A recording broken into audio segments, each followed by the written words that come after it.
Chapter 1836. Singing, dancing, and skits were all performances that the art troupe could perform. There were still 10 minutes before the 2-hour performance ended, but the soldiers in the outpost were still reluctant to leave. Du Jiai suggested to Instructor Gao and the leader in charge of the construction to see if they could increase the interaction between the soldiers and the art troupe. Company Commander Feng of the outpost looked at the time and saw that there was still a familiar figure who had not returned. He agreed readily. When the soldiers and the art troupe sang together and the atmosphere reached its peak, Company Commander Feng quietly stood up and left. Not back yet? He walked directly to the platoon leader who was standing guard on behalf of the soldiers tonight and whispered, "If he doesn't return in half an hour, quickly send soldiers out to receive him." If something were to happen to a diplomat and a specialist of a certain heavy and powerful weapon right under his nose, he would be a sinner of the country. The place he went to has to avoid being noticed, so it will be a little slow. If he doesn't return in half an hour, I will immediately send someone to receive him. The platoon leader nodded lightly with his windbreaker mask covered in white frost. He looked around the barracks vigilantly and said, "Half an hour ago, a soldier reported to me that the female soldier with the rank of captain in the art troupe asked him which outpost a military officer named Xianxia was at. He graduated from the National Science and Technology University." Graduates from the National Science and Technology University all had military ranks, so he was definitely not an ordinary soldier. When Company Commander Feng heard this, his eagle-like eyes shone brightly. Although he did not know who Xianxia was, it was a little abnormal for him to come to the outpost to ask about a military officer who graduated from the National Science and Technology University who might be assigned to the border. What was even more abnormal was that if it was a normal person, he could have asked him directly and not a normal soldier. As a sentry at the border, any military officer's alertness was definitely not ordinary. Only the female soldier with the surname Du is a captain in the art troupe. Ask the soldiers to keep an eye on her and not let her wander around. Company Commander Feng no longer had a smile on his face. He became very serious. "If she asks the soldiers again, ask the soldiers to bring her to see me." As he spoke, a few small black dots moved faintly. The platoon leader immediately looked through his binoculars. "Company Commander, the political commissar is back. Keep an eye on the inside. I'll go pick them up." Compared to the performance of the art troupe, Company Commander Feng naturally placed more importance on the commissioner who came for the border defense, as well as the diplomat who was also a translator. The translator accompanying Xianxia was not a translator, but a missile specialist who carried an important object with him. The satellite launch base at the northwest border of the entire frontier had entered the final phase of testing. At the same time, there was also the construction of a national defense base. The snowy mountains in the northwest of the frigid winter border were sealed off, but it was also the best time for some national defense to be launched. Xianxia accompanied the commissioner here and was in charge of completing the exchange between the commissioner and an important figure of a certain country that purchased our country's missiles. Exchanges between countries that could appear on TV could be widely publicized. Exchanges that could not be released could only be considered core exchanges that were completed in secret. Xianxia, who was protected all the way back, saw the national flag fluttering in the wind in front of him. Although he could only see the outline of the flag, Xianxia still felt a sense of security, as if everything had finally been arranged. As a citizen, only in his own country could he truly feel a sense of belonging and security. Xianxia, who had finally completed his mission, declined Company Commander Feng's invitation to watch the art troupe's performance. Du Jiai was present, so he did not go. He did not want to be recognized. Chapter 1837. As for Mrs. Qin's advice, Xianxia chose to forget about it. The commissioner didn't go to watch the performance either. He returned to the barracks with Xianxia, closed the door, and rested. Their mission was complete. They could finally have a good night's sleep. Xianxia lay on the bed and didn't fall asleep immediately. Although his body was very tired, so tired that he couldn't even open his eyes, the image of Qin Yan, who was full of spiritual energy, still appeared in his mind. She was an interesting girl. She didn't resemble any of the girls he had seen before. The real socialites in Beijing were all capable, but compared to Yi Qian, they were still a bit lacking. His first impression of Yi Qian was her unforgettable face. The sunlight shone through the clouds and through the glass, scattering light on the girl sitting by the window. As he waited, he inadvertently looked up. The girl bathed in the sunlight had delicate skin. When she looked back, her watery eyes seemed to gather the purest spiritual energy in the world. She was attractive at first sight. She was very beautiful. At the time, he thought so. Moreover, he used the pillars as a cover to blatantly admire her smile. At the time, he didn't hide his bad nature at all. Her youthful face, youthful figure, bright smile. Later, when he saw her again, he recognized her at first glance. A second-year high school student could accompany a leader overseas. Which socialite in Beijing had such an honor? If he wanted to pursue Yi Qian, he would have to tell his rigid Mrs. Qin. Only if she agreed could he succeed. Otherwise, with Mrs. Qin's feudal mindset, she wouldn't accept a daughter-in-law with an ordinary background. Thinking of this, Qin Xiu couldn't help but chuckle. He was really daydreaming. Daughter-in-law? With Yi Qian's talent, she had the right to choose a daughter-in-law, not her. However, Mrs. Qin and the Qin family had to pass before he could pursue Yi Qian. Regardless of whether he could win her heart in the future, he didn't want her to be humiliated because of her family. Suddenly, the faint sound of a woman's voice came from outside the window. Qin Xiu, who was resting with his eyes closed, didn't stay for long, but when the voice came from outside the window, he inadvertently heard it. "Company Commander, is there really no soldier named Xia Jinyuan in our outpost? But why did I hear that he was serving in the most remote outpost in the border? Are you afraid that I'll disturb him, so you purposely said that you don't know him? Or did he serve here before and was transferred away?" It was Du Jiayi's voice. She was asking about Xia Jinyuan's whereabouts. "You're wrong, there's no doubt that he's in the outpost. The most remote outpost in the border. There are many outposts. There are many outposts. Of course, you have to be sure that he is assigned to the northwest outpost of the border." Company Commander Feng smiled as he looked at the captain of the Arts and Crafts Regiment who had come to look for him after the ceremony ended. His dark purple face had a faint smile as he patiently explained, "A military academy graduate from the National University of Science and Technology has a military rank.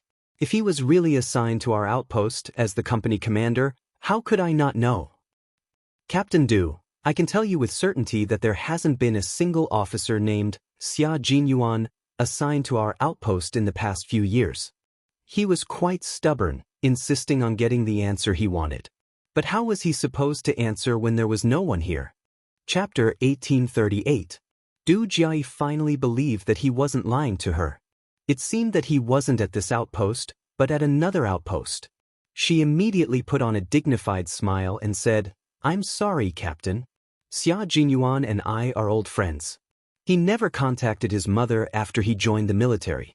I was only looking for his whereabouts because his mother asked me to. I'm sorry for taking up so much of your time."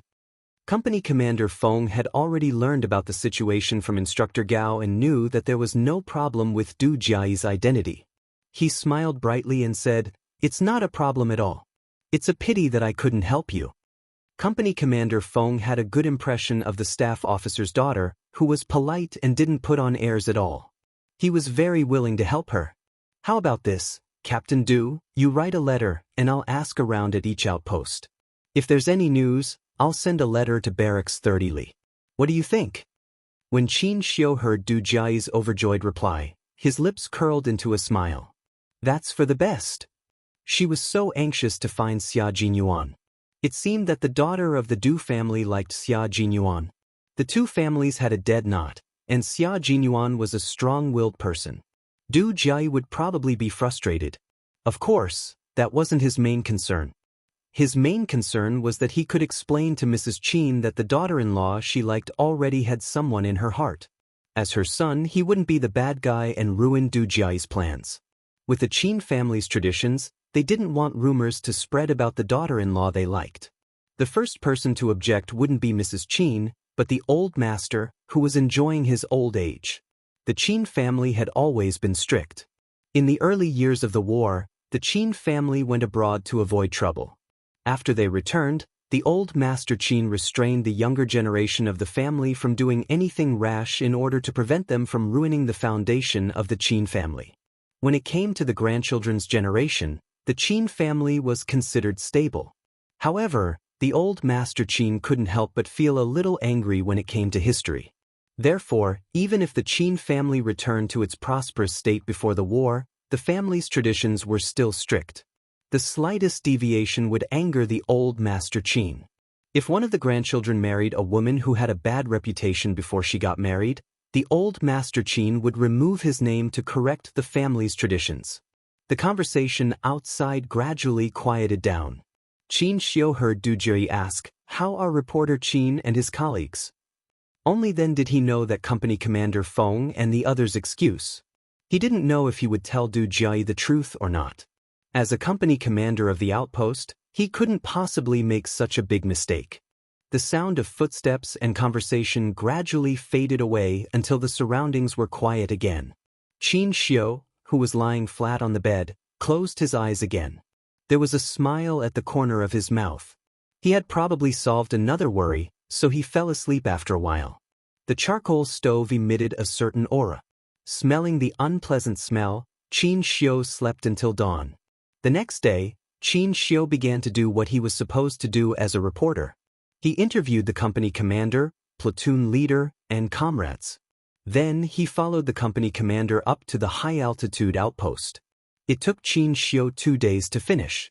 During this time, Du Jie made excuses several times to come and read his manuscript, but she was rejected. In the end, Du Jie's face was livid. She didn't calm down even when they returned to the 30-mile camp together. Xia Jinyuan, who was about 300 kilometers away from the 30-mile camp, found out that Du Jie was asking about his whereabouts on the 4th day after Xianxia and the others returned to Beijing. At the same time, she also inquired about which army Yi Qian belonged to, what the number of the army was, and other information about his identity. Chapter 1839. In response to her inquiry, the leader of Camp 30 Li said, "This is what a soldier should do and also a soldier's duty. You don't need to repay me to avoid ruining the atmosphere." His words directly blocked Du Jie's words, making it impossible for her to ask other leaders. She had no choice but to return to the Nanguang military region with regret. When Xia Jinyuan found out that Du Jie had asked about him while asking about Yi Qian, his eyes suddenly sharpened. "She found out that I was serving at the border." She didn't know that he was training at the border, but she found out that he had been serving there since he graduated from the National University of Science and Technology. On the 3rd year of Yi Qian, he had entered the Snowfield Brigade and received a mission to protect the construction of a satellite base in the border. His comrades in the Snowfield Brigade, such as J5, G3, Z7, and so on, had accompanied him. Because of some unknown reasons, this group of comrades had to travel to the border of a certain country to meet with the military there. In addition, the two sides had to exchange information. Only a few of them, who only had military ranks and no military information, had information about their military service at the border. Previously, Han Zheng had said that he still remembered that he belonged to the border army, which was why he had served in the army. It was understandable for her to ask about Yi Qian, but it was incomprehensible for her to ask about Xia Jinyuan's whereabouts. What's more, she was actually asking about him at the border. It was obvious that she was very certain that he was serving at the border. The only way to find out that he was serving at the border was by using his identity to protect the construction of the satellite base. The Major General had already investigated this matter thoroughly, so he said, "The border is at the level of the Deputy Military Region. This is Staff Officer Du's hometown. It's not difficult for Du Jie to find out if she wants to." She's really something. Just because it used to be his hometown, she can casually reveal the location of a soldier's military service? Xia Jinyuan's face immediately darkened. There was a strong sense of hostility between his handsome brows. "You've stretched your hand too far. Be careful not to get stomped." The Major General was shocked when he heard this. Du Jie had directly investigated Yi Qian and Xia Jinyuan from the system and triggered the warning system. The head of the military's top-secret department immediately reported to him. In less than half a day, he had investigated the entire matter, including how Du Jiai knew about it. There was obvious hostility in Xia Jinyuan's voice. Major General Lu knew a thing or two about the Xia and Du families. Because he knew about it, he had to settle it properly, in case Xia Jinyuan brought it up without knowing it, which would give Staff Officer Du another chance to go against the family Xia. He then said, "All of your information is now classified as top secret. Your identities are not in the entire system. Therefore, there is no leak of information about the members of the Snowfield Brigade. Furthermore, even the fake identities you used to enter the satellite base were classified as top secret. Even Advisor Du did not have the authority to investigate them." Xia Jinyuan said in a low voice, "I trust the military on the confidentiality aspect. Please tell me how she found out that I was serving at the border." "She found out that you were serving at the border from Staff Officer Du then. She didn't ask Staff Officer Du personally, but..." The Major General paused for a rare moment. When he spoke again, even his tone was much softer. It was the Commander-in-Chief's ex-wife who asked Staff Officer Du. Staff Officer Du said that he knew you were serving at the border a few years ago, but he didn't know anything else. Chapter 1840. Du Jiai knew that you might be serving at the border. This was what the Commander-in-Chief's ex-wife told her and asked her to find out. When she left 2 letters. One was in the hands of Company Commander Feng at the outpost, and the other was left at Camp 30 Miles. Wasn't Madame Xiao the Commander-in-Chief's ex-wife? Why would Madame Xiao, who had brought her son along when she was having an affair, suddenly want to find out about him? He didn't tell Mr. Xia about her affair, which was considered repaying her for giving birth to him. When you went to the border to ensure the construction of the base, you went there as an ordinary officer. Staff Officer Du was the one who approved you, so it's normal for him to know. Moreover, he only said that you were serving at the border, but he didn't say anything about the army or other details. You should calm down a little." Major General Lu didn't want him to lose his mind, especially when the Commander-in-Chief's ex-wife, Madame Xiao, was involved. In this family, the person who didn't want to contact Madame Xiao the most was Xia Jinyuan. It was already unbelievable that Du Jiai wanted to find out where he was serving, but in the end, it was actually Madame Xiao who asked her to do it. Xia Jinyuan couldn't help but look up at the sky. The sun didn't rise in the west and set in the east today. You don't have to give me the letter. Just destroy it. As for the anger in my heart, to be honest, I'm not angry at all. He originally wanted to find out what Du Jiai's motive was, but now it was completely unnecessary. Didn't Madame Xiao see her as her biological daughter? Madame Xiao asked her biological daughter to do something, so her biological daughter had no choice but to accept it. Xia Jinyuan, who contacted Major General Lu through the ground navigation system, smiled faintly and said, "Since she was asked by Madame Xiao, it doesn't matter much. However, you still need to keep an eye on Yi Qian. She can't find out Yi Qian's information just because she wants to. Moreover, her information is classified as top secret along with yours. If anyone searches for Yi Qian's information in the system, the military's confidential department will immediately know and contact me. Yi Qian hasn't joined the army yet, so she can't find anything even if she wanted to." The Major General was not worried that Yi Qian's information would be investigated, nor was he worried that someone would find out about Xia Jinyuan. Instead, he was worried that Xia Jinyuan would do something irrational because of Ms. Xiao's interference. The Snowfield Brigade did not belong to any army. In some cases, every member of the Snowfield Brigade was an unregistered citizen without any information about their identity. They had enjoyed all the privileges of our country's soldiers when they were alive, but if they died, they might not be able to enjoy the glory that a soldier should have. Only the Major General of the Army had access to the information of everyone in the Snowfield Brigade. Even Commander-in-Chief Xia did not have the authority to do so. However, Xia Jinyuan wanted the Major General to be careful, so he told him about the friction between Yi Qian and Du Jia. "It's not that I'm overly worried, but Du Ji is a vicious and merciless person. Major General, you still need to inform the school." With Xia Jinyuan's reminder, the Major General frowned and said coldly, "She's so narrow-minded. She repaid kindness with ingratitude. If she dares to do anything to Yi Qian, She won't be able to wear her military uniform for long. Yi Qian was the focus of the military's training. She was not at fault for rescuing Yi Qian, but she used her family's power to harm Yi Qian just because he replied to her. The military was not the Du family's military. It was also not a place where the Du family could cover the sky with one hand. With the Major General's nod, Xia Jinyuan felt a lot more relieved. Then, he listened to the Major General talk about the meeting between the Snowfield Brigade and the Storm Commandos. He picked out the main points of the meeting and told him about it. The military has decided to train 2 special forces teams, sea, land, and air. Chapter 1841. The Snowfield Brigade is already one, and the Storm Commandos will be the 2nd special forces of our country. In the future, no local troops will be involved in the training of these 2 forces. This decision was made because, with the development of the internet, all kinds of eavesdropping and stealing methods were directly related to high technology.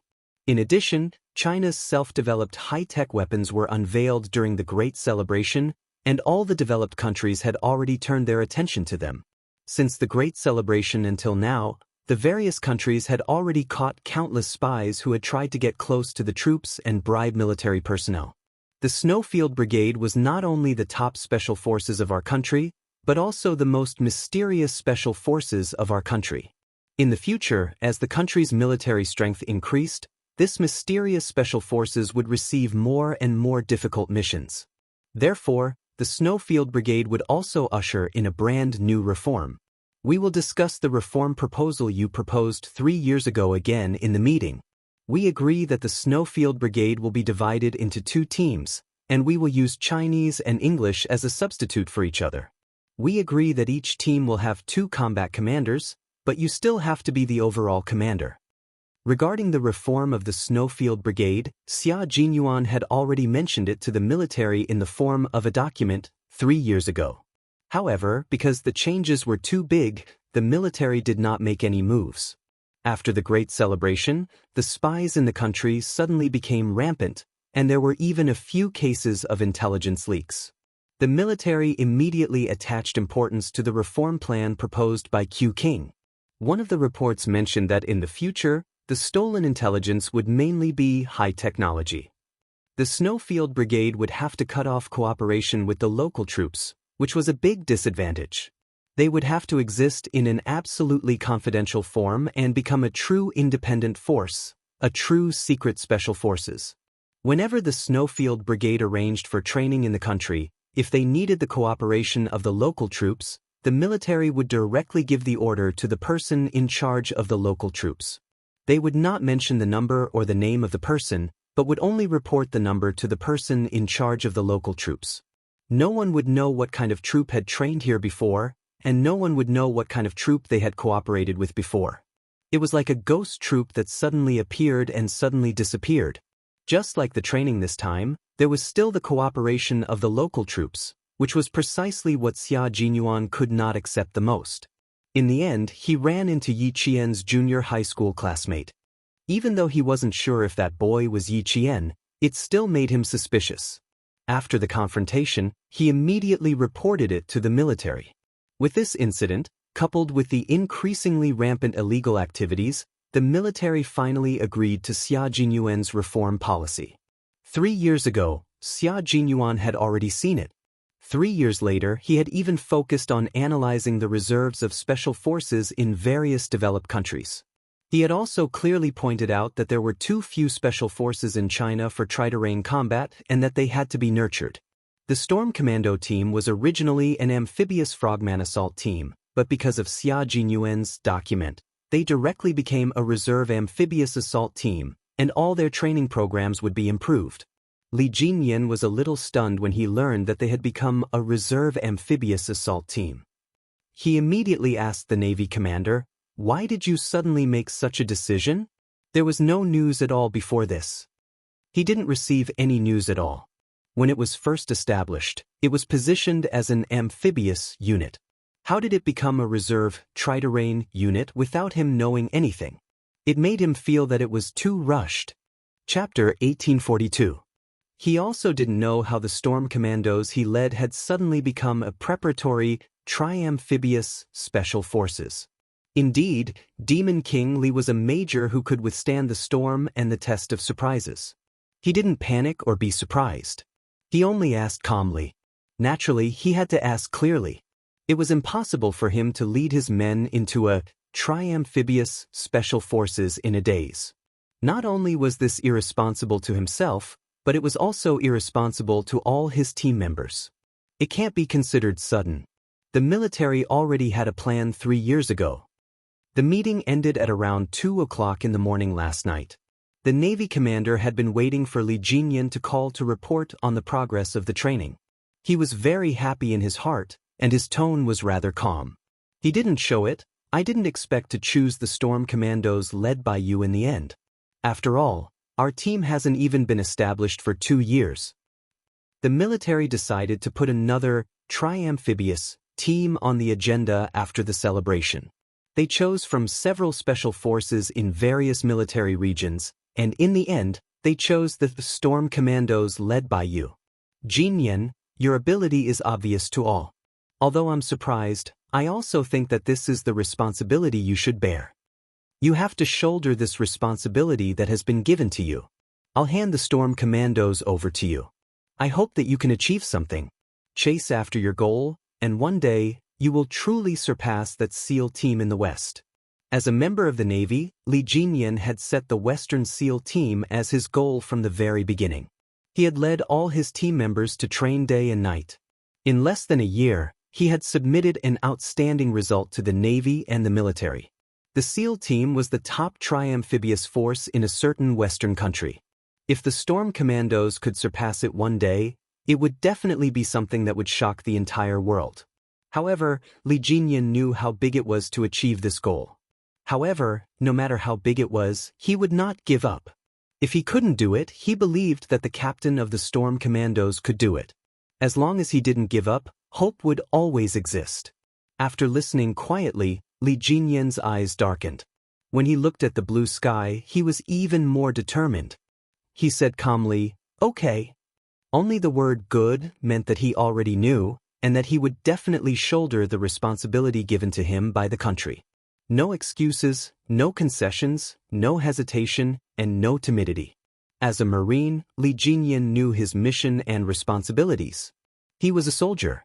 In the face of challenges, he would be calm and collected. He would never allow himself to panic. Instead, he would challenge and win. He would never admit defeat and sacrifice himself. He was already prepared to welcome a brand new future. Although Li Jinyan and Xia Jinyuan had completely different personalities, their beliefs and perseverance were the same. One could see the brave and fearless spirit of modern soldiers from their figures. Xia Jinyuan didn't tell Yi Qian about how Du Jiai had left the border to gather information about her after the Highland training ended. She didn't want to distract Yi Qian during the most dangerous individual combat training on the Highland. Take the hiding in the snow training as an example. If a person directly hid in the snow without moving for a few hours, they would be like a popsicle. He really couldn't bear to let someone like Du Jiai distract Yi Qian. She not only gathered information about you in the border, but also about me. Now that the Major General is keeping a close eye on her, she hasn't made any moves yet after returning to the Nangguang military district. Chapter 1843. Xia Jinyuan didn't hide anything. He even told Yi Qian everything that Du Jiai had asked about him. I reminded the Major General. Now that the Major General is helping us keep an eye on her, if she dares to do anything, she won't be the only one who will suffer. Staff Officer Du will suffer too. Ask about? Captain Xia? Why is she asking about you? This was Yi Qian's main concern. Even his tone was much colder. Why would she come to the border to ask about you? Where did she get the news that you're in the border? Is it from her father's place? Captain Xia didn't show up that night. If she knew that he was in the border, it would be a very serious matter. It was an important matter regarding Captain Xia's safety in the country. Xia Jinyuan had already seen Yi Qian's sharp senses. Now that she had grasped the main point and asked directly, he wasn't surprised at all. He gently brushed off the frost that had gathered on her eyebrows and explained, "She didn't know that I was training here. Do you still remember that year when we fought together in the snowy highlands? I was on a mission at that time. For some reason, I became an ordinary platoon leader in the border. The border was where Staff Officer Du had worked his way up. At that time, he only knew that I graduated from the National University of Science and Technology and was serving in the border. Madame Xiao found out from Staff Officer Du that I was serving in the border, so she asked Du Jiayi to ask about me. As for why she asked about me, I don't want to know. It couldn't be anything good. Moreover, he didn't want to have anything to do with Madame Xiao. Yi Qian was relieved. He was afraid that she knew that Captain Xia was training in the border, so she directly asked about him. She also noticed that his tone was especially cold when he mentioned Madame Xiao, even with a hint of disgust. Yi Qian knew who Madame Xiao was. Although she didn't know why he had such an expression, she was definitely on his side. Just ignore her. It's not worth getting angry over someone you don't like. She advised him with some heartache. During this period of time, he had been planning the training. Sometimes, he didn't even have time to give her homework at night. If you're tired, don't let someone you don't like affect your mood. Xia Jinyuan wasn't someone who would get angry over Madame Xiao. He just simply discussed. Affect his mood? She really didn't have that right. As it was a private matter between the two of them, they chose a place where no one else was around. After glancing around to make sure there were no comrades around, Xia Jinyuan suddenly bent down and gave Yi Qian a quick peck on the cheek. His thin lips curved into a wanton smile as he said, "You guessed wrong. You should be punished. Your Captain Xia is not someone who is easily affected by others. Of course, this little fox in front of me is an exception. Just a small look or a small action from her can make my mood fluctuate." Indeed, it didn't affect his mood at all. It could be seen from his indecent behavior. Yi Qian, who had just been kissed, glared at him. There was no anger in her eyes, only coquettishness. "You're getting more and more mischievous. Status. Mind your own status. I pay a lot of attention to my identity. I don't dare to forget it at all times, but I do need to relax occasionally, especially now that it's rest time." Major Xia had always known how to strike a balance between work and rest. They had left the highlands at night.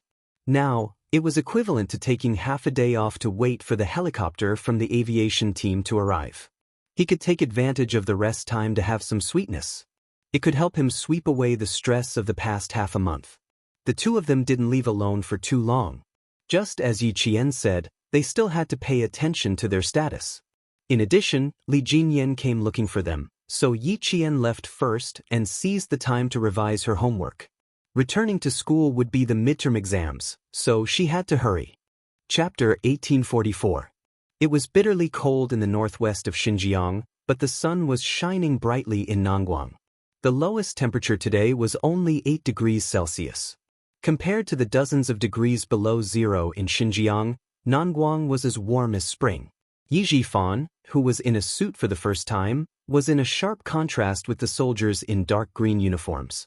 Seeing that the door of the office building was guarded by heavily armed soldiers, Yi Zhifan could not help but swallow his saliva. He had been an officer for nearly 20 years, and this was the first time he had interacted with a senior officer in the army. He put his left hand into his pocket and touched the cold jade pendant. A trace of uneasiness flashed in his eyes. Yes, uneasiness. The reason why he could talk to the young master of the Du family was because he received a call from the mysterious man again. It had been more than 10 years since he received a call from the mysterious man. When he received the call again, the disguised voice did not change much. Probably because he was older, the voice was not as impetuous as it used to be. When the voice came from the phone, he almost thought that he was going to take back the jade pendant, because he didn't let Yi Jian become useless at all. Instead, he watched her go further and further away and stand higher and higher. Even he, a dignified bureau chief, couldn't do anything about it. So he was afraid. He was afraid that the owner of the jade pendant, who had sent him to his official career, would take back everything he had and leave him with nothing. But he did not expect that the mysterious man, who he had not contacted for more than 10 years, would say, "Try to send Yi Ying to the army. He will provide the opportunity." Sending Yi Ying to the army? This was what he had been dreaming of. He followed the order and went to Nangguang to save the young master of the Du family, who was attacked by the mafia during dinner. He was the commander of a brigade in the Nangguang military region. He had racked his brains in the Nan province but still could not do it. But in less than 4 days, he had done it easily in Nangguang. Although he had been stabbed in the back, it was worth it. It was really worth it. Commander, Bureau Chief Yi is here. The guard knocked on the door and told him the purpose of his visit. There was no immediate answer. Just when Yi Jifan was feeling a little uneasy, the half-closed doors suddenly opened. A soldier in his early 30s with a medium build opened the door personally. His eyes fell directly on Yi Jifan, and he laughed loudly. "Bureau Chief Yi, I have been waiting for you. Please have a seat."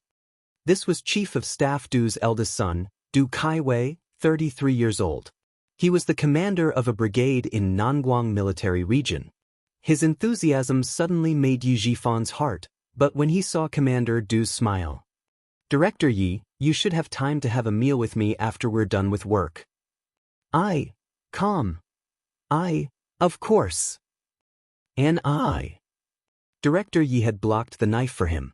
If he hadn't blocked it, the knife would have landed on Du Kaiwei's neck, and his head would have fallen to the ground on the spot. Just because of this, he could not neglect it. Yi Jifan smiled very elegantly. Facing the warm hospitality, he was still calm. He did not show how happy he was. Chapter 1845. Before Yi Jifan went to Nangguang for the business trip, he had already roughly learned about the Du family's situation. Although it was not a real prominent family, it was still quite rich. Chief of Staff Du's family was relatively simple. There was an elder brother who was the second most powerful person in Nangguang province. His children had already joined the army. Although Chu Yunxing didn't know what they were doing, with an elder brother who was the second most powerful person in Nangguang province, it shouldn't be too bad. Chief of Staff Du was the second son. He had 2 sons and 2 daughters. Commander Du was the eldest son. He was only 33 years old. He also had a younger sister who was a member of the Standing Committee of Jiang Province. This Mrs. Du was in her early 40s, she only had 1 daughter, and she was still studying abroad. But the most noteworthy one was Chief of Staff Du's wife, Mrs. Li.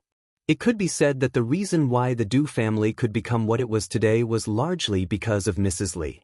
She was a very knowledgeable and decisive woman who relied on her family's connections to raise the Du family, which was originally just a peasant family, to its current status. Yi Jifan deliberately learned about Mrs. Li when she was young and what had happened in recent years. He knew that her status in the Du family was quite high, and everyone in the Du family respected her very much. Chief of Staff Du also listened to her every word. Mrs. Li was in charge of everything in the Du family, and she never asked about it. However, it was also understandable that a woman who relied on her family's connections to raise her husband's family to its current status would treat her like an ancestor. This commander in front of Chu Yunxing also respected his mother very much. It was because of this Madame Li that Yi Jifan had no choice but to be cautious. Facing Du Kaiwei's warm hospitality, Yi Jifan, who purposely learned about it before coming here, took a sip of tea and said calmly, "Commander Du, you are too polite. The thing you told me last time, I have thought about it again and again. My daughter is studying abroad in France. If she suddenly drops out of school and joins the army, once she stops studying, it will be very difficult for her to pick it up again. She just turned 19 years old a few days ago. I'm afraid that she won't be able to handle the hardships if she joins the army at such a young age." It was not that he didn't want to bring Yingying back to Nangguang province, but with Mrs. Li, a powerful woman who didn't like other people forcing her to help him, he needed to know what she wanted. In the Du family, only when Mrs. Li nodded her head would things go smoothly. Moreover, he didn't believe that Mrs. Li didn't know that he saved Du Kaiwei. He even suspected that it was Madame Li who suggested to let Yingying join the army. She wanted to test him. If he had really met Du Kaiwei by chance, it would have been fine. However, he had been arranged step by step by someone else. The Du family was not an ordinary family, so he felt a little uneasy. He had to be careful at every step. Du Kaiwei's eyes flickered when he heard this. It was a little strange that he had actually refused. Du Kaiwei gently placed the teacup in his hand back on the solid wooden coffee table. He rested one arm on the back of the sofa and spread his legs slightly. He sat casually and had a domineering aura. He couldn't help but smile and ask, "Director Yi, you don't believe me, right?" According to his investigation, in order to send his daughter to the army, Director Yi had put in a lot of effort and tried to establish a relationship with the Southern Province military region. Unfortunately, he failed every time. In his opinion, the biggest failure of Director Yi was that he married a wife who was as stupid as a pig. It would be strange if Director Yi could establish a relationship with the Southern Province military region after offending a national treasure like that. Du Kaiwei did investigate Yi Jifan's affairs. When he learned that the person who saved him was the director of the construction bureau of the Southern Province, he was a little relieved. He originally suspected that it was a trap. Chapter 1846. She also found out that Yi Jifan's political achievements were excellent, but he didn't have any connections with the military. She wanted to build a relationship with the military, but he was always rejected. So she completely believed that saving him was not a trap. But Mrs. Li was right. No matter what the result of the investigation was, seeing was believing. After he finished speaking, Du Kaiwei, who had been very polite the whole time, stared at him without blinking, patiently waiting for him to answer his question. "Commander Du, this is not a matter of whether I believe you or not. I just don't want my daughter to stop studying. Also, my daughter is still young and naughty. She made a big mistake in the college entrance examination, so she can't take the college entrance examination for the next 5 years." Yi Jifan said very slowly. He told Commander Du the truth about Yi Ying's situation. He didn't believe that Commander Du didn't send someone to investigate these things. Since he couldn't hide it, he might as well tell him everything. At least, he could leave a good impression. "At that time, I thought that I couldn't let my daughter go to the military. Since she can't take the college entrance examination, then she should go to the military. But I didn't know, Sai, because of some things in my family, my daughter also fainted in junior high school. When she went to the People's Hospital for a checkup, they found out that she had a heart problem. All these reasons made it even more impossible for her to go to the military. Although I wanted to, I had no choice but to accept the fact. After thinking for a while, I finally decided to send my daughter to study abroad." Yi Jifan let out a long sigh and said, "It's all because I didn't teach her well when she was young. Fortunately, she is not a bad girl. Otherwise, I would have a headache." After he told Commander Du the truth, the smile in Commander Du's eyes deepened. What he said was not different from his investigation. It was reasonable that Director Yi didn't want to talk about his family's problems. If she has a heart problem, she can go for a more detailed checkup. Other things are not important. It's just my daughter's little mind. Du Kaiwei had a little sister who was even more troublesome, so he didn't think that Yi Ying's things were out of line. "Director Yi, you can think about it carefully. You don't need to answer me in a hurry. Director Yi is now in a high position. I can't help you with other things. Only if your daughter goes to the military, I can say something. Also, when my family found out that it was Director Yi who saved me, my parents really wanted to come to Southern Province to thank Director Yi in person. Unfortunately, both my parents were busy and couldn't get away. They could only wait for an opportunity to express their gratitude to Director Yi." When Yi Jifan heard this, he knew that he had made the right move. The Du family was indeed trying to rope him in. Thank goodness, thank goodness. Fortunately, he knew about Madame Li's past, so he did not rush to agree. When the Du family was investigating Yi Jifan had already investigated the Du family. However, he had always been cautious. When he found out that Madame Li was actually in charge of the Du family, he hurriedly investigated Madame Li's character. As a result, he found out that Madame Li had done something back then, which made him break out in a cold sweat. The old madam of the Du family had a cousin who had once lent half a liter of rice to the Du family during their most difficult time. About 10 years ago, that cousin saw that the Du family had become rich.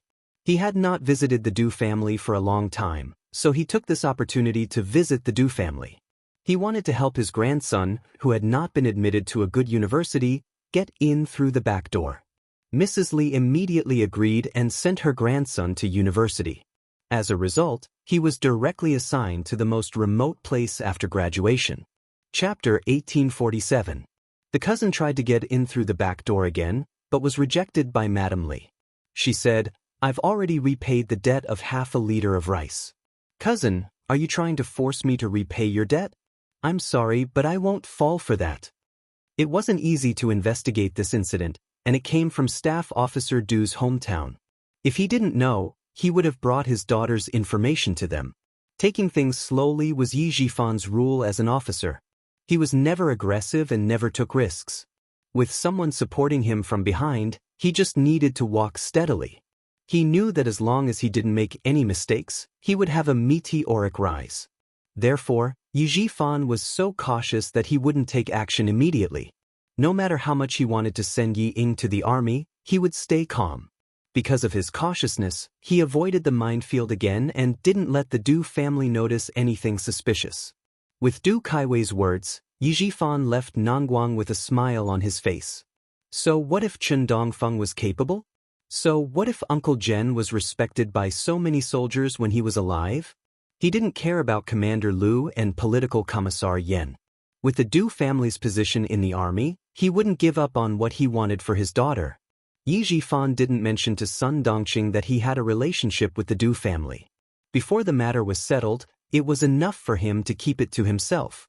He didn't even want to mention Yi Ying for the time being.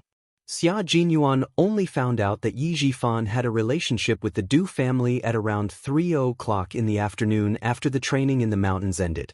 Yi Qian said that he didn't want him to get involved, but as Yi Jifan's position increased, he couldn't really let his guard down.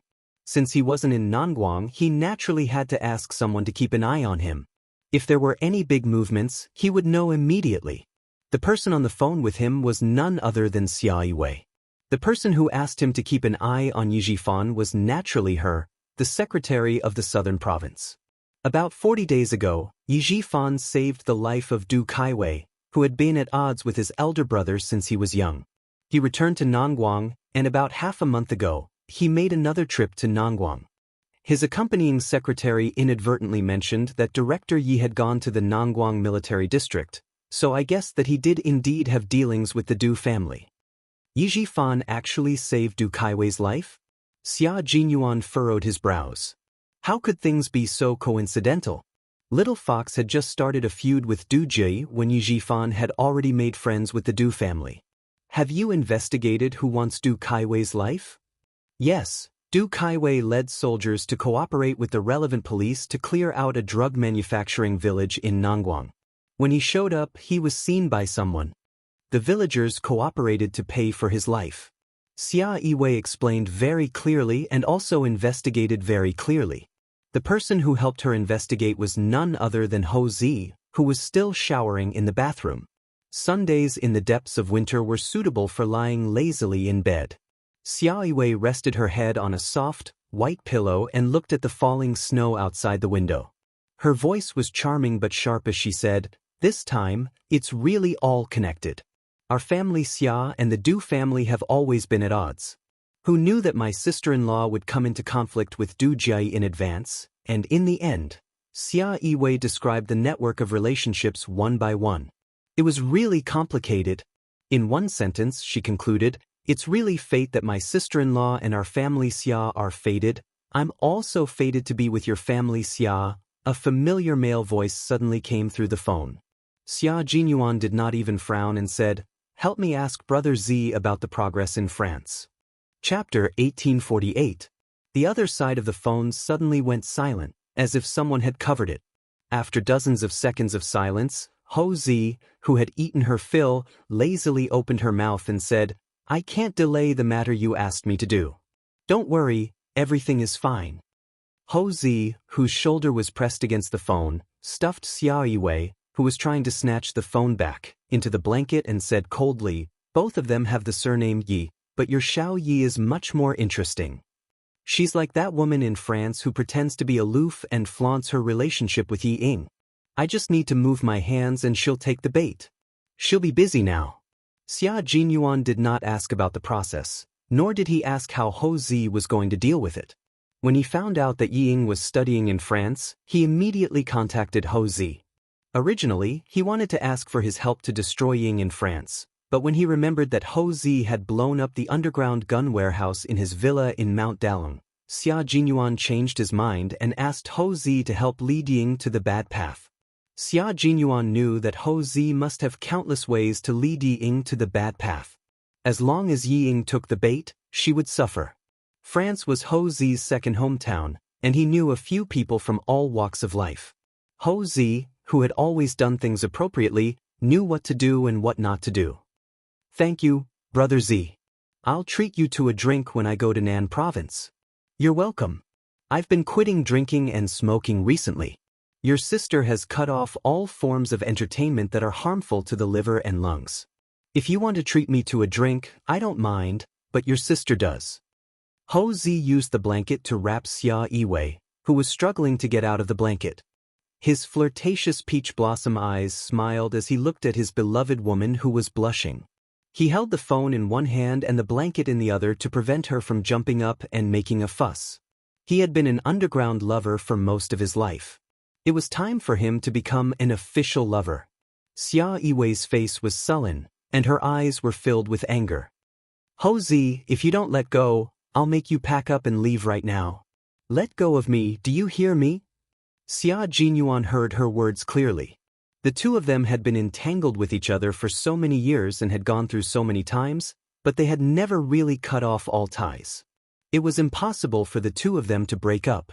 Hou Zi had hardened his heart and cut off his underworld ways. It took him 2 years to clear his name. He knew that Xia Yiwei would not be able to dump Hou Zi and marry another man. Seeing that the two of them had reconciled, Xia Jinyuan did not say much. He only said one more thing before hanging up the phone. Brother Zi, old madam has been waiting for my sister to get married and have children. Don't worry. I'll definitely let old madam get what she wants. I'm hanging up first. I'm still a little scared of your sister's temper. Last night, she wanted me to kneel on 2 bowls. Now, she's so scared that she wants me to kneel on cactus. Hou Zi, shut up. Give me the phone. Xia Yiwei, who was wrapped up like a cocoon, roared. Just by listening to her voice, one could tell that Secretary Xia was not as intellectual and dignified as she usually was. Xia Jinyuan was not interested in eavesdropping on other people's private matters. He was about to hang up, but when he heard that Xia Yiwei still had something to say to him, he moved the phone away from his ear. He did not want to overhear the fun between the two of them. Yes. Baby, are you going through menopause? Why is your temper getting worse? Hou Zi was a gangster and did not mind talking dirty. Now that he had finally won the heart of his beloved woman, he coaxed her and approached her step by step, making it impossible for her to leave him. Chapter 1849. Xia Yiwei, who struggled out of the blanket, was choked by the word menopause. If it weren't for the fact that she had something to discuss with Xia Jinyuan, Xia Yiwei would have rushed into the bathroom and poured a glass of cold water on his face. Since she had something important to discuss, she only gave him a cold stare. Her snow-white arm came out of the blanket, revealing the kiss marks on the inside of her arm, adding to the ambiguous atmosphere. Old 6, tell Xiao Yi to be careful. We've been investigating the person behind Yi Zhifan for several years, but we haven't been able to find any clues. If they can still guarantee his promotion, the water here is not ordinary. She could see how much Old 6 cared about Xiao Yi, and Xiao Yi was indeed not bad. It was Old 6's blessing to be able to marry her.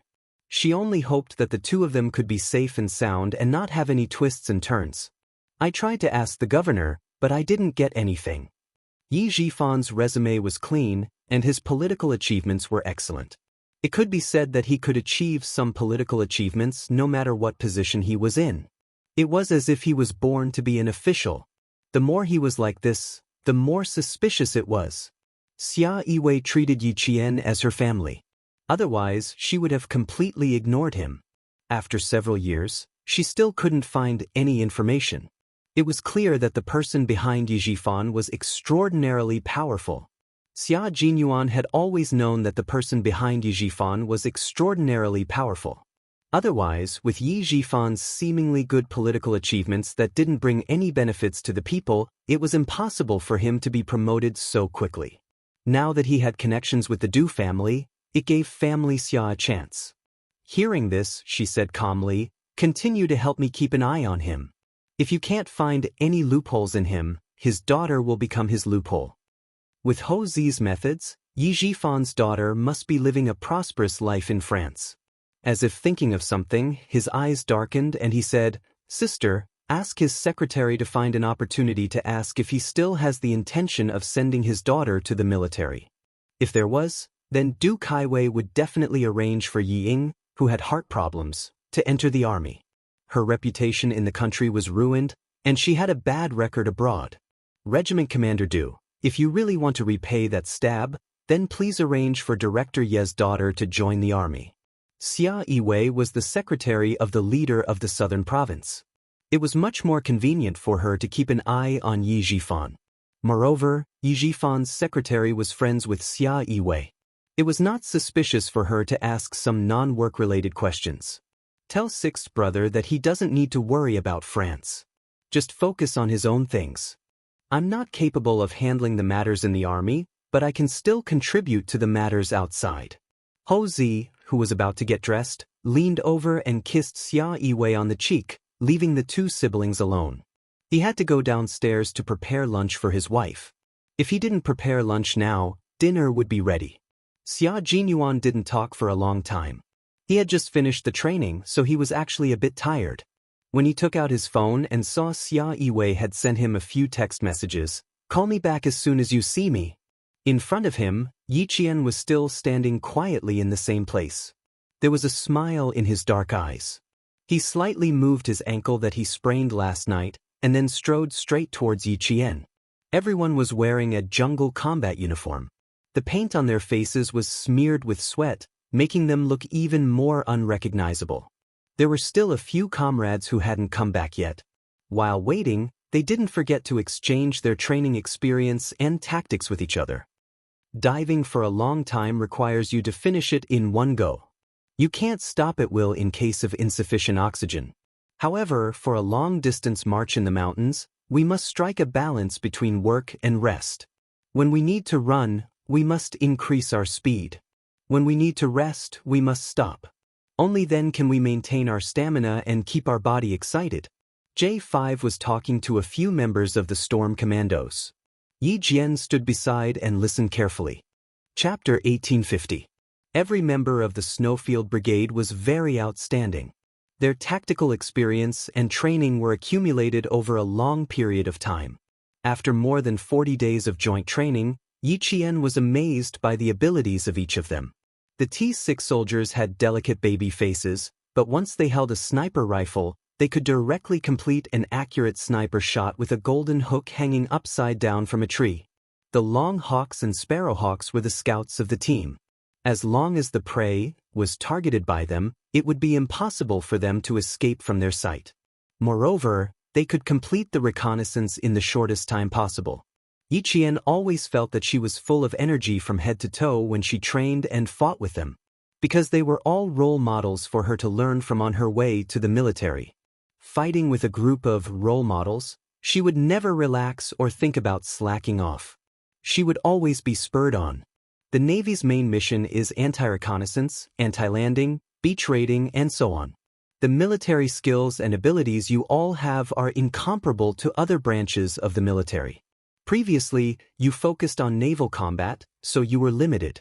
In the future, you will move toward a more large-scale tri-service systematic combat. With the ability of the Devil King, I'm guessing that within 3 years, you will be a very terrifying naval special forces. Brothers of the Storm Team, I'm looking forward to the establishment of the 2nd Tri-Service Special Forces. Your predecessor was the military's Emergency Mobile Combat Force in the 1990s. In case of an emergency, you can be directly commanded by the General Staff Department. With such a powerful predecessor, there should be a tri-amphibious, special knife-wielding unit. Now that everything is finally settled, I'm looking forward to our next joint training. When the time comes, we can learn from each other again. I'm sure it will be very enjoyable. Just as J5 finished speaking, Yi Qian saw Xia Jinyuan, who was standing in the distance making a phone call, walking towards him. He smiled at him, then looked away and focused his attention on J5 again. Why did J5 say that he was looking forward to it? It had to be from the beginning of the 1990s when someone in Tai provoked our country, causing our entire army to be in a state of readiness for war from the second half of 1995. From 1995 to 1996, danger appeared again, and there was a transfer of troops from the south to the north. They only cared about one side and did not care about the other. It also made the military and the highest leaders in the Great Hall more aware of the lack of amphibious forces in our country. It wasn't until 1998 that the Nanguang military district sent a division to be reorganized into another strong force of the Navy that the transfer of soldiers from the south to the north was resolved. After that, the military requested the Navy to launch amphibious operations. When the time was right, they immediately issued the order and ordered the establishment of a special amphibious frogman force.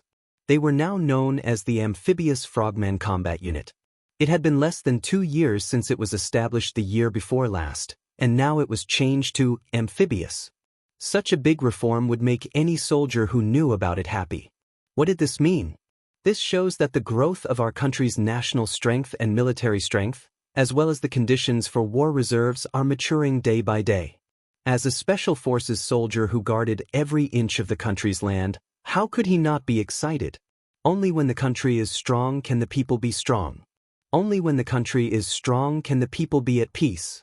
When they talked about the reform, Xia Jinyuan came over and made the atmosphere of the discussion more technical and academic.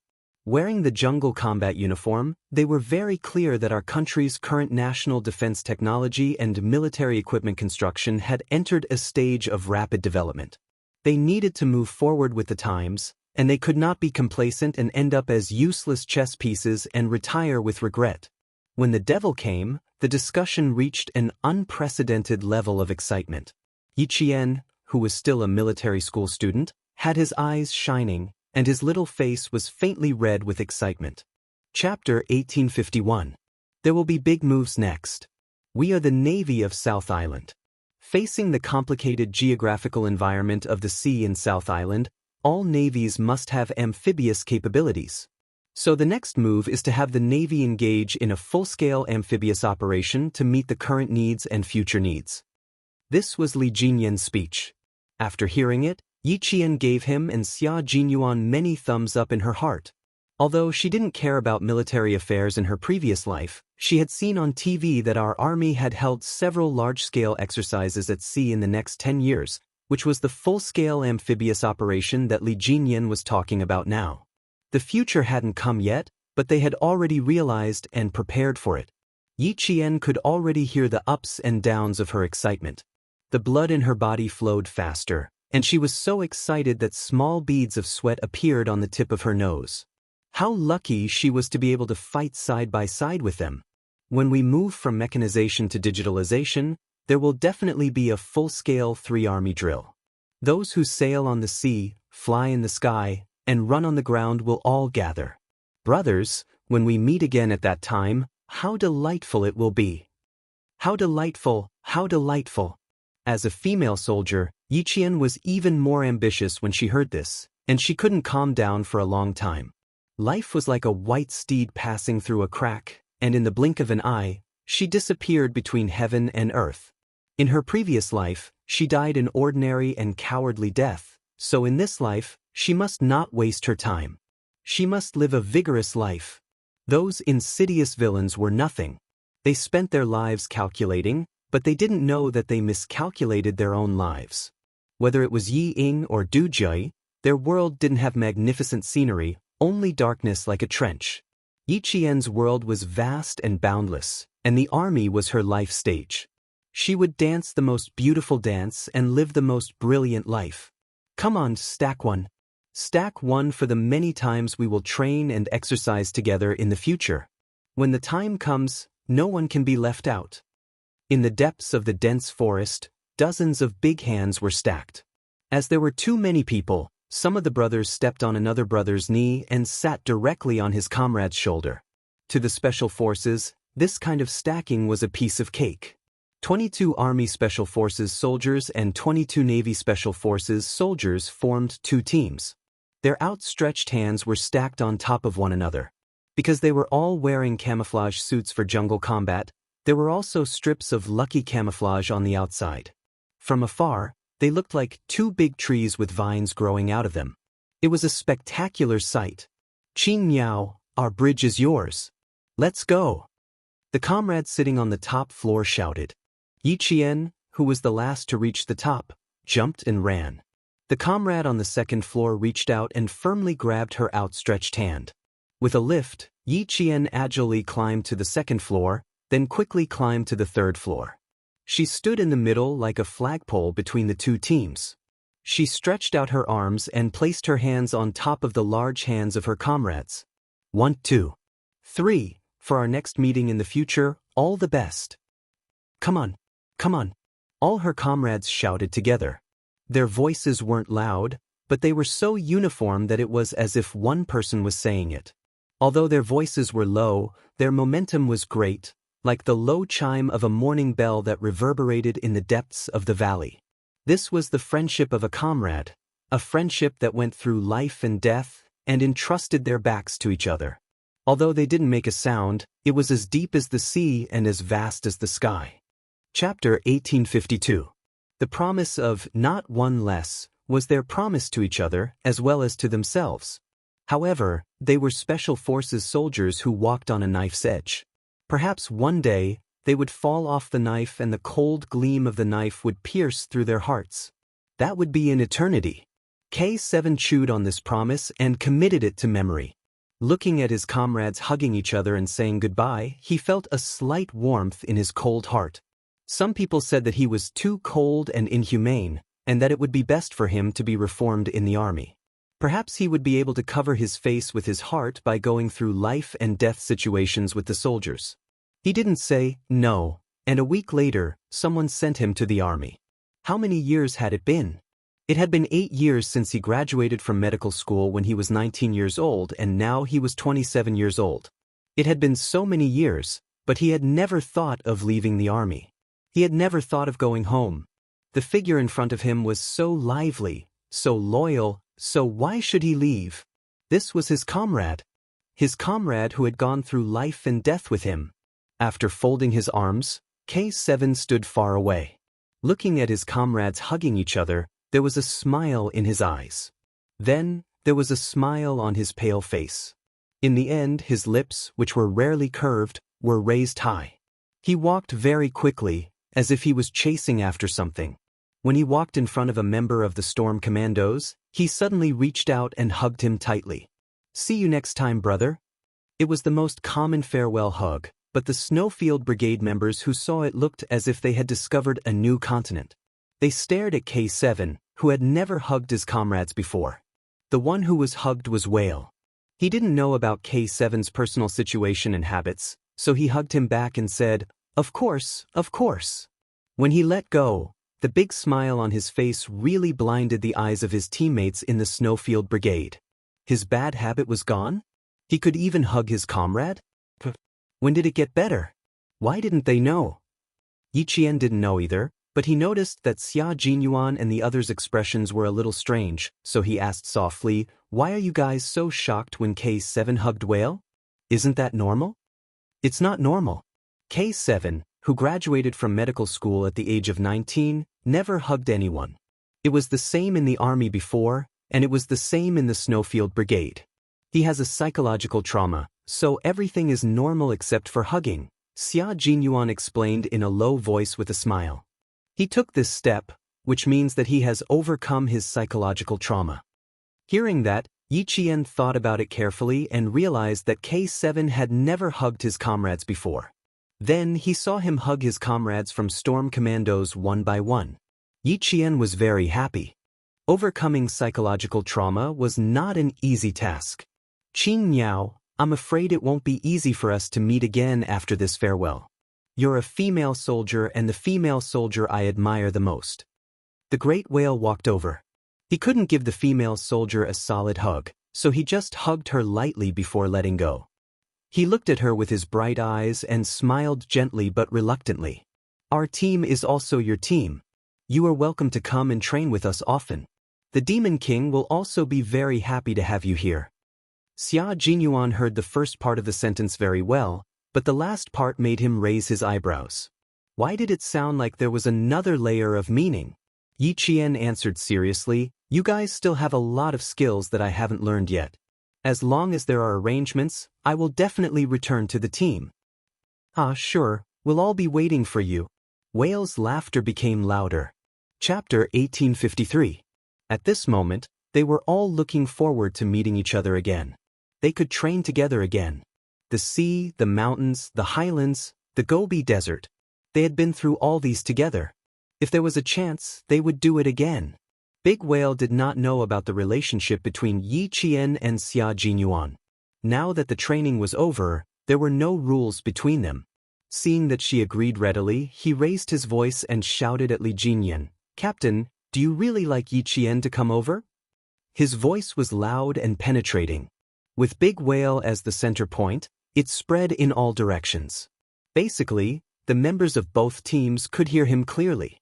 Big Shark, who knew a little about the situation, raised his hand and rubbed his forehead. "Big Whale, you're trying to steal Qing Yao away in front of Q King. You're really bold." When the members of the Storm Commandos heard this, they immediately laughed and continued to tease him. "Of course our captain likes her. Big Whale, do you still need to ask? Look at how well they complete their cooperative training every time. Look at how good their chemistry is. How much do you like her to be able to cooperate so well?" Meanwhile, Major Xia finally understood that these water ghosts had the same thoughts. They were trying to matchmake his little fox and the Devil King. When the members of the Snowfield Brigade heard this, they could not take it lying down. "Brother, you're not being very nice. This is a female soldier in our team. One moment you were reluctant to let her go, and now you want to steal the beauty of our team. Brother, let's have a good chat. Who was the loudest just now? I can't tell that you guys have such thoughts. Let's go, let's find a quieter place to have a good chat." The people who said this were the members of the Snowfield Brigade who were unaware of the situation. The few who knew, such as G3, J5, Z7 and the scout, young Sparrowhawk, were already looking at their Q King sympathetically. How pitiful! His girlfriend was stolen from him, but Q King could not do anything about it. Z7 was different from the others. He loved to watch the drama unfold. At this moment, he was enjoying the change in Q King's expression. That's right, he was enjoying it because he was jealous that Q King could see his girlfriend every day. How could Xia Jinyuan not know what his bad friend was like? He glanced at him, raised his eyebrows, and looked at Yi Qian. After a few seconds, he looked at Han Zheng again. This time, his gaze was somewhat provocative. His thin lips curled up slightly. Even his smile was so provocative. That smile really made one's heart itch. It was as if she was directly telling Han Zheng, "Don't think that you can see a good show from me just because of this. Give up." He must have suffered a huge blow. It's a little abnormal. After being provoked, Z7 muttered to himself. Then his gaze landed on Yi Qian. Q King was so calm and could even reply to them with a provocative look. Could it be that he was not angry because of Yi Qian? Because Yi Qian would do something to make him happy, so he did not mind? Not angry at all? Z7 knew Xia Jinyuan well. After sorting out his thoughts, he immediately put on a straight face and pretended that he had not seen anything. J5 immediately walked over and said in a low voice, "Calm down. They don't know about your relationship with Qing Niao. It's okay if they don't know. Don't get angry. Maintain your composure. Don't make things unpleasant." As a man, watching his girlfriend being paired with another outstanding man, as a man, he felt very embarrassed and aggrieved. Chapter 1854. It was indeed embarrassing to encounter such a situation, but Major Xia Jinyuan was not an ordinary person. Nothing that could make him feel awkward had ever happened before. If his girlfriend was to be mixed up with another man, it would depend on whether that man was interested or not. Li Jinyan did not have feelings for Yi Qian. Since he knew that, why should he jump out? Of course, the most important point was that his girlfriend did not have feelings for another man. All in all, there was no need for him to jump out. He would only feel awkward if he jumped out. He would make everyone feel awkward and Little Fox would not be able to get out of this embarrassing situation. It did not matter if he was embarrassed. He was a thick-skinned man after all. However, this matter had to be resolved properly. He did not want to make things difficult for Little Fox. As for himself, he was not angry. Other than feeling a little stifled, he was also a little worried. He was worried about when his identity would become open and aboveboard. However, he still had to put on an act. He had to let Little Fox know how aggrieved he was as a boyfriend who could not be exposed to the public. When he heard this, he said, "Don't worry. I still have some manners. The ignorant are innocent. When they find out one day, I will find a way to talk to them about the past. We'll talk about it in the future. Bear with it for now," J5 said and felt like laughing. You have to understand that the rarer something is, the more valuable it is. What's more, Qing Niao is extraordinary. Her talent and appearance are top-notch. The hormones in a man's body will cause trouble, and he will more or less have some fantasies about her. You cough. Do you want to take a breather now? Major Xia felt that his comrade was too good at backstabbing him. He had not thought of anything else, but his comrade had thought of everything. What did he mean by more or less fantasize about being with her? You're not here to comfort me so you can stab me a few times, right? Major Xia stared expressionlessly at his comrade who was trying hard to hold back his laughter. Fantasize about being with her? If you said, fantasize about being with a girlfriend like Qing Niao, I might be able to accept it. When J5 heard this, he laughed and patted Xia Jinyuan on the shoulder. He laughed so hard that his shoulders shook. I'm honest. I'm not lying. Please forgive me. An honest man can't go against his conscience and lie. It was good that she was not angry. He was really worried that a dispute would arise because of this.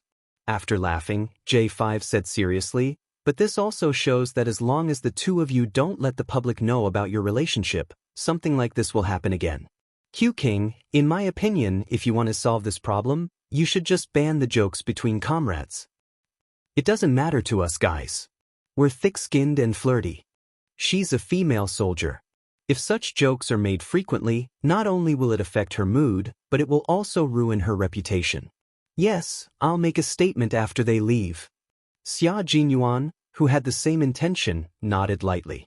His gaze had already landed on Yi Qian. She still had to solve this problem herself. Due to his status, he had to wait for Demon King Li to make a statement first before he could stand up. Although the two teams trained together, they were two different teams after all. They had their own captains, so Li Jinyan had to be the one to stand up for the Storm Commandos. Xia Jinyuan, who was born in a military family, knew how to get along with his colleagues. He would not let himself make the mistake of overstepping his authority. Major Xia was also someone who would not let himself be taken advantage of. Since he wanted to let Yi Qian know that he was upset, his expression in the blink of an eye was so pretentious that even J5 silently distanced himself. As expected of a soldier king, he really knew how to act. Chapter 1855. Yi Qian, on the other hand, did not realize what big whale meant at first. It was only when she heard their banter that she realized what big whale was implying. She was not embarrassed. They were just joking and no one took it seriously. She did not take it to heart, but what about her boyfriend? Yi Qian, who understood what was going on, immediately went to look at her boyfriend. When she turned her head, she saw her boyfriend, Major Xia, looking at her with an extremely resentful gaze. When he saw her looking at him, he even sighed heavily, looking like a resentful husband in his boudoir. Yi Qian felt her scalp go numb. Captain Xia, you are really not suitable to be a resentful husband. She still needed to comfort him. If she put herself in his shoes and someone else used him to make fun of other women, she would also feel uncomfortable. Although she did not have any experience in love, she knew that love was about mutual respect, putting each other in the heart, and always being considerate of each other. Moreover, although the members of the Storm Commandos were joking, this kind of joke should be prohibited. She did not like this. You guys are really bold. You even dare to make fun of your own captain. Your captain is not just anyone, he is the Demon King. I can already foresee that when you guys return, you won't be able to escape from dozens of nautical miles of armed swimming. As soon as Yi Qian finished speaking, all the members of the Storm Commandos immediately looked over. It can't be, right? It was just a joke. With one look, the bolder members were so scared that their hearts trembled. Their Demon King captain already had a cold face, but now he was so cold that his face was expressionless. Everyone knew that the expressionless Demon King was the scariest. Xia Jinyuan was already laughing. Dozens of nautical miles of armed swimming was not an easy task. They only knew about Little Fox's abilities and character, but they did not know that Little Fox did not like to make such jokes, especially when it came to relationships. Li Jinyan's expression had already become extremely cold. He was a little lawless. There should be a limit to making fun of others. He walked to Big Whale's side coldly. Big Whale knew that he was in trouble. He lowered his head and immediately admitted his mistake. "I'm sorry, Captain. I was wrong." He had to admit his mistake immediately. Moreover, his attitude must be sincere. None of the members of the Storm Commandos saw this and immediately grabbed the neck of the comrade who had made a joke. "We're in trouble because of your foul mouths. I still had a few days off when I went back, but now, it's all gone." Just as he finished speaking, the Demon King said coldly, "I originally planned to give you 3 days off to rest. Now it seems that there's no need for that. Go back and challenge the 30 nautical miles of armed swimming." He couldn't say too much, but the punishment was very clear. Whoever dared to make such a joke again would be severely punished. All the members of the Storm Commandos stood straight and accepted their punishment without any objections. Xia Jinyuan walked to his side and fought side by side. His handsome face, which was always smiling, now looked just like the Demon King beside him, cold, sinister, and sharp as a sword. You can joke around, but remember that there's a limit to it. Normally, us men can sit together and chat. We're men and have thick skin, so it doesn't matter. Qing Niao can also take a joke, but you've all made the most basic mistake. Xia Jinyuan's words were not only for the water ghosts, but also for all the special forces of the Snowfield Brigade. You've all forgotten that Qing Niao is a female soldier. You've forgotten that although we're comrades, there's still a difference between men and women. Chapter 1856. I hope that we won't hear jokes like today's in the future. I also hope that everyone can give Qing Niao some face and not make her feel too awkward. After all, she's the only female soldier in our team. With the two captains' statements, the soldiers from both teams realized that they shouldn't have acted this way. They only wanted to keep Qing Niao in their team, but they didn't consider whether Qing Niao would accept it or not. De Jing was the first to apologize, and Yi Qian gladly accepted it. After today's incident, Yi Qian knew that there wouldn't be anyone from both teams who would make fun of him and the Demon King in the future. There wouldn't be any more problems like this either. Yi Qian was very satisfied with the outcome. The helicopter was already in position, and the signal to prepare to board came through the wireless communicator. It was time for the two teams to part ways. The handsome and cold Li Jinyan walked to Yi Qian's side, and a faint smile appeared in his eyes. "You'll have your exams when you get back. Duel, don't worry."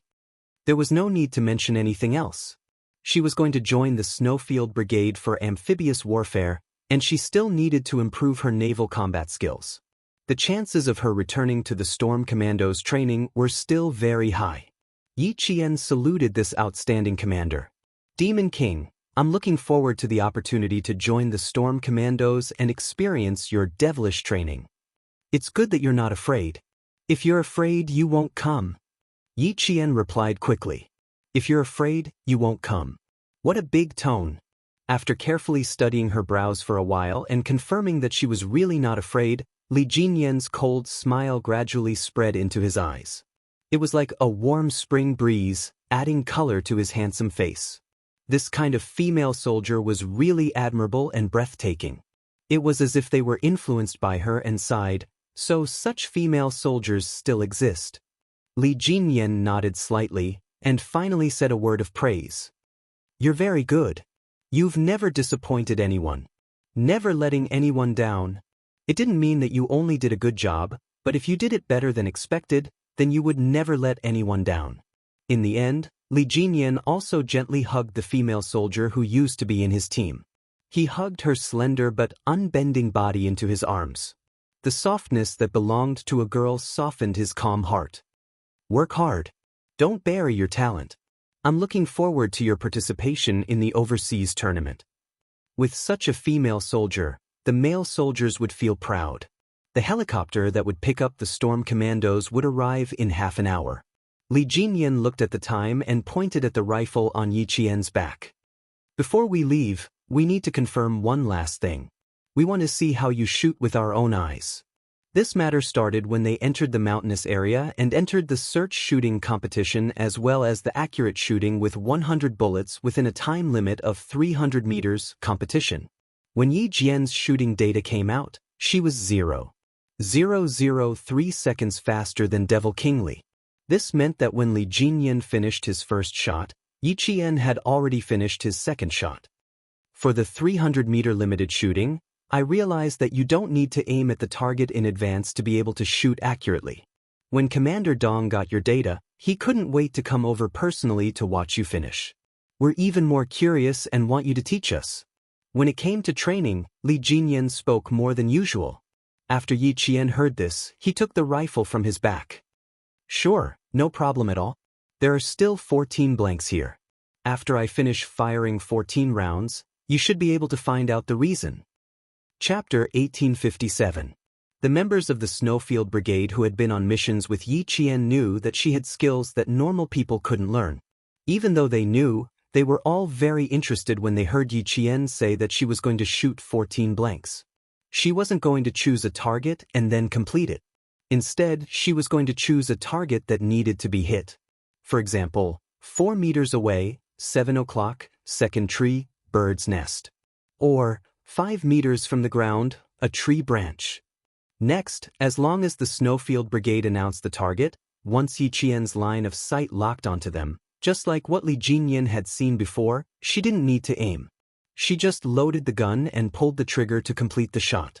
Bang bang bang. Continuous gunshots rang out. The water ghosts of the storm commandos saw Yi Qian shoot as if she was aiming at a huge monster. She didn't need to aim at all and just completed the shot. After the 14 blanks were fired, the water ghosts were shocked into silence. What kind of shooting technique was this?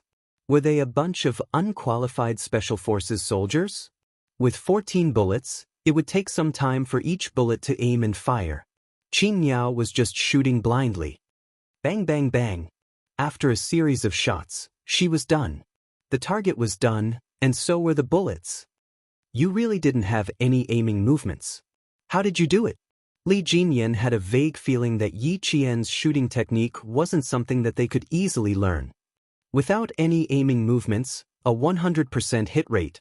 Qin Yao, how did you do it? I have this gun in my heart. My eyes see the target, and the gun in my heart is already aiming. From the moment I raised the gun and pulled the trigger, the gun in my heart was alive. I could already feel the bullet eject from the magazine, the cartridge case jump out, and the bullet hit the target through the barrel. It was the same explanation as before. Yi Qian answered truthfully. As for whether they believed it or not, it was up to them. An inconceivable explanation, a visible fact. Even Li Jinyan, who had always been calm about everything, found it hard to accept in an instant. She had this gun in her heart? But it wasn't this gun that completed the shooting in the mountains. Raising the question again for the first time, the calm Lieutenant Commander Guan Lai was a little anxious. Yi Qian smiled. Yes, as long as it's a gun that I'm familiar with, I'll always have that gun in my heart. Li Jinyan got another inconceivable answer, but he knew that this was the correct answer. After a long while, he slowly said, I think we won't be able to learn it. In the past, we all wanted to learn and tried, but in the end, we gave up. Xia Jinyuan smiled and said, because no one can have this gun in their heart when they get it. Only she can do that. Thinking about it, Yi Qian was groomed as a Special Forces member of the Snowfield Brigade, so the soldiers of the Snowfield Brigade would definitely be the first to know about it. Since they were familiar with the battlefield, they would naturally want to learn as well. Unfortunately, no one could do it. Indeed, we can't do it. I know that without even trying. Li Jinyan got an unbelievable answer. He smiled helplessly and said, Commander Dong told me that since Qin Miao can't become a marine, then we should learn her shooting skills. After a slight pause, he added, when I go back and report this, Commander Dong will be secretly upset for a while. After listening to her explanation, the shock on the faces of the water ghosts didn't disappear for a long time. They tried to think about it in their hearts and even raised the rifles in their hands. In the end, their first action was still to aim. Chapter 1858. Have a gun in their hearts? Yes, they all had a gun in their hearts, but this gun was dead, not alive. Unlike what Qin Yao said, the gun, in her heart, could still be aimed and fired. They couldn't learn this ability. Li Jinyan, who originally wanted to ask about how to quickly change the magazine, felt that it was unnecessary. He was afraid that he would get another unbelievable answer. However, Yi Qian said, because I have this gun in my heart, I know how many bullets have been fired and how many bullets are left in the magazine. When there are 3 to 4 bullets left in the magazine, I can change the magazine with one hand. During the process of changing the magazine, all 3 to 4 bullets have been fired, and I can just remove the old magazine and reload it with a new one. I don't need to wait for the tracer to appear or pay attention to the warning of the magazine. She explained the last question in his heart. Li Jinyan nodded lightly. I understand. It's all based on the fact that you have a living gun in your heart. As he spoke, he looked at Xia Jinyuan and lowered his voice slightly. Fortunately, you joined the army and didn't get buried. Fortunately, she was a Chinese soldier and one of them. If such an enemy appeared on the battlefield, they would tremble without thinking about it. Yi Qian nodded and said, you can say that. Previously, the Navy commander also told me that I also wanted all my comrades to learn how to shoot. However, Q King and the others have all tried, and they didn't achieve the expected effect. Because we can't do it, we'll never be able to achieve it, Xia Jinyuan said helplessly. At that time, he was very interested and thought that he might be able to do it too. However, it turned out that he was thinking too much. The water ghosts of the storm commandos touched their faces. All right, it was time for them to wake up. Don't think about learning Qin Yao's shooting skills. Before they saw it for themselves, they were all delusional. Outside the dense forest, the faint rumbling sound of propellers could be heard. It pulled the water ghosts back from their shock and they looked up at the sky. The helicopter to take them back to South Island had arrived. After receiving all the explanations, Li Jinyan smiled at the female soldier who had once again surprised him. He turned around and faced the water ghosts behind him. His cold voice rang out with extreme harshness, everyone assemble. Li Jinyan, who turned around with a smile, was the cold and seemingly ruthless young lieutenant commander. It turned out that the 22 members of the storm commandos had gathered within a minute, and the last seat in the front row was empty. This used to be Yi Qian's seat. Without Yi Qian, their original number was reduced to 21.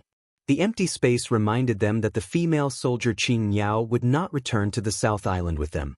Their resolute gazes fell upon Yi Qian. Even if they were reluctant to part, they still had to bid farewell. Attention, salute. As Xia Jinyuan's commanding voice sounded, all his comrades straightened their backs like steel plates, raised their right hands neatly, and saluted the departing figure. The green mountains will not change, and the green water will flow forever. We will meet again. Sigh, if Qin Yao was in our team, she might be sitting opposite me now. Daoist, who had boarded the plane, looked at the empty seat opposite him, and his reluctance to part with her was evident in his words. When the other commandos who came in with him heard this, they did not say anything.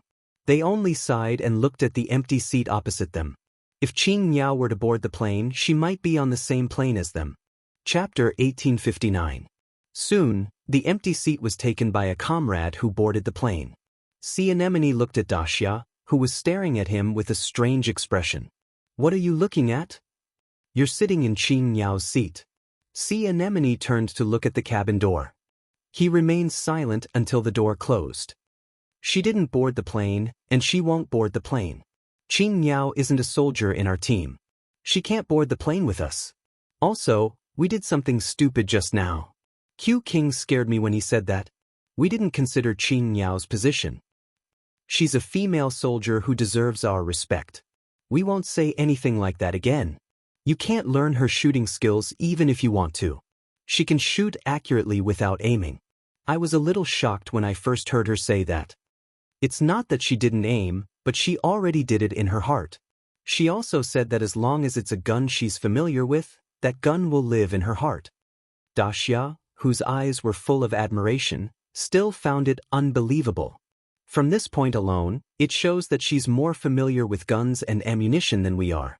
I suspect that she's very familiar with all the known types of guns from all over the world. His words made the water ghosts who boarded the plane gasp. If that's the case, how terrifying is that? It's already terrifying. If it gets scarier, I'm just glad that she's a soldier from our side and not an enemy. Daoist sighed. His words were full of admiration for Yiqian.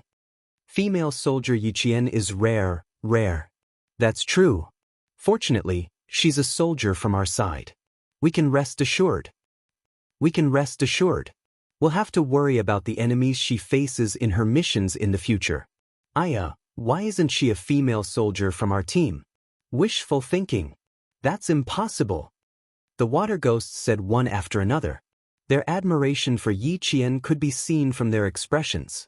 Female soldier Yiqian, codenamed Xianxia, was a female soldier who was braver than the male soldiers.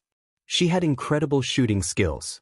The more he interacted with her, the more he was attracted to her unyielding spirit. The more he was attracted to her, the more he could discover each of her strengths. In the end, he would be convinced by her and admire her. This was probably the so-called charisma. Li Jinyan was the last to board the plane. When he reached the cabin door, he turned around and saluted all the members of the Snowfield Brigade who had saluted him. He then nimbly retracted his right hand and turned around to board the plane. When there was a reunion, there would be a separation, and when there was a separation, there would be a reunion. There would be a day when the brothers of the two teams would meet again. The members of the Snowfield Brigade raised their heads and watched the two helicopters pick up the storm commandos until they could no longer see the fuselages of the helicopters. Xia Jinyuan, who was standing at the front, turned around and faced all his comrades. He reorganized the team and gave them instructions on what to do next. First, everyone should submit a training report and a combat report. We can discuss in groups and submit one report. Second, we need to write down the suggestions for the exoskeleton power equipment we're going to wear in the Gobi Desert, as well as the problems we found when using it. The equipment experts are still waiting for our feedback. Marching and fighting were not a problem, but the report was a pain in the ass for this group of Special Forces soldiers who were trained in science and engineering. Everyone, including Xia Jinyuan, did not want to write it.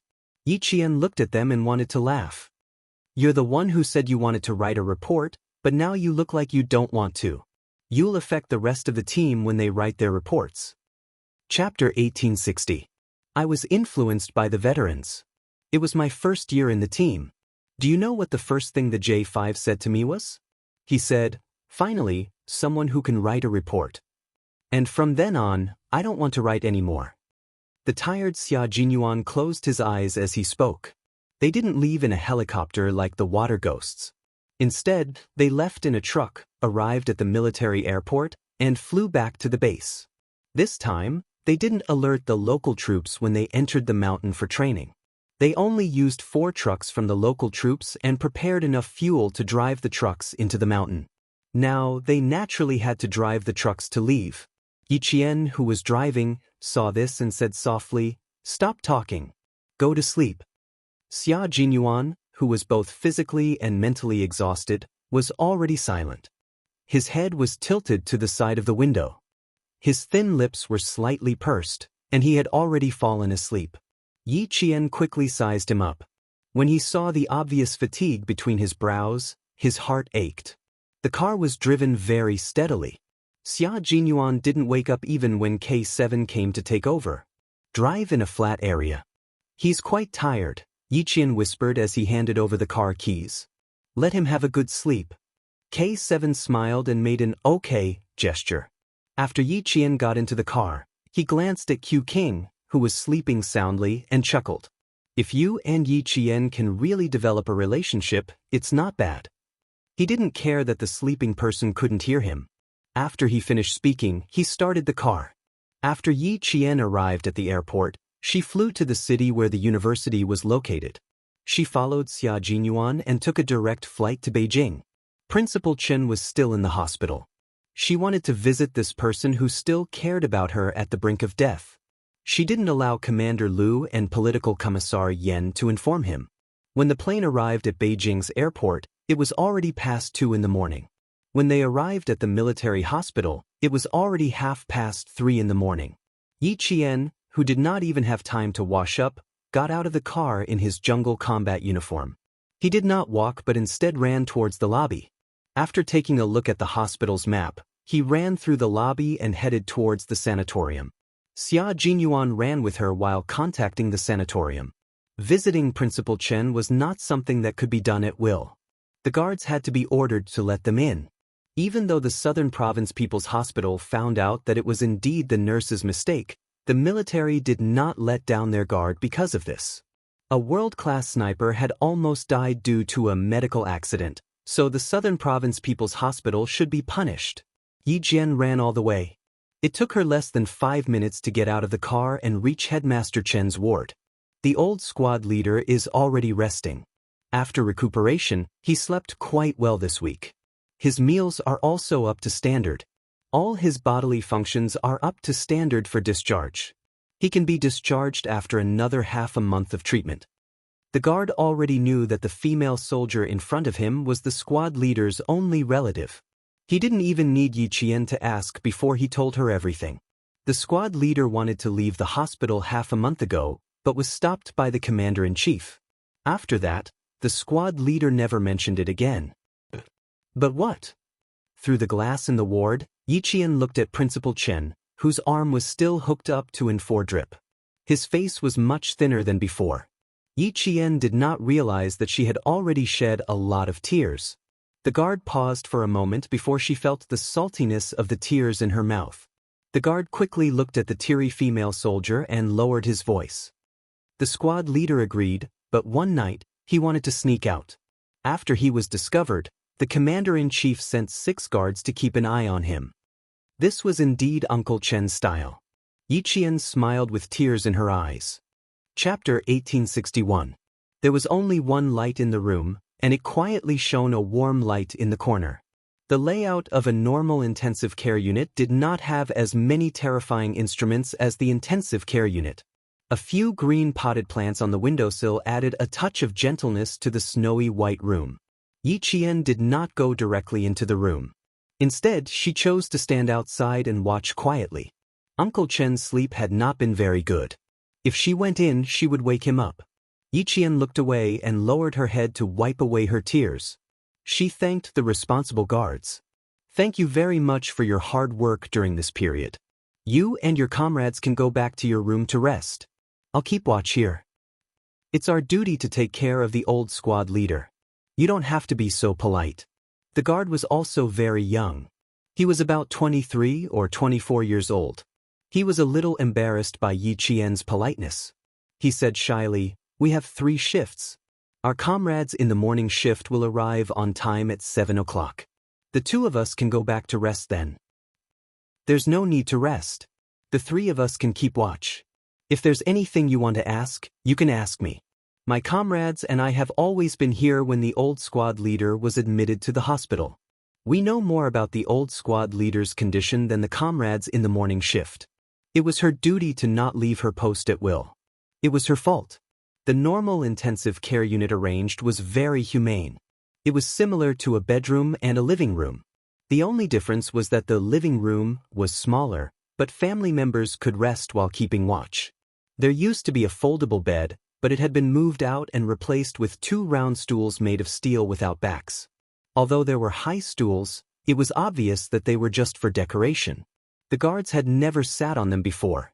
The plastic packaging on the stools was in good condition. There were no traces of friction at all. Yi Qian moved the plastic stools out and began to ask Principal Chen about his condition during his stay. Another guard stood outside the corridor. The first day he was transferred from Nan Province was indeed dangerous. All of his organs showed signs of failure. The first thing we did when we received the old squad leader was to send him to the emergency room. Yi Qian's heart clenched as soon as he heard the beginning of the story. His hands on his knees clenched into fists. His life could be in danger at any time due to organ failure.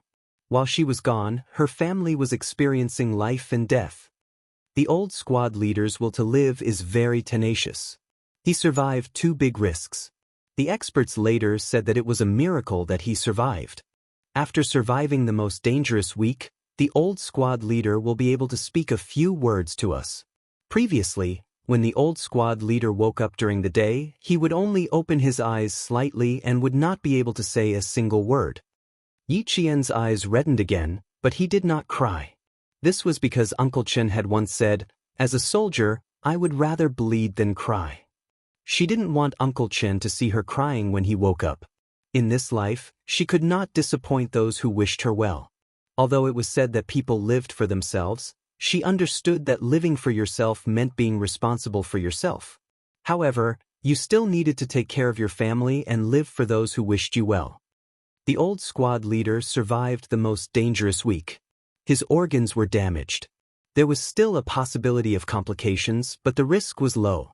To be on the safe side, he stayed in the intensive care unit for another week before the experts confirmed that he could be transferred to normal intensive care. Chapter 1862. The guard was a male soldier with a sharp tongue. During the 1 month that Principal Chen had been in the military hospital, he finished speaking in less than 10 sentences. Even so, Yi Qian's nails dug into his palms as he listened. How was it just 1 week of resuscitation? It was clearly 2 weeks of resuscitation. If the wrong medicine was used during the 4-drip, the serious cases would go into shock and die on the spot. Uncle Chen discovered the wrong medicine within 3 minutes of the 4-drip and fell into a coma. What if the 4-drip lasted for another 3 minutes? Even though Principal Chen had made it through safely, Yi Qian's body trembled uncontrollably whenever he thought about it. Yi Qian clenched his fists even tighter to control his trembling body. He didn't show it on his face as he gently closed his eyes. Thank goodness, thank goodness. Thank goodness nothing happened to Uncle Chen. Otherwise, she didn't know what kind of destructive things she would have done. Grandpa Zhen had already left her and Uncle Chen was the only family she had left. She only hoped that Uncle Chen would be healthy and live a long life. Outside, Xia Jinyuan had already obtained the detailed medical records of Principal Chen's hospitalization.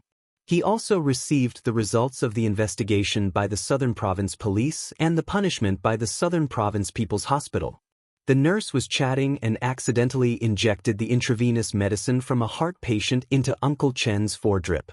The side effects of this medicine were vasodilatory headache, arterial spasm, respiratory paralysis, and death by asphyxia.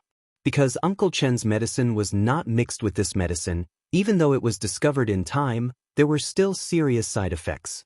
If the guards from the military hadn't discovered it in time, at this very moment his little fox would have lost her last family member. Xia Jinyuan didn't go in immediately. Instead, he called Commander-in-Chief Xia's personal cell phone. He needed to clarify the situation. Commander-in-Chief Xia was awakened by the ringing of his cell phone at 3:40 a.m.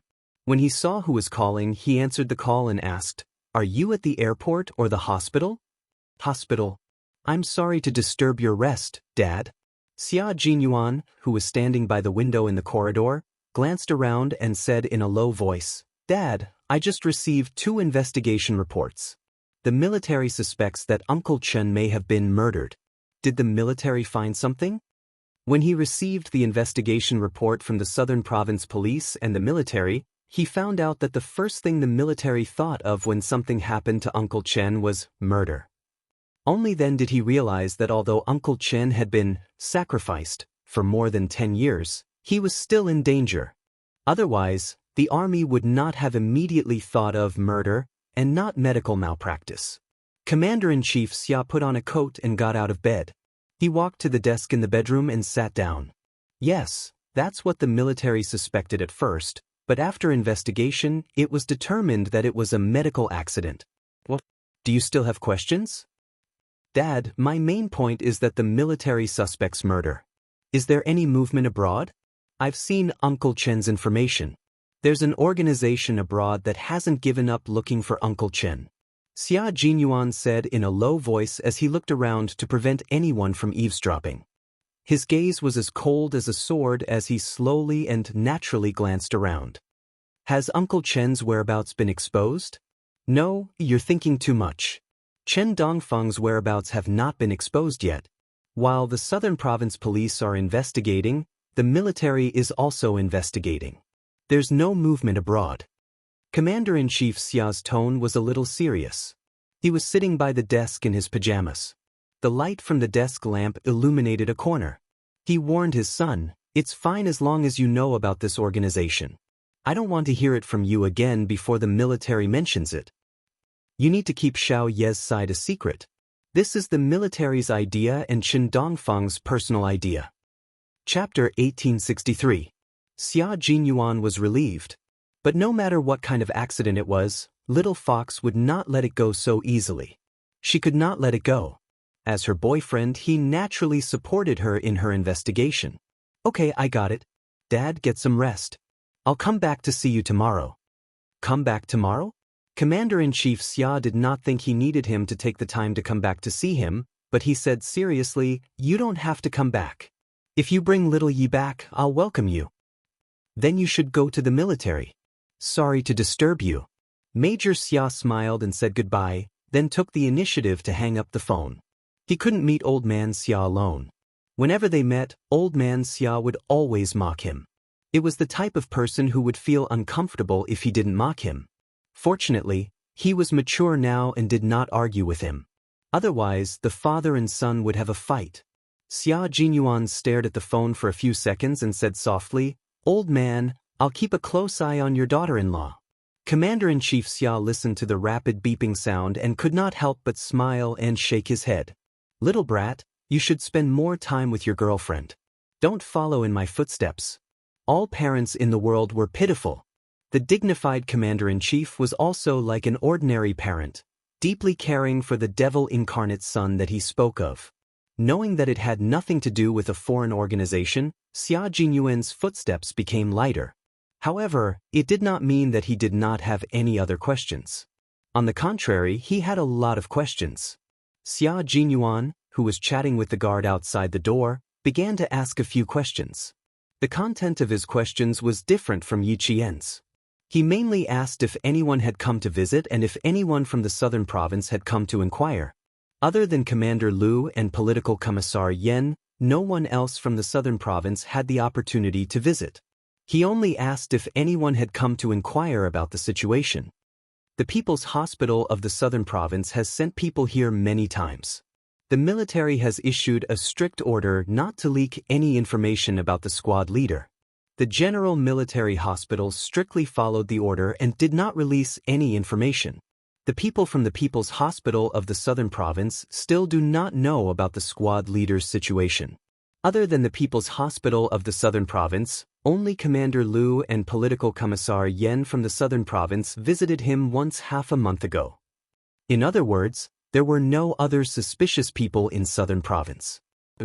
Xia Jinyuan narrowed his eyes as he read the report.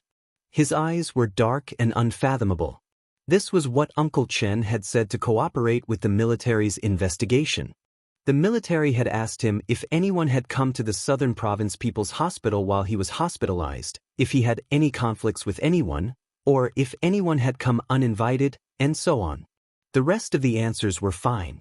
Only the part about Yi Zhifan made him feel a little strange.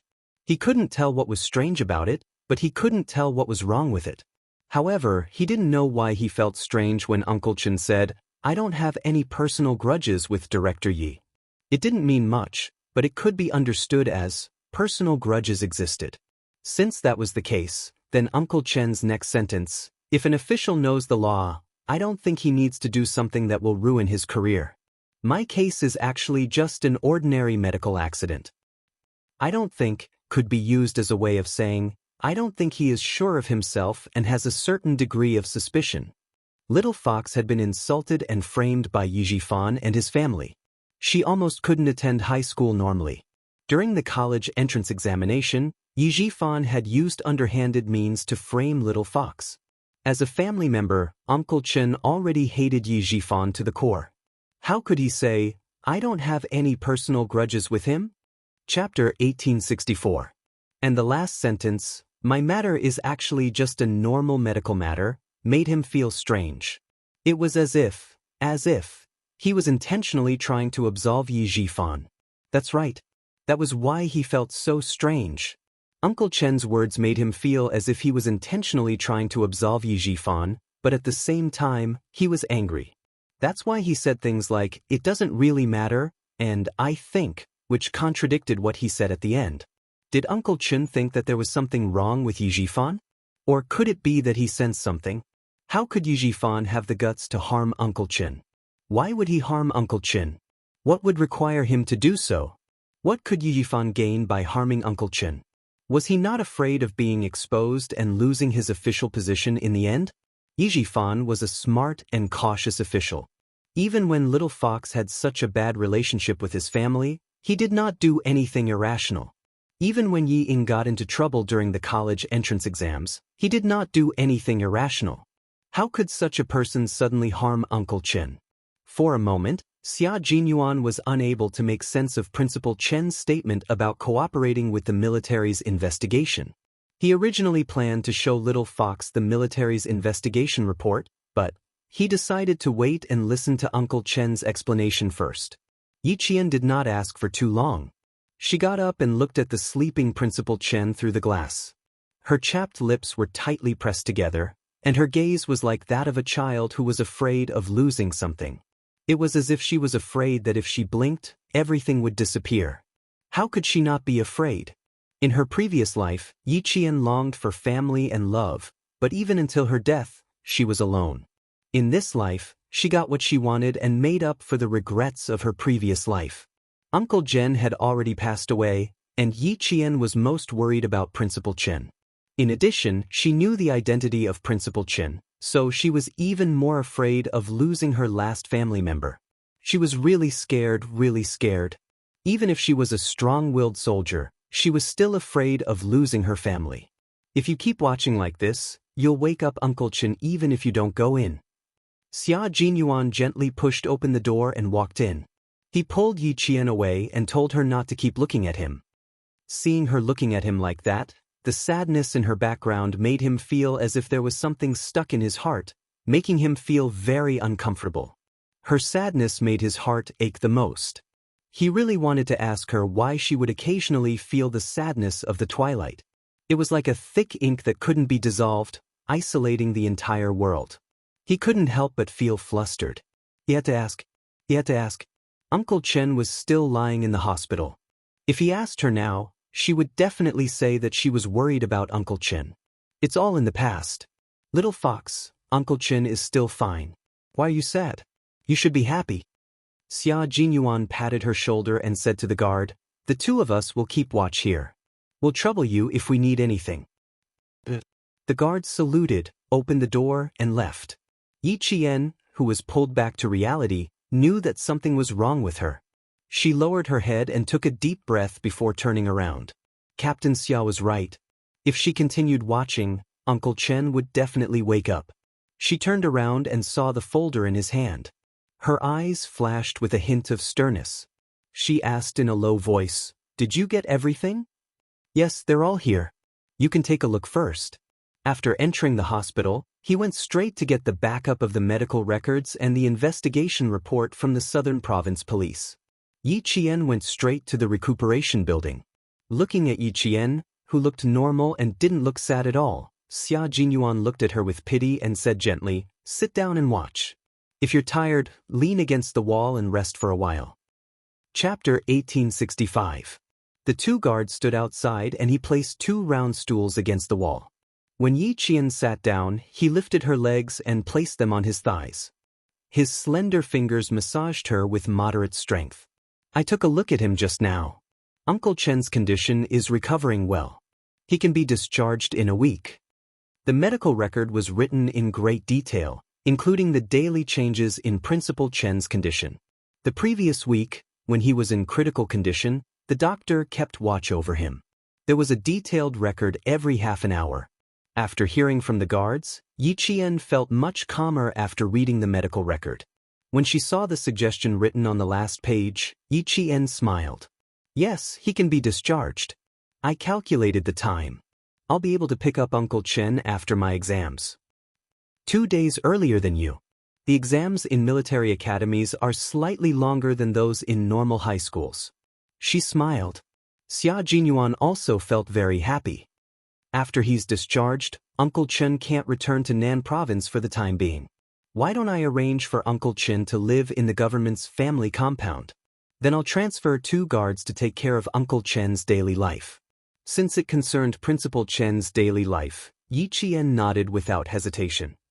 As long as Uncle Chen is willing, I have no objections. However, although she didn't hesitate, Yi Qian frowned when she thought about Principal Chen's status. She thought for a while before continuing. With Uncle Chen's status, it doesn't seem appropriate for him to live in a crowded place, especially in a government agency's family compound. Do you think they'll recognize Uncle Chen? What she said made sense. Xia Jinyuan fell silent for a moment. When Uncle Chen wakes up, we'll ask him for his opinion. Also, let's take a look at the military's arrangements. Yi Qian flipped to the Nan Province Police Investigation Report. As soon as her gaze landed on it, the smile on her beautiful face disappeared. Her indifferent expressions suddenly became sharp. The results of the investigation were, the nurse made mistakes in her work, and murder was ruled out. The word murder was like 2 bullets hitting her heart with a bang. Her brain and nerves immediately caused a thick fog of blood to appear before her eyes. She looked up and stared at Xia Jinyuan with her red eyes. She asked angrily, "Murder? Why did the military suspect murder at first?" At that time, Captain Xia had told him that Uncle Chen's accident was due to a problem with his foredrip.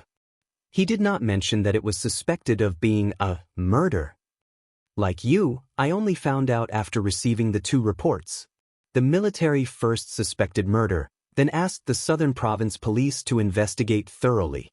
After 20 days of investigation, the Southern Province Police concluded that it was indeed a medical accident and ruled out murder.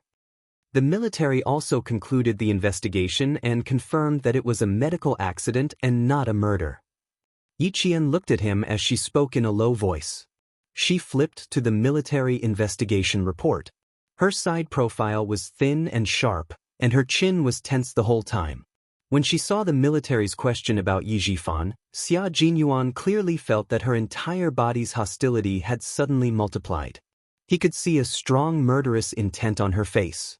"Calm down and read slowly," Xia Jinyuan calmly reminded her. His hands kept massaging her tense thighs and calves. After finishing the mountain training, everyone's legs were so sore that every step they took hurt their muscles. When Yi Qian rushed to the hospital and jumped out of the car, the muscles in her legs went out of control. She staggered a few steps before stabilizing herself and not falling. She was a girl who could endure. No matter how tough or tiring it was, she could grit her teeth and endure it. Chapter 1866. She was so good at controlling herself that it made him a little worried. He was afraid that if he held back too much, he would end up hurting her. Therefore, whenever he had the chance, he would help her loosen her muscles and bones and check if there were any bone injuries. There was an old saying in the army, recruits are more trustworthy, veterans are more sick, and there are more problems that are neither old nor new. The phrase, veterans are more sick, meant that after being in the army for a long time, they would have problems all over their bodies, especially their knees. If they didn't take good care of them, they would be plagued with illnesses and it would affect their future battles. He increased the strength of his massage, and Yi Jianjian felt the pain. The red in her eyes that were staring at him gradually faded, and she slowly regained her calm. Yi Zhifan's mother has been recuperating at the People's Hospital of Nan Province. Uncle Chen had gastric bleeding and was sent to the hospital for emergency treatment. Regiment Commander Lu and Political Commissar Yen were running up and down with their men, so it was inevitable that they would run into Yi Zhifan. The report contained a conversation between Regiment Commander Lu and Political Commissar Yen. Yi Zhifan did run into them by accident. The military also questioned Uncle Chen privately. Uncle Chen said that it had nothing to do with Yi Zhifan. Yi Qin, even if you're angry now, it's useless. Sometimes, things are just so coincidental that it seems like a case of murder. Xia Jinyuan looked at Yi Qian coldly. Even his voice was cold. The things in the report have already been investigated. What's there to be angry about? Yi Zhifan only came to visit Uncle Chen once. How could you lose control of your emotions so easily? If he really had bad intentions, he would be happier if you lost control of your emotions. You can only handle things calmly. Anger will only make things worse. Yi Qian, you need to calm down right now. With that said, Xia Jinyuan took the file without hesitation. You need to calm down right now. Get some sleep and wait for Uncle Chen to wake up. Yi Qian knew that he was in a bad mood, so he didn't refute Xia Jinyuan's words. He took a few deep breaths to suppress the anger in his heart. Okay, I'll rest for a while. I'll look at it after I calm down. I'll ask the guards to bring a folding bed over. You can rest here. In her current situation, it was better not to look at it anymore. If she also noticed the strangeness of Uncle Chen's words, her emotions would only fluctuate even more. It seemed that Yi Zhifan's influence on Yi Qian was still quite big, even bigger than Yi Ying's appearance. The guard brought the foldable bed over, not forgetting to bring 2 quilts that reeked of disinfectant. Let's each take half a side. There was only one folding bed. Yi Qian, who was hugging the quilt, suggested, I'll sleep on this side, and you can sleep on the other side. Let's rest together. It was tiring enough to accompany her. She couldn't let him suffer. Upon hearing this, Xia Jinyuan gestured to the small foldable bed. I'm afraid that if I lie down, the foot of the bed will break. I don't choose a place to sleep. You should rest. Last week, her period had just ended. She had to train twice in a row and didn't rest in bed for a single day. It was said that girls must pay attention to keeping warm once a month, otherwise there would be endless trouble. She had run in the rain and rolled in the snow for 2 months in a row. Now that she was back and had a place to sleep, how could he let her suffer? She was afraid that he would suffer, and he was afraid that she would suffer. In the end, the Major's domineering personality kicked in. He carried Yi Qian and placed him directly on the long table. You're so dishonest. You have to insist on arguing with me. Don't you know that I'm actually more stubborn than anyone else? Who can argue with me? Don't move, don't talk. Uncle Chen is still sleeping inside. The domineering Major was in high spirits. He bent down and personally took off Yi Qian's military boots and jacket. Chapter 1867. Yi Qian really couldn't move. If she moved, the long table she was sitting on would creak. Not only was she afraid of waking Uncle Chen up, she was also afraid of alerting the 2 guards standing outside. After taking off his jacket, Yi Qian hurriedly covered his belt with her hands. You can't take off your pants. It'll make it easier for me to get up in the morning. She felt a little unnatural, afraid that he would really take off her pants. No, I'm not thinking of taking them off. Seeing her unnatural expression, Xia Jinyuan lowered his head to hold back his laughter and carried her to the foldable bed. Go to sleep. Have a good night's sleep. We can still sleep for 3 hours after the shift changes at 7. We've overworked our brains during this period of time, so we need to rest well. It won't be too late to think about things when we wake up. Faced with the determined Major, Yi Qian lay down in bed and got up on her elbows. She still asked worriedly, How are you going to sleep? Get the guards to bring another layer of blankets and sleep on the floor. Xia Jinyuan hugged the blankets and put his feet on the long table. He leaned against the corner of the wall that was warmed by the heater and raised his eyebrows. This is good. The heater is facing us, so we don't have to worry about catching a cold. It was still winter in the capital, so the hospital was still using central heating. Yi Jian watched him close his eyes, as if he was too tired to say another word. Only then did she lay back down gently on the bed. She was a person who could calm down quickly. She was no longer as angry as she was before. She snuggled a little deeper into the bed, only her short black hair was visible, so he couldn't tell if she had closed her eyes or fallen asleep. Xia Jinyuan quietly opened his eyes and saw that she was lying motionless under the blankets. Only then did he relax and close his eyes again. There was a faint smile on his handsome face, and he soon fell asleep. The shift change at 7 o'clock. Xia Jinyuan only slept for 2 hours before opening his eyes. Sleeping in this position was not comfortable at all. 2 hours was his limit. His legs were long and slender to begin with, so when he put them down, they were like a bridge. When he put them down, his legs were numb and didn't feel like his own legs at all. He only gently put on his military boots when his blood flow returned to normal. 2 hours of deep sleep had swept away most of the fatigue in his body. He stood up and looked into the room. He met the eyes of Principal Chen, who had just woken up less than 10 minutes ago. The two of you are too good at tormenting people. Why didn't you go to the hotel next door to rest? Can you sleep well if you sleep outside? Principal Chen lectured a little unhappily. After more than 40 days of high-intensity training, you should have a good rest when you come back. How can you mess around?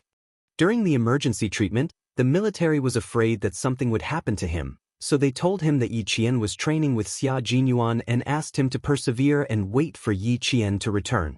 Although he didn't know where the training was, if it could make Yi Qian neglect his studies, it must be a very important and high-intensity special training. He did not feel sorry for Yi Qian during training. Soldiers did not have the right to think that training was tiring. He would only feel sorry when training was over. He would feel sorry for not having a good rest.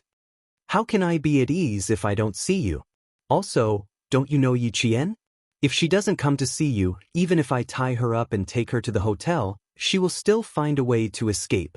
Xia Jinyuan poured a glass of warm water and handed it to him. Have a glass of water first. The guard said that Uncle Chen didn't like to be served by others.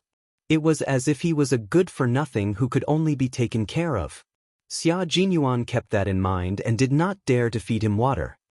Uncle Chen, she hasn't woken up yet. I'd like to take this opportunity to ask you a few questions. I need you to answer them for me. Since this was a serious matter, Xia Jinyuan asked directly, I want to know if you have any scruples about Yi Zhifan. Chapter 1868. Xia Jinyuan's words really gave Principal Chen a fright. He thought that Xia Jinyuan had found something. No, it was impossible to find anything. If the military couldn't find anything, how could he have the time to investigate in the middle of training? Therefore, he didn't find anything. He just had his suspicions. Principal Chen's body was injured, and his brain wasn't as fast as it used to be. He lowered his head and took a sip of warm water. He asked calmly, Why do you ask? Uncle Chen, take a look at this. Xia Jinyuan's gaze slid past Principal Chen's face. He took out a page of the report that he hadn't shown to Yi Qian. This is one of the military's investigation reports. It's also the military's investigation into whether there's anything wrong with Yi Zhifan. They want to confirm what you said. If he had only had his suspicions before, then Uncle Chen's act of drinking water just now confirmed his suspicions. Uncle Chen must have some misgivings about Yi Zhifan. In other words, he also suspected that there was something fishy going on this time. It might have something to do with Yi Zhifan.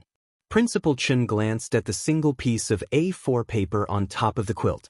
He put the glass of water aside and picked up the report. He unhurriedly opened it. What's wrong? Did I say something wrong? Principal Chen opened the A4 paper that Xia Jinyuan had folded for convenience. Although he looked calm on the surface, he wasn't calm on the inside. He casually glanced at it and sneered. There's nothing wrong with what you said. There's nothing false about cooperating with the military's investigation. Xia Jinyuan did not expect to get anything out of Principal Chen immediately. He was not in a hurry, but the color in his eyes darkened a little. He said slowly and elegantly, You told the military that you and Director Yi Zhifan did not have much of a personal grudge. This can be understood as a personal grudge. No matter how big or small it is, you and Yi Zhifan have a personal grudge. In the end, you said, I don't think there's a need for him to do something that would ruin his career. Uncle Chen, I don't think is a term of uncertainty and suspicion. It means that you've already suspected Yi Zhifan. Principal Chen, who was listening quietly, couldn't help but narrow his eyes. Deep in his eyes, there was a well-concealed surprise. Even the military didn't suspect him, but he actually suspected him from a few words. As expected of the Weapon King, this kind of sensitivity, this kind of intelligence, he was definitely not an ordinary person. Principal Chen was also a king among the snipers. If he didn't make a move, the people around him naturally wouldn't be able to tell. When the two generations of weapon kings met face to face, Xia Jinyuan knew that the veteran king was still better. This was because the veteran king had fooled the military investigators and made the military think that Yi Zhifan really had nothing to do with the incident. If he didn't know how much Uncle Chen loved Yi Qian and how much he hated Yi Zhifan's family, he would also have been fooled by Uncle Chen like the military. In the end, you said, "My incident was actually just a normal medical accident." It seemed more like you were deliberately trying to cover up the truth and defend Yi Zhifan. Uncle Chen, at first, I didn't quite understand why you said such contradictory things, but when you drank the water just now, it made me certain that you were indeed suspecting Yi Zhifan. Although he spoke slowly, there were no pauses in between. This meant that he didn't give Principal Chen a chance to interrupt him midway. He controlled the entire rhythm of the conversation in his own hands. Uncle Chen, I just want to know why you did this. Is it because of Yi Qian? If it's because of her, you should have told me. Chapter 1869. Because. Xia Jinyuan paused. His dark eyes were filled with respect as he looked at Principal Chen. Because, like you, I only want Yi Qian to be safe and sound. I can't bear to see her get hurt because of Yi Zhifan. Principal Chen was very sure of this. He had seen how much the young major in front of him protected Yi Qian over the years. When old uncle was still alive, he once said, "In this world, only Major Xia is worthy of our Yi girl."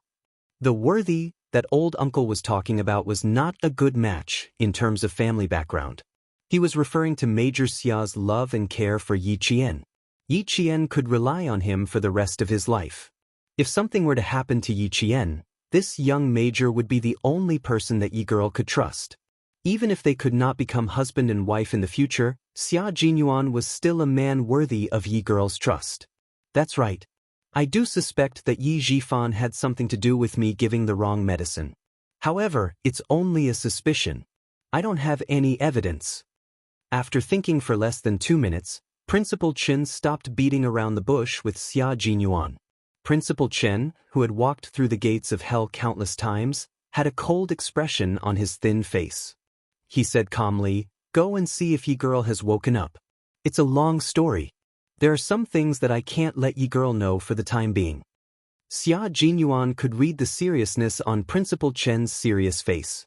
He couldn't help but feel a chill in his heart as he quickly got up. After confirming that Yi Qian had not woken up, he returned. Almost 50 days ago, Martyr's son Xueqing's former comrade came to Shuka village to look for me.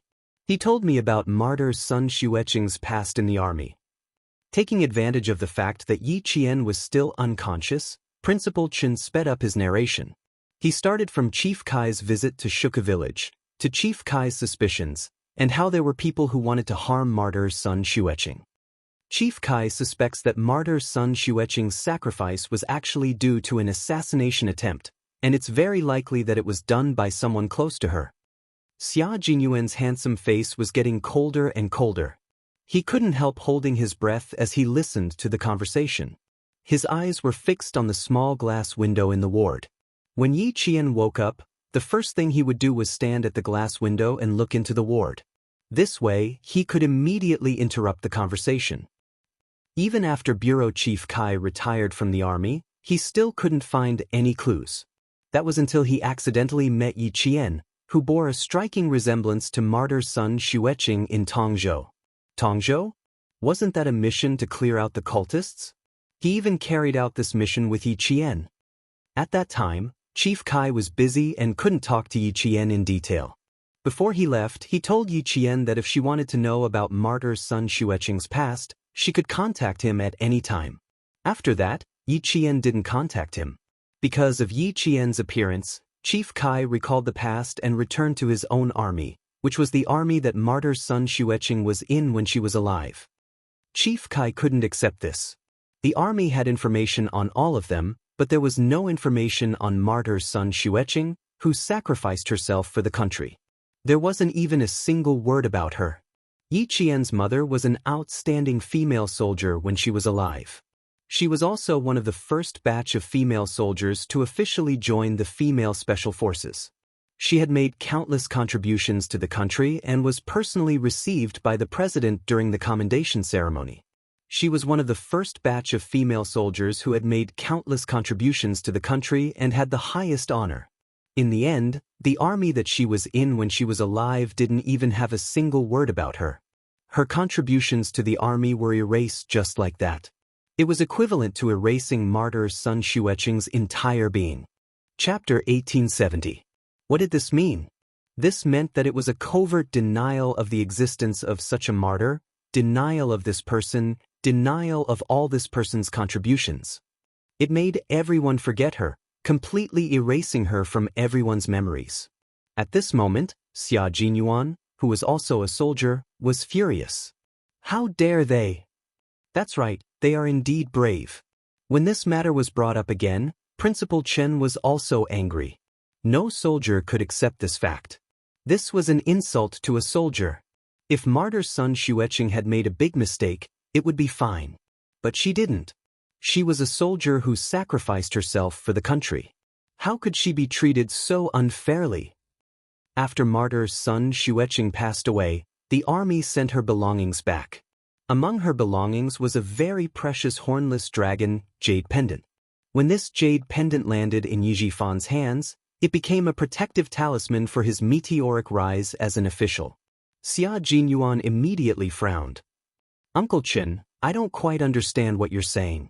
How could a piece of jade become a protective talisman for his meteoric rise? First of all, Yi Jifan was able to become an official because he was protected by martyr Sun Xueqing. The government made him a village official so that he could take good care of Sun Xueqing. Later, the village official became an official in the town and gradually became an official in the city. Uncle Jen said that with the protection of the jade pendant, Yi Jifan would rise higher and higher in the ranks, but he would also fall even more miserably. The young major's brows were already furrowed. It was obvious that he didn't believe it.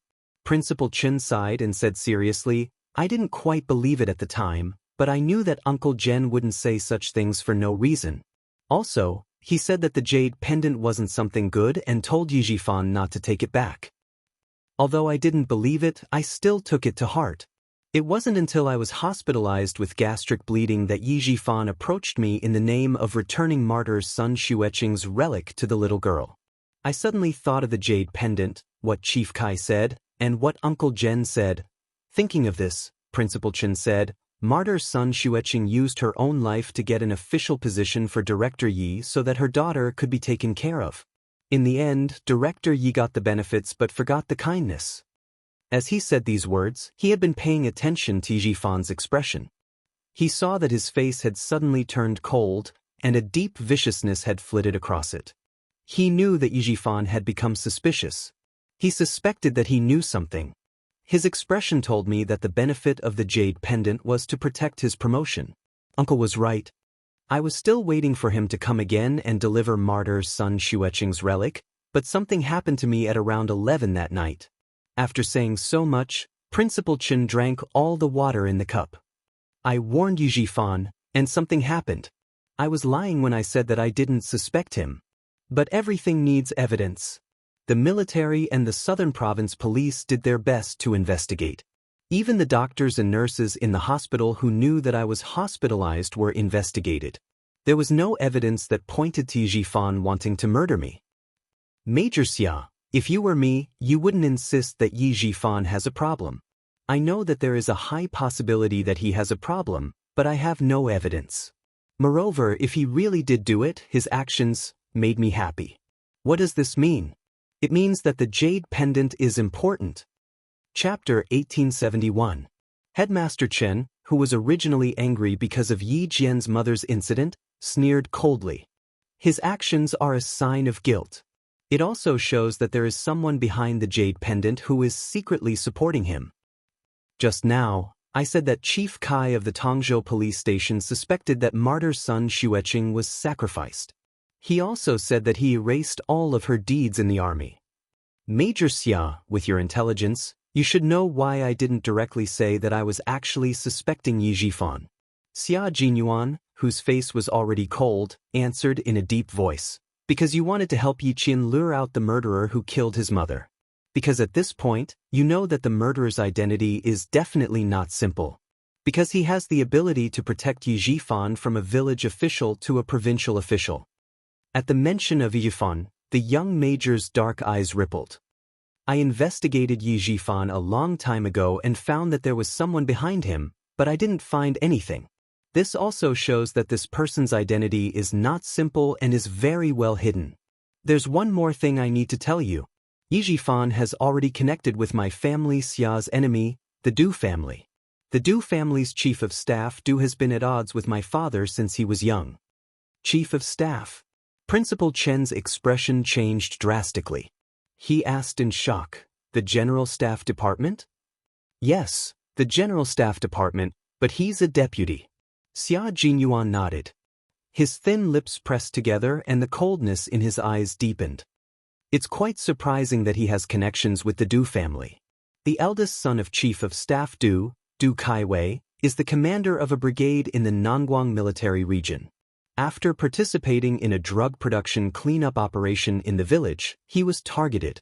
One time, he went out for dinner and was suddenly attacked with a knife. He was coincidentally saved by Yi Jifan, who was eating with him.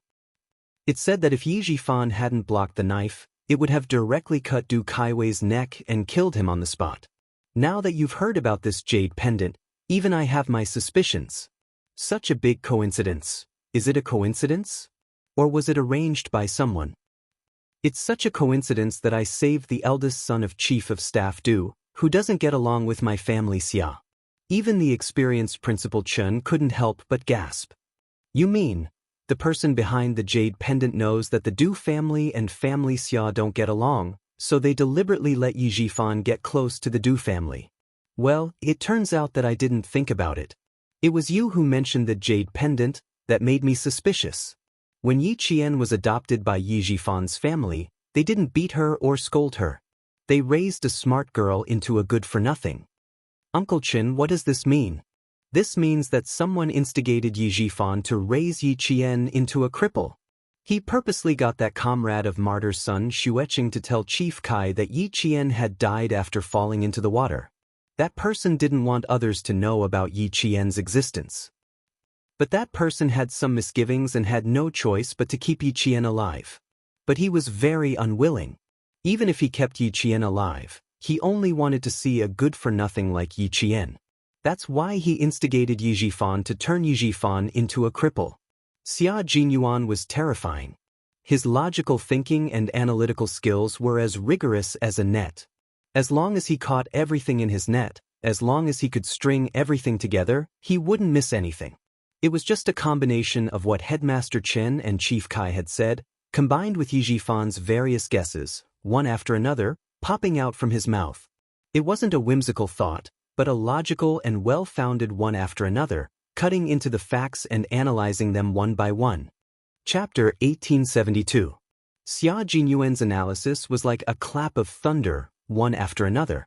Principal Chen was originally leaning against the headboard of the bed, but after Xia Jinyuan's in-depth analysis, he couldn't help but sit up straight. Although he was thin, his expression was still firm. The more he listened, the more serious his expression became. Major Xia, who was born in a military family, and whose elders and brothers were either in politics or the military, was definitely more politically sensitive than a retired soldier like him. Every word he said would not be shot without aim, and his speculations would not be made carelessly. On the contrary, Headmaster Chen felt his back drenched in cold sweat after hearing his speculation. He and Uncle Jen had both made a mistake. Uncle Jen and I have both made a very serious mistake. Principal Chen, who had a serious expression, punched the bed with one hand and said in annoyance, "All this time, Uncle Jen and I have only thought that Yi Jifan's family treated Yi Qian this way because they didn't want the little Yi girl to be too outstanding and overshadow Yi Ying. That's why Sun Dongqing always made things difficult for the little Yi girl.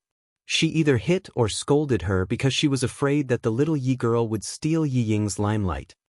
It wasn't just Principal Chen and Uncle Jen who thought this way, but everyone in the village thought this way. Sun Dongqing couldn't bear to see other people doing better than her, and other people's children being stronger than her own, so she would definitely do this. They all thought this way and never thought about it in other ways. I heard from Uncle Jen that not long after son Xueqing was buried, old Madame Yi started spreading rumors in the village. She said that her eldest son and eldest daughter-in-law died early because of the little Yi girl. Whoever wants to take in the little Yi girl, beware of bad luck. With just one sentence, she convicted Yi Qian, causing everyone in the village to avoid Yi Qian like the plague, afraid that they would be tainted with bad luck. Xia Jinyuan had never heard of this part of Yi Qian's past. When he heard it, every word turned into fine steel needles that pierced his heart. It pierced his heart until it hurt, causing his handsome face to twist into a vicious expression. How old was Little Fox? He was only 2 or 3 years old.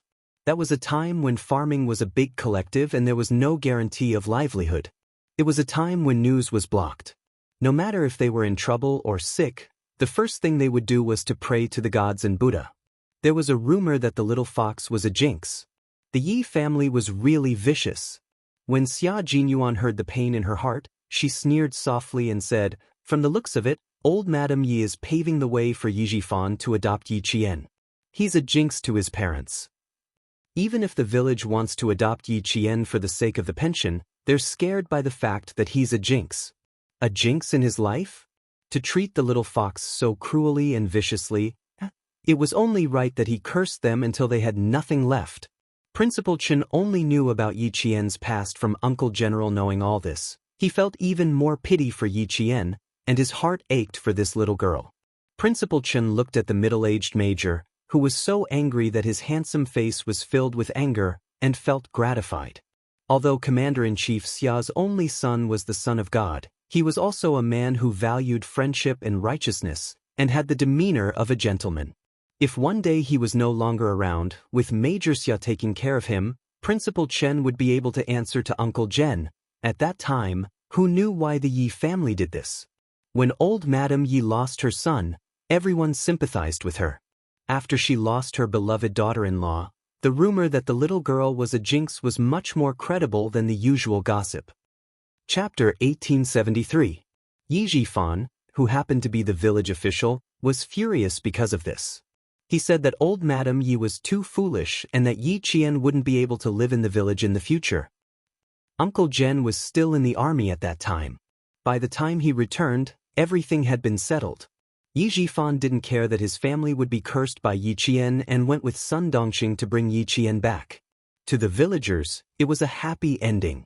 They didn't have to worry that Yi Qian would be arranged to stay at their house for a while. Not long after, old Madame Yi and old man Yi left Shuku village together and went to the coastal city with their daughter and son-in-law. The reason they left was that Yi Qian's life was too tough and would be a curse to her. The villagers more or less believed in fate and didn't suspect anything. Even when Sun Dongxing treated Yi Qian badly, the villagers didn't say anything.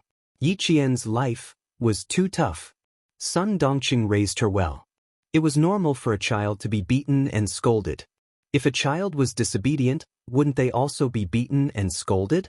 But who knew that not only did Sun Dongxing beat and scolded Yi Qian, sometimes she also didn't give Yi Qian food to eat.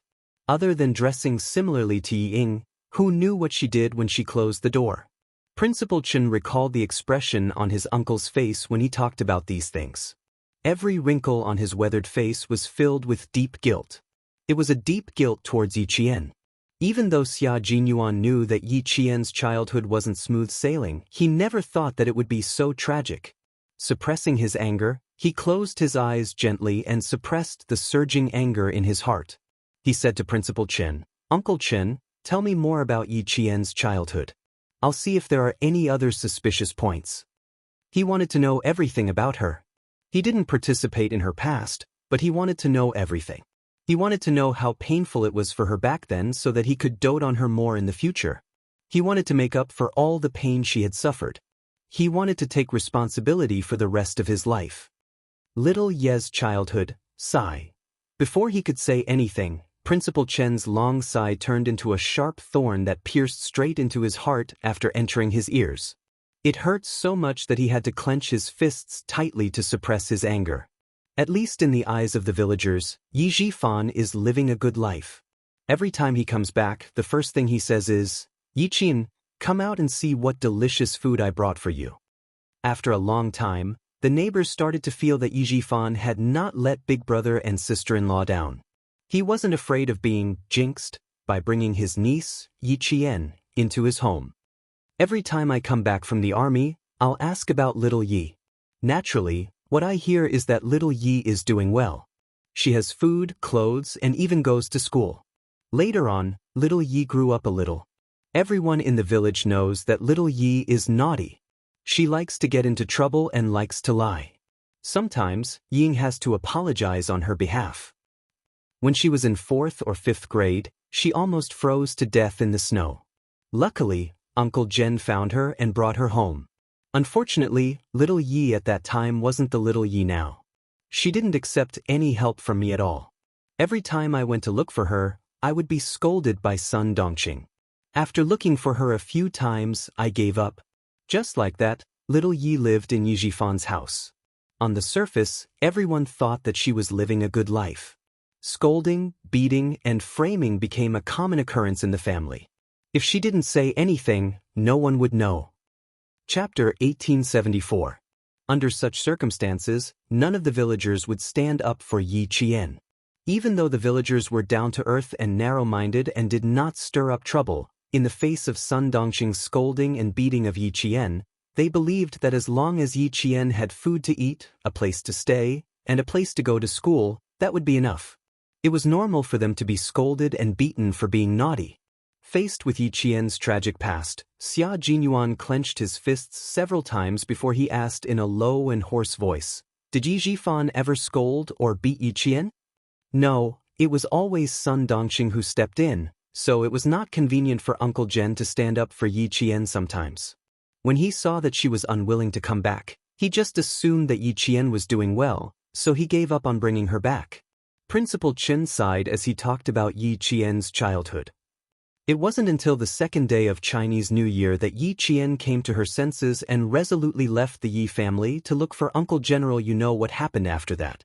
That was when Yi Qian's bitter days finally came to an end. As for her past, if Uncle Jen hadn't asked about it, I wouldn't have known that she was living such a bitter life. Uncle Jen blamed himself and kept telling me that he blamed himself for not persevering and leaving the child in a wolf's den. After hearing about Yi Qian's childhood, Xia Jinyuan, whose eyes were slightly red, was silent for a long time before he said in a hoarse voice, "Yi Qian almost froze to death outside in the 4th or 5th year of Chinese New Year. What was the cause?" On the eve of Chinese New Year, Yi Qian did something wrong and angered old Madame Ye's one-eyed son-in-law, Sun Yaozu, who kicked him. Old Madame Ye also thought that Yi Qian was a jinx to her and was an unlucky person, so she ordered Sun Yaozu to throw Yi Qian, who was pretending to be unconscious, to the edge of the field. Just like that, Sun Yaozu's name was engraved in Xia Jinyuan's heart. He would settle the score with him and old Madame Yi. Life had given his little fox so many trials and tribulations, but she had never bowed her head and admitted defeat. Once she woke up, it was as if she had been reborn from the ashes. No matter how difficult the road ahead was, she had persevered and walked on with gratitude.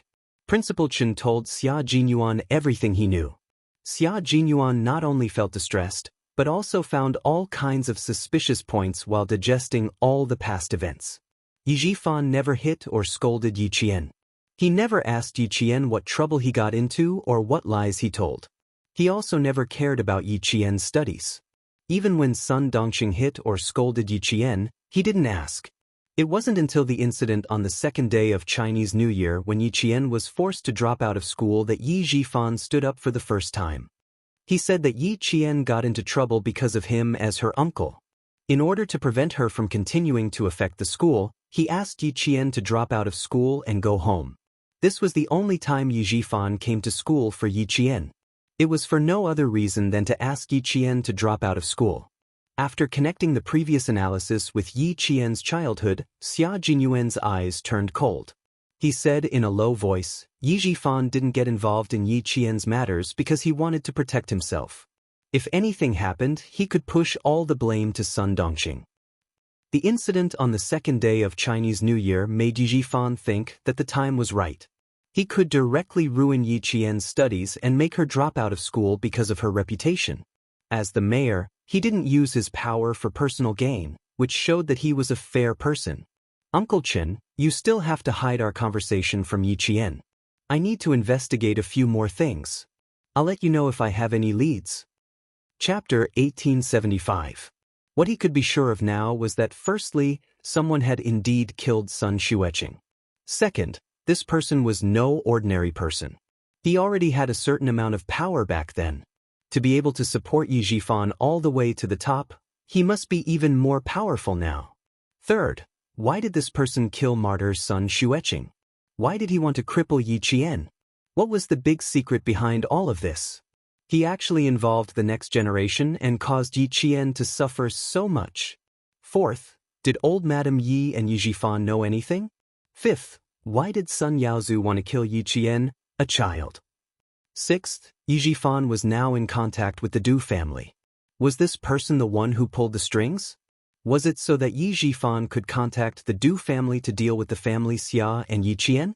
Everything needed to be investigated, and he had to start from the death of martyr Sun Xueqing.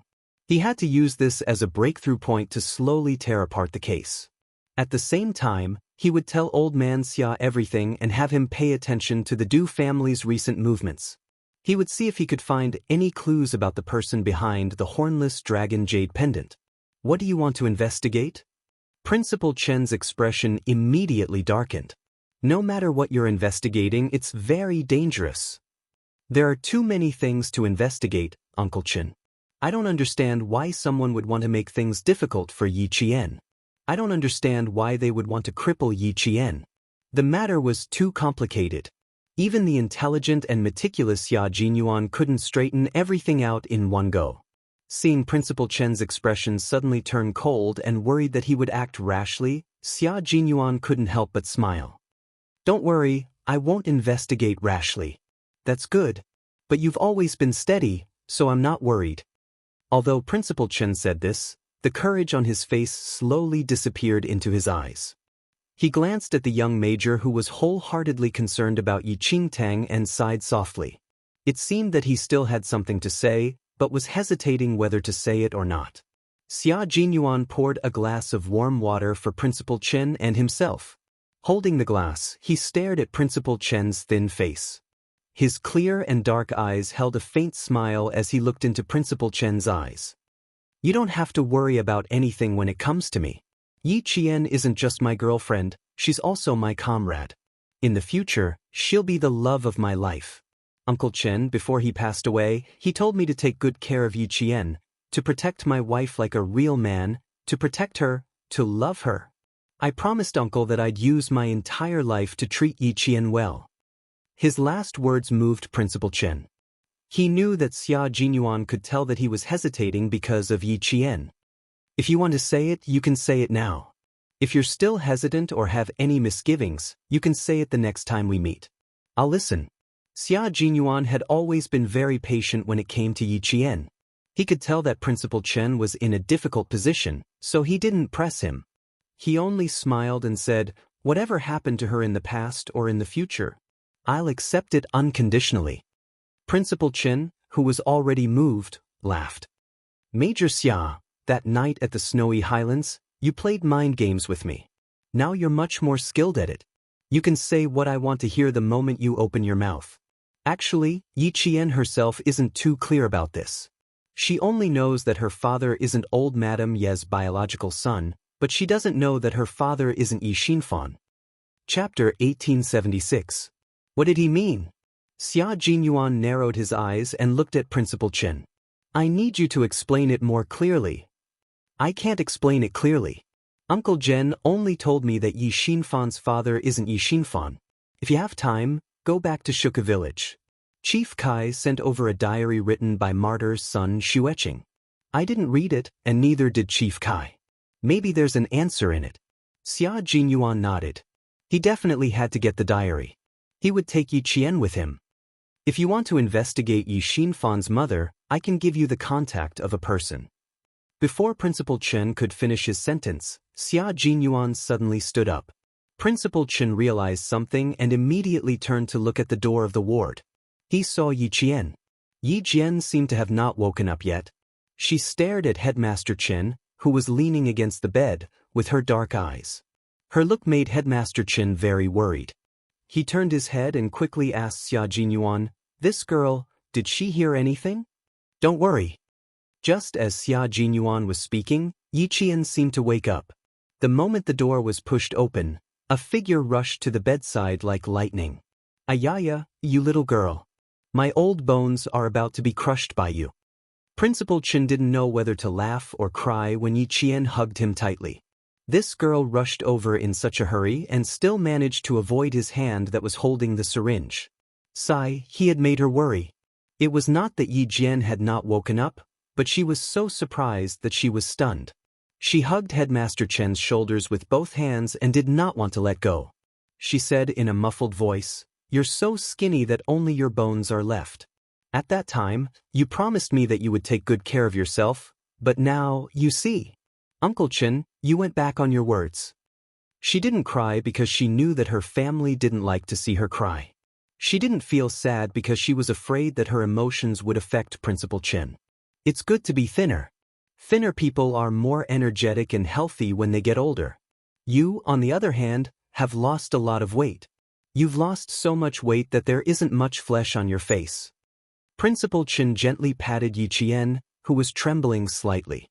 This child was so obedient that it made one's heart ache. She knew that he didn't like her and would cry at the slightest thing, but she had been holding it in, afraid that she would make him unhappy. He couldn't understand why someone would want to make things difficult for such a well-behaved and obedient child who had no parents. Xia Jinyuan moved a chair to the side of the ward, put his arm around Yi Qian's shoulder and asked her to sit down. "Uncle Chen just woke up. Stay here and chat with him. I'll go get breakfast." His original plan was to return to the military base after sending Yi Qian back to school, but now he had to change his plan. He had to go to Shuka village first, so Yi Qian could only go back to school alone. The 4-day break was a little rushed. If he went to Shuka village, he wouldn't be able to go to the National University of Science and Technology of China.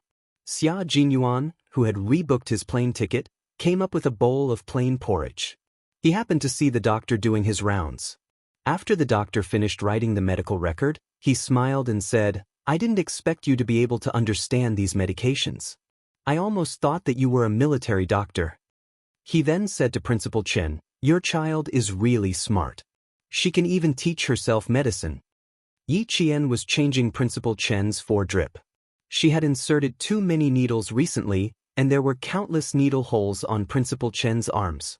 There were also many bruises left behind from the needles. The nurse came over and inserted 2 needles, but there was no blood flow back. Yi Qian disinfected her hands and asked the nurse to go to the side. She then inserted the needles into Principal Chen's arms with familiarity. This made the doctors around her think that she was a military doctor. Chapter 1877. Xia Jinyuan suddenly remembered that night in Fujian town, the soldier who was chasing after the gang leader was shot. At that time, it was Yi Jian who assisted the military doctor to complete the operation. When the military doctor was cleaning the gunshot wound, Yi Qian would be able to prepare the necessary surgical tools and pass them to the military doctor accurately. At that time, he thought that the military doctor had told Yi Qian in advance, but now it seemed that she probably knew it herself. How did she know it? How old was she at that time? She wasn't even a third-year middle school student. How did she know it? Who taught her? Did the military doctor teach her at that time? If he had taught her, with her memory and comprehension, she would have been able to remember it. Suppressing his surprise, he heard Principal Chen laugh and say, "She's smart. She likes to flip through all kinds of books and knows how to use her own hands. She just looks familiar. How can she compare to a nurse who graduated from a professional college? Besides, they also need to learn some simple emergency measures. If they don't know anything, then it'll be troublesome." Xia Jinyuan couldn't help but laugh. She was indeed eager to learn. As long as she thought it was useful, she would take the initiative to learn. Things like bandaging and inserting needles were basic emergency measures that they had to learn on the battlefield. It was normal that she would insert needles into Uncle Chen. Our nurses also need to learn more. She's not a professional and can insert needles on the first try. You guys need to learn more, the doctor said humorously to the two nurses. Although he was joking, he was also lecturing them. The two nurses nodded and humbly listened to the lecture. Just now, the two of them were indeed a little embarrassed. They had each inserted needles twice without success, but the female soldier from the army succeeded on the first try. They were so familiar with her that they thought she was the accompanying military doctor in the army. Yi Qian, who was wearing the jungle combat training uniform of the field forces, was easily misunderstood by them. After adjusting the speed of the drip, Yi Qian stood up straight and said with a smile, "I was a little impatient. Please forgive me, Professor." This child sure knows how to be polite. The doctor saw that Yi Qian was very polite and mature. He smiled and said, "Then you have to take good care of the old class leader. He can eat some meat now, but it should be light. He can't eat spicy food." The military was extremely meticulous when it came to living arrangements. Previously, there were caretakers to take care of him, especially when it came to food. Every day, there would be nutritious meals, and there would be a list of what to eat and what nutrients to add. This was something that Principal Chen, who was used to living a rough life, could not get used to. Last week, after he was allowed to eat some meat and fish, he was determined not to be given any more preferential treatment. He even asked the military and the hospital to withdraw the caregivers and stop giving them such special treatment. The guards asked for instructions from their superiors. Only after obtaining the military's approval did they inform the hospital to withdraw the special treatment according to Principal Chen's wishes. Only then did Principal Chen feel much better. Uncle Chen listened carefully. In the future, you have to quit drinking alcohol and spicy food. Although there were no caretakers, Yi Qian could supervise him better. Hearing this, Yi Qian immediately asked the doctor what he could and could not eat. He asked so carefully that Principal Chen could only feel helpless. When the doctor left, he even joked, "Looks like your nemesis is here. Our nurses will have an easier time in the future." The old class leader was very cooperative in other aspects, but he was not cooperative when it came to his daily life. He was afraid that the hospital would give him special treatment. Every time the caretakers delivered food, they would explain it in detail. Sometimes they would even ask the nurses. This caused everyone in the department to collectively tell them that the food was from the cafeteria every day. Chapter 1878. To Principal Chen, the food in the cafeteria was more than enough. He did not need to be served like an empress dowager. To him, the food in the cafeteria was more delicious and appetizing. Abstaining from alcohol and spicy food is not a problem. Just don't arrange for any caregivers. I already feel that it's too troublesome to arrange 3 shifts of guards to watch over me. I feel like I'm going to become a useless person if you arrange for more. Principal Chen, who was drinking millet porridge, said earnestly, "You've already caused a lot of trouble for the military. You can't be so meticulous about everything. Little Yi, remember not to make any requests. Uncle Chen, I'm just seriously ill. I'm not crippled. I don't need anyone to take care of me. Don't treat me like a useless person. I don't like to be served like this." Yi Qian knew Principal Chen's temper.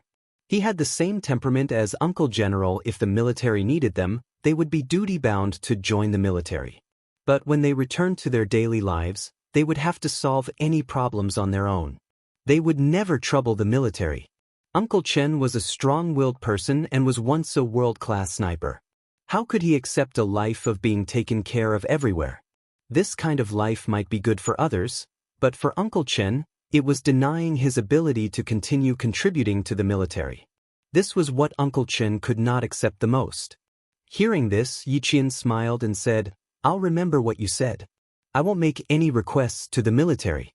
"But when you say return to the military, do you mean your second military service?" Otherwise, Uncle Chen would not say that he would return to the military directly. Instead, he would say that he would visit the military occasionally.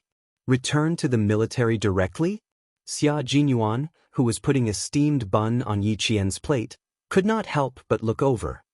"If you stay in the military all the time, you can. You'll be happier too. According to China's military service law, retired soldiers could not return to the military in principle. However, if the military specially recruited them, they could still return to the military. However, they were not considered veterans. They were only specially recruited. It was like a university inviting an old expert to teach a class. Yes, I'm re-employed as a special recruit, so I can't be considered an official soldier. But when I return to the army, there will be no one at home. If you want to go home. Principal Chen hesitated. He was worried that when Yi Qian returned to the village, the house would be too empty and cold. Uncle Chen, I think it's pretty good. In the future, as my training and studies become more intense, I'm afraid that I won't be able to return to the village often. When I enter the army, it will be even more difficult for me to return. I think it's good that you've been specially hired to return to the army. Yi Qian interrupted him somewhat anxiously. She knew what Principal Chen was thinking, but to put it bluntly, she really didn't have much affection for Shuka village. It was probably because she had been hurt too badly by the rumors and slanders in the village in her previous life, and it was also probably because she had weak feelings for other people other than her family. So much so that even though she had lived 2 lives, she could not bear to part with the village that had raised her. If Uncle Chen was specially hired to stay in the army in the future, that would be perfect. In the future, during the holidays, she could directly return to the army to look for Uncle Chen. She could also train with the soldiers during the holidays. Yi Qian only needed to think about this kind of life for a moment, and the corners of her mouth curled up slightly. It seems like you really want me to return to the army. All right, as long as you don't have any objections, then I've decided. In the future, I'll stay at the sniper base in the southern province. Shuku village. Yi girl, I'm afraid I won't be returning to the village in the future. Chapter 1879. Principal Chen was not a local resident of Shuku village. Being far away from his hometown, he was used to traveling around the world and was less homesick than others. He had been the principal of Fujuan Town Middle School for more than 10 years, and even his house was arranged by the school. If you don't want to go back, then so be it. I'll go wherever you go in the future. Yi Qian spoke so quickly and confidently that Xia Jinyuan couldn't help but raise his eyebrows. He coughed lightly and waited for her gaze to fall on him before he said calmly, I heard that the sniper training base in Southern Province is very convenient to get to the airport. If you're free, you can actually come to Beijing for a short stay. My dad and grandparents will be very happy to have you here. I called my dad in the wee hours of the morning and told him that I planned to go back in the afternoon to visit him. Who knew that he would tell me directly that I didn't need to go back alone and that he would be happy to bring you back. Yi Qian, who was chewing on a steamed bun, blushed a little. She stuttered, Who told you to tell the commander-in-chief that I was coming to Beijing? You deserve to be despised. Was it a bad idea not to go? But going didn't seem right either. Yi Qian had a headache. She was most afraid of this kind of thing. It's time to pay him a visit. During this period of time, as long as Commander Xia has time, he will take the time to visit me in the hospital. He will send people to take care of things in the hospital. Little Yi, you will go with Major Xia to visit the Commander-in-Chief in the afternoon. Principal Chen was naturally happy to see that the relationship between the parent and the representative was stable. As he spoke, he signaled Xia Jinyuan with his eyes. The major, who was well liked for his work, immediately said, Then we'll listen to Uncle Chen. We'll go home together in the afternoon. Yi Qian was so scared that she didn't even chew the steamed bun in her mouth and swallowed it. She didn't want to go back to Captain Xia's house now. She didn't want to go at all. Principal Chen glanced at the way she swallowed the steamed bun in fright. Before she could catch her breath, he quickly nodded. Go earlier. Don't come back too early. I need to catch up on my sleep in the afternoon. Commander-in-Chief Xia liked Yi Wanwan very much. Every time he came back, he couldn't help but talk about her. His words implied that he wanted Yi Wanwan to visit his home. But this girl was thin-skinned. She definitely wouldn't agree if Major Xia invited her to his house. It was only possible if he opened his mouth. Then I'll call my dad now and tell him. It just so happens that it's Sunday today. If he's free, he usually plays chess and fish with his old comrades. It's easy to arrange the time. All right, then call the Commander-in-Chief. I have something to discuss with little Yi. Without needing Yi Qian to say anything, Principal Chen made the decision and instructed Major Xia, who had wanted to bring her home for a long time, to quickly make the arrangements so that Yi Qian wouldn't have a chance to recover from his shock. Yi Qian couldn't get a word in edgewise. By the time he caught his breath, everything had already been decided. Seeing Xia Jinyuan get up, she rushed over and tried to grab his arm. Don't, I. Little Yi, look at this medicine. Isn't it a little too fast? Why do I feel a swelling pain in my arm? She wanted to stop him, but she had to see if Principal Chen would agree. Yi Qian immediately withdrew his hand and turned off the drip. He asked anxiously, other than the swelling pain, do you feel anything else? Does your heart beat faster? Do you feel any pressure when you breathe? Has something similar happened in the past? Today's medicine was the same as a few days ago. However, with the same medicine, she didn't feel any discomfort at first, but later on, she felt uncomfortable. Similar situations had happened before.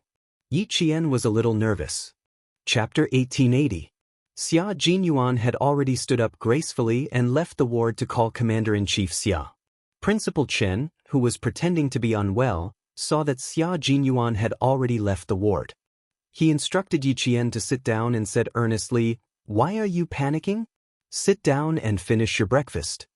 Yi Qian, who knew that Principal Chen had done it on purpose, heaved a sigh of relief and said, "Uncle Chen, I can't stand being scared like that." He did not give up and turned to look outside. He quickly calculated in his mind. Don't look anymore. It was my idea and my intention. Headmaster Chen's face was full of smiles. Relationships that don't aim for marriage are all hooligans. He had to keep an eye on them. So far, the Commander-in-Chief's son was indeed impeccable. Yi Qian did not have any other long-term plans. He only wanted to bring Yi Qian home. Not bad, not bad. Yi Qian was a dependable and responsible man. Even though Principal Chen had always been satisfied with Xia Jinyuan, he still had to observe him. He was quite satisfied with Yi Qian's performance today. Yi Jian had lost her appetite for breakfast. At this moment, her heart was filled with anxiety. Uncle Chen, I'm not prepared at all. It's too rash of me to visit you all of a sudden. I was also afraid that I would be rude. You know that I really don't know much about relationships. There are some things that I don't dare to face. What should I do if I were to be rude? Yi Qian was very anxious and nervous. She did not have her usual calmness. Her little face was so tense that even the expression in her eyes was very unnatural. Seeing this, Principal Chen could not help but sigh softly. They had taught Yi Qian how to be strong, independent and work hard, but they had not taught her how to deal with complicated relationships. Fortunately, Major Xia saw through Yi Qian's resistance to the outside world and had a deep conversation with him. After that, Yi Qian did not stay in a narrow circle. Major Xia personally led her. In about half a year, Yi Qian was able to get along well with the sergeants in the army. It was the same in school. She was no longer alone and had a few good friends. The little girl in the past had grown up day by day. Now, she was a female soldier who could shoulder responsibilities. In a few years, she would be at the age to talk about marriage. Looking at her fearful and uneasy appearance, Headmaster Chen gently patted her arm and said earnestly, "Girl, don't be too nervous. Don't be afraid of being rude. In Uncle Chen's eyes, you have always been an honest, trustworthy, and well-mannered child. How can you think that you will be rude? Even if you do something wrong, don't you have Major Xia? With him around, what are you afraid of? Or are you saying that you don't want to go because you've never considered that your relationship with Major Xia will last a long time? No, I just wasn't prepared." She had lived for 2 lifetimes before encountering something like this, so there was always a sense of fear in her heart. She did not have the confidence and was afraid that she would not do a good job. Do you think that if I suddenly go over, Commander-in-Chief Xia will think that I'm not very sensible? The more she spoke, the more nervous she became. Seeing that she was about to twist her fingers into pieces, Principal Chen did not know whether to laugh or cry. "Why are you so worried? You are not afraid of anything. Why are you afraid of going to the Commander-in-Chief's house? Besides, This time you are going there to thank the commander-in-chief for taking care of me. How can it be rude? If you come and don't go, it will be rude. Chapter 1881. The commander-in-chief is also looking forward to you going, which shows how satisfied he is with you. Little girl, although you are still young and Uncle Chen has never been married before and doesn't know how to get along with marriage, Uncle Chen is here to tell you that marriage is definitely not a matter between you and Major Xia, but an important matter between two families. If the commander-in-chief's family is satisfied with you, then that is a true marriage. If he is not satisfied, no matter how good Major Xia is to you, Uncle Chen will never agree to let you be with him. Go over today and thank the commander-in-chief for taking care of me. Tell him that I, Chen Dongfeng, have nothing else but to train a few more excellent snipers and not let the troops down. With this heart-to-heart talk, Yi Qian suddenly felt a lot less burdened. Meeting the parents was a very cautious thing. Although she knew that Commander-in-Chief Xia was satisfied with her, she was still afraid that her relationship with Du Jiayi would implicate the Commander-in-Chief. After all, Du Jiayi's father was Chief of Staff Du of the General Staff Department and was not on good terms with the Commander-in-Chief. If Chief of Staff Du knew about her relationship with Captain Xia and wanted to help his daughter, would he go against the Commander-in-Chief again? Wei Jiyue had said that Chief of Staff Du and his wife, Madame Li, were very protective. Don't feel burdened. Uncle Chen believes that you will do well. If the Commander-in-Chief asks you to stay for dinner, don't refuse, okay? It is not easy for Major Xia to come back to the capital. If you refuse to eat, he will definitely come with you. You want to spend more time with me, but you have to think from Major Xia's point of view. Who doesn't want to spend more time with their family? Especially since both of you are soldiers and you spend very little time at home. What you do is so dangerous. Your family will only be relieved if they see that you are safe. Girl, no matter how nervous you are, you have to go. There were no flowery words or grand principles. Headmaster Chen's words were simple and easy to understand principles and principles of how to deal with people. Yi Qian nodded gently. But it was better not to think about it in her heart. She really couldn't just think that she didn't want to go and not think that if she didn't go, Captain Xia would most likely not go home.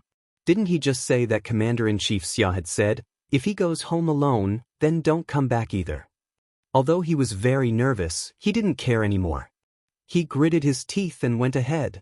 Yi Qian gritted his teeth as he made his way to the entrance of the courtyard. The guard checked their IDs and confirmed that their identities were correct. He saluted the two people in the car and immediately let them go. When the car window was rolled up, Yi Qian immediately raised his hand to rub his face, trying to loosen his stiff apple muscles. I'm so nervous, so nervous. I'm even more nervous than the first time I used a gun to kill a target. She rubbed her face, pouted her cheeks, tugged at the corner of her clothes, adjusted her hat.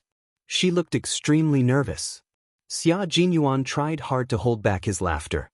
He was afraid that his laughter would provoke this little ancestor, so he directly opened the car door and rolled on the ground. He didn't even wait for Xia Jinyuan to stop the car before he left. Is there really only the Commander-in-Chief at home? Was there really no one else? Are there any other leaders? Captain Xia, you have to tell me the truth too. Don't make me confused. Then, before Xia Jinyuan could answer, she said again, if I do anything wrong later, quickly give me a look. I can understand what you mean. If I do something stupid, don't just sit there. You must stand out. Is my bow tie crooked? Is my collar flat? Oh, are my epaulets loose? Chapter 1882. There was no one else who could be this nervous. Without Xia Jinyuan saying anything, Yi Qian, who had been talking to himself, began to tidy up the military academy's winter uniform, afraid that it would be rude. She had spent a long time tidying up the winter uniform in the hospital. Her epaulets, collar, bow tie, and belt were all neatly arranged. Because the clothes had been in her bag all this time and had not been worn before, she had even borrowed an iron from the caregiver to iron them to the point that there were no creases at all. She had already checked them carefully, yet she was still afraid of being rude. It was obvious that she was extremely nervous. After entering the courtyard, Xia Jinyuan slowed down the car. He smiled and looked at her gently. His slender fingers nimbly maneuvered the steering wheel to turn to the left. Everything is fine. There's nothing rude about it. Little fox, you're too nervous. Relax. My dad isn't some evil spirit. Why are you so nervous? Besides, you've already met my dad. It's not like an ugly daughter-in-law meeting her in-laws. My dad was very happy when he heard that you were here. The good news came so suddenly that he wondered if I was deliberately teasing him. He only believed me after confirming it with me. You said you were nervous. Maybe my dad is even more nervous than you are. Yi Qian, who was so nervous that he could not sit still, laughed when he heard this. How can you say that? Why would the commander-in-chief be nervous? After being teased by him, Yi Qian finally felt that he was no longer as nervous as when the car drove into the courtyard. He patted his chest and continued to take deep breaths. Don't be nervous, don't be nervous. If you retract your head, you'll be stabbed. Just grit your teeth and you'll get through it. Xia Jinyuan's forehead twitched when he heard that. He was even distracted from driving. My house is not an execution ground. You won't be stabbed. Don't you usually have psychological training? Why isn't it working now? It's two completely different concepts. Yi Qian glared at him and continued to take deep breaths.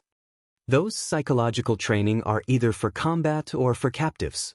How can it compare to this? Why can't we compare? You're so nervous right now. You're even more scared than going into battle with a spear. Little fox, you have to calm down.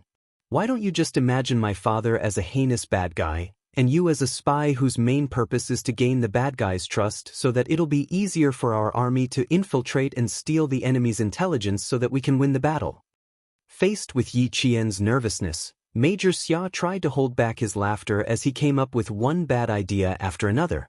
Most of them were based on slandering his old man so that Yi Qian could relax a little. Yi Qian finally understood how Commander-in-Chief Xia and Captain Xia got along. You insult me, I insult you. As long as there was an opportunity, they would roll up their sleeves and fight it out. The first time they met, the Commander-in-Chief had said that he often fought with Captain Xia back then. It seemed like it was true. There was no lie at all. This way of getting along with each other might seem like they didn't have much feelings for each other, but in fact, the relationship between father and son was quite close. They got along like brothers and were on the same level. It was a very relaxed way of getting along with each other. Yi Qian said somewhat enviously, "You have a very strong father-son relationship with the commander-in-chief." Faced with the sudden praise, the thick-skinned Major Xia actually felt a little uncomfortable. The old man and I used to fight a lot in the past. We didn't like each other. The father-son relationship you mentioned probably came from fighting. But the children in our courtyard are all similar. Take Han Zheng for example. He used to scheme with me about whether to steal his father's gun. Let's make them anxious. Chapter 1883. Xia Jinyuan didn't want to talk about his dark history, but when he saw the excitement in Yi Qian's eyes and how she didn't look as nervous as before, Major Xia was still willing to use his dark history to make her happy. A man who was willing to coax you with a dark history that he didn't want to talk about was usually your Mr. Right, because he was willing to share the rest of his life with you, only hoping that you could completely walk into his world. Although I'm a gangster, I can't steal a gun. But since Han Zheng mentioned it, I didn't want to dampen his spirits, so I immediately nodded and agreed. Guess what I did after that? You also stole the commander-in-chief's gun? Xia Jinyuan laughed. Silly fox, how can a gun be stolen so easily? The current gun control law is not a modified version. There were strict regulations back then. Although I'm a gangster, I know that if a soldier loses his gun, he will be fired. Although I don't get along with old man Xia, I won't steal his gun. Then what bad things did you do? Yi Qian really liked hearing about it. Hearing about his childhood made her feel like he was making up for her missing childhood. I don't think it's a bad thing. Han Zheng gets angry every time I mention it. When I went back, I thought about it and was afraid that Han Zheng would really steal the gun, so I ran back to the Han family and told Uncle Han. When Han Zheng came back from his calligraphy class, he was greeted with a whip. Han Zheng was beaten until he cried out in pain. Yi Qian couldn't help but laugh out loud. Her laughter was as clear as spring water and was filled with the flavor of sunshine. Han Zheng must be angry. He couldn't make up his mind and specially came to ask you. It wasn't easy for him to make up his mind, but you betrayed him right after he made up his mind. He was beaten up until he cried out in pain before he even did anything bad. It would be strange if he wasn't angry. After Han Zheng was beaten up, he said that it was worth it to be beaten up for doing something bad. He didn't even have time to do anything before he was beaten up. It was a big loss. Speaking of the past, Xia Jinyuan couldn't help but want to laugh. He had done so many horrible things that he couldn't even finish recounting them in 3 days and 3 nights. Uncle Han beat Han Zheng up and even brought some fruits over to thank him. When my dad heard that, he felt that Han Zheng didn't have the guts to do that. I was probably part of it. When Uncle Han took a step forward, I would be beaten until I cried out in pain. Ever since this incident, I've understood one thing. Before doing something bad and snitching on others, you have to consider whether you're important enough. Although Uncle Han came to thank me, he also exposed my involvement. In the future, if you want to do bad things, you must remember that you can't leave a tail behind. You must not casually snitch on others. You must hide yourself well. You must hide your achievements and reputation. Yi Qian was laughing so hard that tears were welling up in the corners of his eyes. Even though Captain Xia did not have a mother by his side during his childhood, he was still very happy with the love of his family. Captain Xia, you're very lucky, she said sincerely. Trust me, little fox, we will always be happy. Her childhood was filled with darkness. He was willing to use his own childhood to fill her with longing for her childhood life. With Xia Jinyuan's childhood memories, Yi Qian's tense heartstrings finally relaxed. When the car drove into an ancient Shanghai courtyard that was even covered with ivy vines outside the red walls, the smile on Yi Qian's face did not disappear. When the security guard saw the car drive into the garage, he immediately went into the room to report. Commander-in-Chief Xia, who had long been prepared for his future daughter-in-law's visit, quickly stood up, straightened his clothes, and personally opened the door to welcome her. At least that guy had some ability. He knew how to coax his wife back. Chapter 1884. The compound arranged by the military for Commander-in-Chief Xia had a large area of vegetation. In front of the old Shanghai-style compound, there was a corridor that looked like a modern sky garden. The corridor was made of red bricks and was not painted. The red bricks and white walls had pots of potted plants on them. Even in the middle of winter, there were small red flowers in the potted plants. Yi Qian took a closer look and realized that they were blooming red plum blossoms. The outer walls were covered with vines. Because it was winter, all the green leaves had withered, leaving only brown vines that looked like spider webs clinging to the walls. Yi Qian shifted her gaze to the second floor.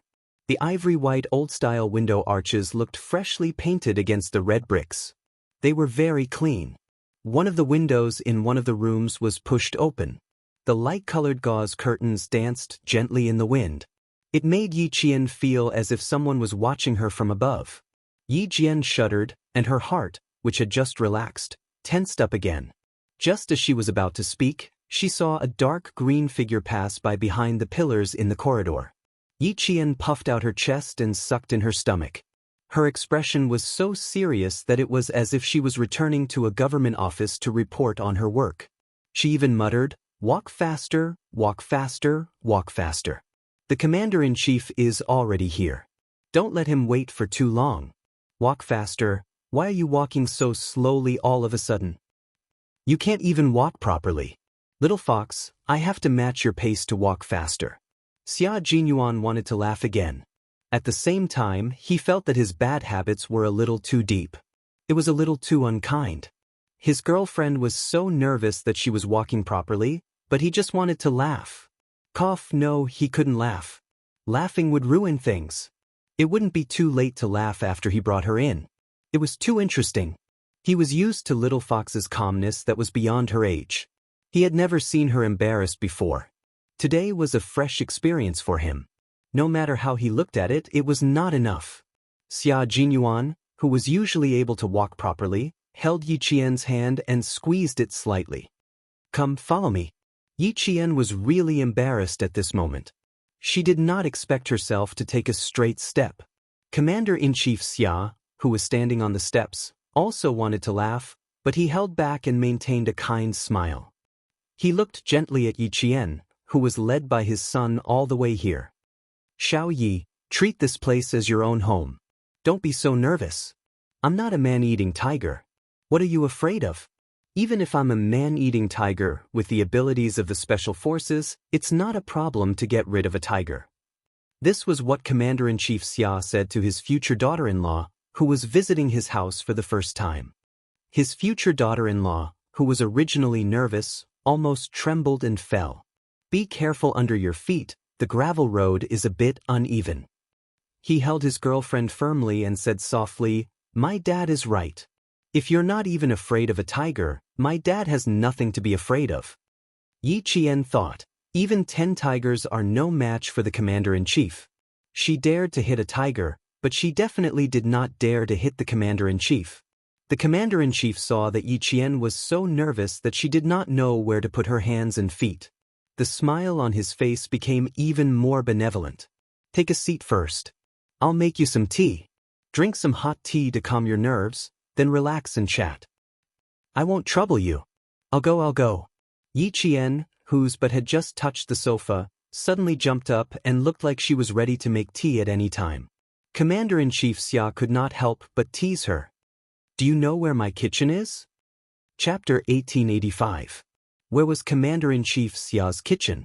He really didn't know. Yi Qian stood up and sat back down silently. He had already despised himself 100 times. When Commander-in-Chief Xia went to the tea room to make tea in a good mood, Xia Jinyuan came up to Yi Qian and said with a smile, don't worry, you'll know where my kitchen is after you come here a few more times. I'll also tell you where my room is later and invite you in to have a seat. At that moment, there was a little person dancing happily in the major's heart. When he saw Yi Qian's embarrassed state, he couldn't help but love him even more. He was too cute. How could he be so cute? He was so cute that he really wanted to kiss him. Xia Jinyuan glanced at the corridor leading to the tea room from the corner of his eye. He immediately seized the opportunity and kissed Yi Qian's cheek at lightning speed. Give me a kiss so you can relax. Yi Qian jumped when he was kissed. He covered his cheek with his hand and quickly glanced in the direction where the commander-in-chief had gone. He glared at the man who still dared to be impudent. You're even more nervous now. You need to stay away from me. Are you sure you want me to sit away? You don't want me to support you? Xia Jinyuan raised his eyebrows. There was a deep smile on his elegant face. He pretended to get up and sit on the other side. Then I'll really go over there. You can have a good chat with the old man while you drink tea. Yi Qian grabbed his arm and pinched it. Don't you dare. He then asked softly, how does the commander-in-chief usually settle his meals? Family Xia didn't have any servants. There weren't even any servants to cook. There was no sign of a mistress in the house. Although the decor was warm, it was full of masculinity. It's easy to settle. I usually settle it at the military headquarters. Occasionally, I'll come back early and call the guards in advance. The guards will take care of the meals. Sometimes he would go to the North Sea to rest. Family Xia's old house is near the North Sea, so he would go back to accompany Old Master and Old Madam. Ever since Xia Jinyuan was admitted to the National University of Science and Technology of China, Commander-in-Chief Xia sent the old servant who had been serving him and his father to Old Madam Yang and did not hire another servant. Then you should spend more time with the Commander-in-Chief when you're resting. You should also go back to the old mansion to visit Grandpa and Grandma often. Her voice was so soft that she had to prick up her ears to hear it clearly. Even so, Yi Jian was still worried that Commander-in-Chief Xia would hear her. Xia Jinyuan gently squeezed her hand and said with a faint smile, you have to go back to visit Grandpa and Grandma. Are you blaming me for not taking you to visit them? Why don't we go to the old house tonight? Take a look at the two elders? I didn't mean that. Knowing that he did it on purpose, Yi Qian could only hold it in for the time being. Don't mention going back to the old mansion later. I can say that I'm here to thank the commander-in-chief, but if I visit the two elders, I'll become mute. He knew that she wasn't fully prepared to face his family, so how could he make her feel awkward? Seeing that she was so close, Xia Jinyuan lowered his head and pressed his forehead against hers intimately. He rubbed it a few times before looking up and smiling gently. Okay, I won't scare you anymore. Don't worry. I won't take you back to the old mansion today. You have to be prepared. I have to give you time. But we'll definitely have to go back to the old mansion in the future. You have to be prepared in advance. The earliest is next year. Old Master will be celebrating his 90th birthday next year. If we have time, we have to be there. Chapter 1886. There was still a year to prepare, so Yi Qian felt that he would be fine. He nodded and said, Okay, if I have time, I will definitely accompany you home. Really? Xia Jinyuan raised his eyebrows. There was a deeper meaning in his smile. Yi Qian didn't seem to realize that he had just agreed to something. He nodded and said, Of course, I always keep my word. Okay, I will remember. Major Xia smiled like a cat that had stolen a fish. No matter how you looked at it, there was a deeper meaning behind his smile. Yi Qian didn't know about family Xia's rules. If a man with a family Xia brought his girlfriend home to attend the birthday banquet, it meant that their relationship was stable enough that they could get married and have children at any time. Yi Qian, who didn't know, agreed to Major Xia's proposal. He believed that he was the wife of family Xia and Major Xia's wife. Major Xia was naturally happy that their relationship had changed so drastically. When the commander-in-chief came out with the tea, he saw the two of them sitting side by side on the two-seater sofa, their heads touching as they chatted. He felt very comfortable. In his life, he had lived up to the heavens, the earth, the country, and the people. But he had let down his only son. He owed him too much, so he didn't have the confidence to educate him. He had to straighten his neck and roar in order to feel a little more confident. He felt more at ease when he saw the young couple kissing each other. They seemed to be in a good relationship. Yi Qian heard footsteps behind him. He was about 2 fists away from Xia Jinyuan. He immediately stood up and greeted him. Commander-in-Chief, I can do it myself. Xiao Yi, don't be so formal. We don't need to be formal at home. You can call me uncle. I will be happier when I hear that. Commander-in-Chief Xia wasn't as rigid as he was at work. He was witty and humorous. However, he had been in the military for many years and held a high position. Even when he smiled, he still had a dignified aura about him. Commander-in-Chief Xia handed the steaming teacup to Yi Qian, who blushed when he heard his words. He added, You're making me even more nervous. Hearing this, Yi Qian did not know how to respond without being rude. Come, sit. Old 6, let little Yi sit down. Director Xia did not want his future daughter-in-law to be afraid of him. Although he was wearing a military uniform, he deliberately restrained his military might. He was afraid that she would be too nervous and not dare to come again after her first visit. Have a seat, don't stand on ceremony. In front of the commander-in-chief, Xia Jinyuan hid his bad habits very well. He did not do anything that would make Yi Qian feel even more unnatural. Even the way he spoke was much more normal. The tea was very hot. Yi Qian took a small sip and was about to put the teacup on the coffee table when a pair of slender hands reached over and took the teacup for her. Be careful not to burn yourself. After taking the teacup, Xia Jinyuan also took a sip from her cup before putting the teacup on the coffee table. Yi Jian, who was blushing, kept receiving the gaze of Commander-in-Chief Xia. She straightened her back and sat upright, not daring to relax at all. Go home and relax. Although this is your first time home, this will be your home in the future. It will make you relax and feel happy. Not many people could completely relax in front of him. Commander-in-Chief Xia smiled and looked at the nervous but magnanimous girl. He kindly asked about Principal Chen. He's about to be discharged. He wanted to be discharged for a long time. He even wanted to run out of the hospital and ask for permission later. In the end, he didn't succeed and was stopped by the guards. I had to reprimand him a few times before he calmed down. It's only a few days until he can be discharged. I don't know if he can stay here for the next few days. Chapter 1887. After taking a few sips of hot tea, Yi Qian gradually relaxed his stiff body and said politely, Commander-in-Chief, Uncle Chen's illness has caused you to worry. Thank you very much. If it weren't for your timely arrangements, Uncle Chen might not have been able to pull through. I don't deserve your thanks. This is what the military should do. He fell in a position to train talents for the army, so it's only right for the military to do its best to save him. Fortunately, he survived the scare without any mishap. Otherwise, it would be the biggest regret of the military. Xia Jinyuan became the guest. He stared at the girl he admired with a soft gaze.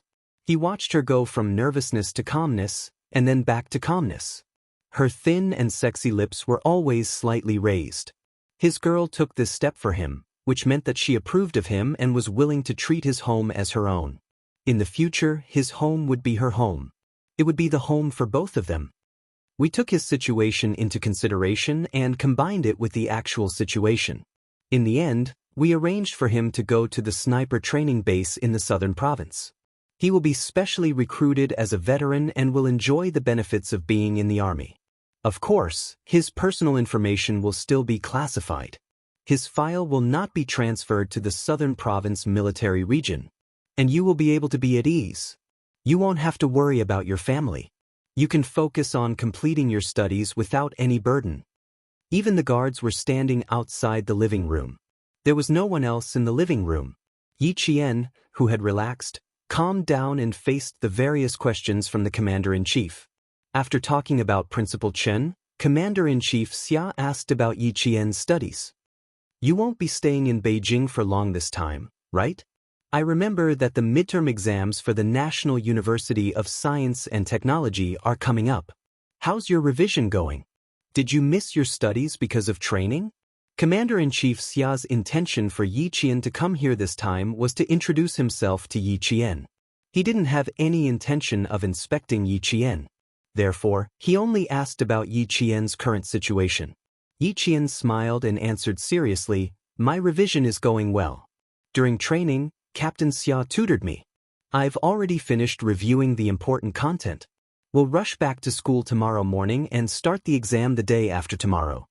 She had to leave school on December 12th to start a 45-day training. After that, there were only 3 days left before the school's midterm exams. Calculating the time, it would be the day after tomorrow. Therefore, she had to return to school tomorrow morning. Military academies are different from high schools. Academic results are ranked second, while comprehensive physical fitness results are ranked first. Although you have 45 days to train outside, I believe that with your ability, you can do both at the same time and achieve good results in both your specialization and comprehensive physical fitness. Commander-in-Chief Xia couldn't help but nod when he found out that Xia Jinyuan took time out to tutor Yi Qian every day. It seemed that his little rascal knew how to coax his wife better than he had imagined. Starting from his studies, Yi Qian was able to gradually relax. Commander-in-Chief Xia was like an elder in the family as he made suggestions. At the same time, he was also concerned if Yi Qian had any difficulties. If there were any, he should mention it and so on. More than an hour passed by just like that. Yi Qian arrived at the compound at 3 o'clock. In the blink of an eye, it was already past 4 o'clock. Commander-in-Chief Xia, who didn't realize that time had passed by quickly, was still teaching Yi Qian. You have a lot of room for improvement. In the future, you have to be as steady and solid as you are now. You don't have to worry about Principal Chen. I had a small meeting with the southern province. He will be specially hired to return to the army and train a group of snipers like you. Chapter 1888. You and sixth brother don't have to worry about family matters. Just take care of your own affairs and don't let down the country's expectations of you. He then said to Xia Jinyuan, you also have to restrain yourself better. As a man, not only do you have to shoulder the responsibility of your military uniform, but you also have to shoulder the responsibility of your family. Treat Xiao Yi well, who dared to go through hardships with you. Don't mess around. She was a very nice girl who didn't deliberately curry favor with him just because he was the commander-in-chief. Although she was very nervous, it was obvious that her nervousness stemmed from the importance of family Xia. She was afraid that she would be rude. She had a down-to-earth temperament, a sincere way of dealing with people, and her talent. Every family would like such a female soldier. Commander-in-Chief Xia didn't want such a good girl to fall into his family. Xia Jinyuan, who was once again reminded, curled his lips and sighed to Yi Qian. See, I'm really not Commander-in-Chief Xia's biological daughter. I should be the son-in-law who moved in with his family, and you should be the biological daughter. If I had a daughter like Yi Qian, I definitely wouldn't let her marry you. The commander-in-chief smiled slightly and attacked his son mercilessly. It's all thanks to our ancestors that you were able to find Xiao Yi now. Faced with the attack from his biological father, Xia Jinyuan, who had always been mentally strong, immediately agreed happily. Yes, you're right. In the future, I will definitely take good care of your biological daughter and won't let her suffer the slightest grievance. You have to do what you say. Don't try to make empty promises. Take Xiao Yi around and familiarize her with the environment. I'll take care of some small matters. Seeing the guards coming over, Commander-in-Chief Xia knew that he had something to take care of, so he got up and prepared to go back to the study. Xia Jinyuan looked at the time. It was almost time to prepare dinner. He pulled Yi Qian's hand and stood up together. Yi Qian was caught off guard and was startled by his sudden handshake. Why are you pulling my hand in front of the commander-in-chief? She naturally wanted to pull her hand back, but Xia Jinyuan did not let go. Instead, he interlocked his fingers with hers, making it impossible for her to break free. The major's expression did not change as she said, "Dad, it's better to let Uncle Blessing and Aunt Blessing come back in the future. With them around, Yi Qian and I can still eat hot food when we come back. I have to think about it. I won't be having dinner at home tonight. I've booked a table outside. We'll go to the hospital together. You guys go ahead, I'll be quick." Commander-in-Chief Xia looked at Yi Qian with a gentle gaze as if he didn't notice their little actions. Just take a look around. You don't need sixth brother when you come back in the future. You can go home on your own. In the morning, when Commander-in-Chief Xia heard that Yi Qian was coming to visit, he planned to invite Uncle Blessing and Aunt Blessing back to make dinner. The family of 3 could even have a drink together. However, Xia Jinyuan said not to alert the old mansion for the time being, in case the whole family was alarmed and came running to the house.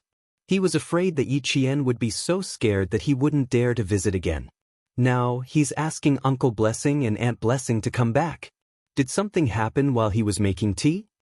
"Okay, you go ahead." Yi Qian, whose hand was held and could not break free, bowed slightly.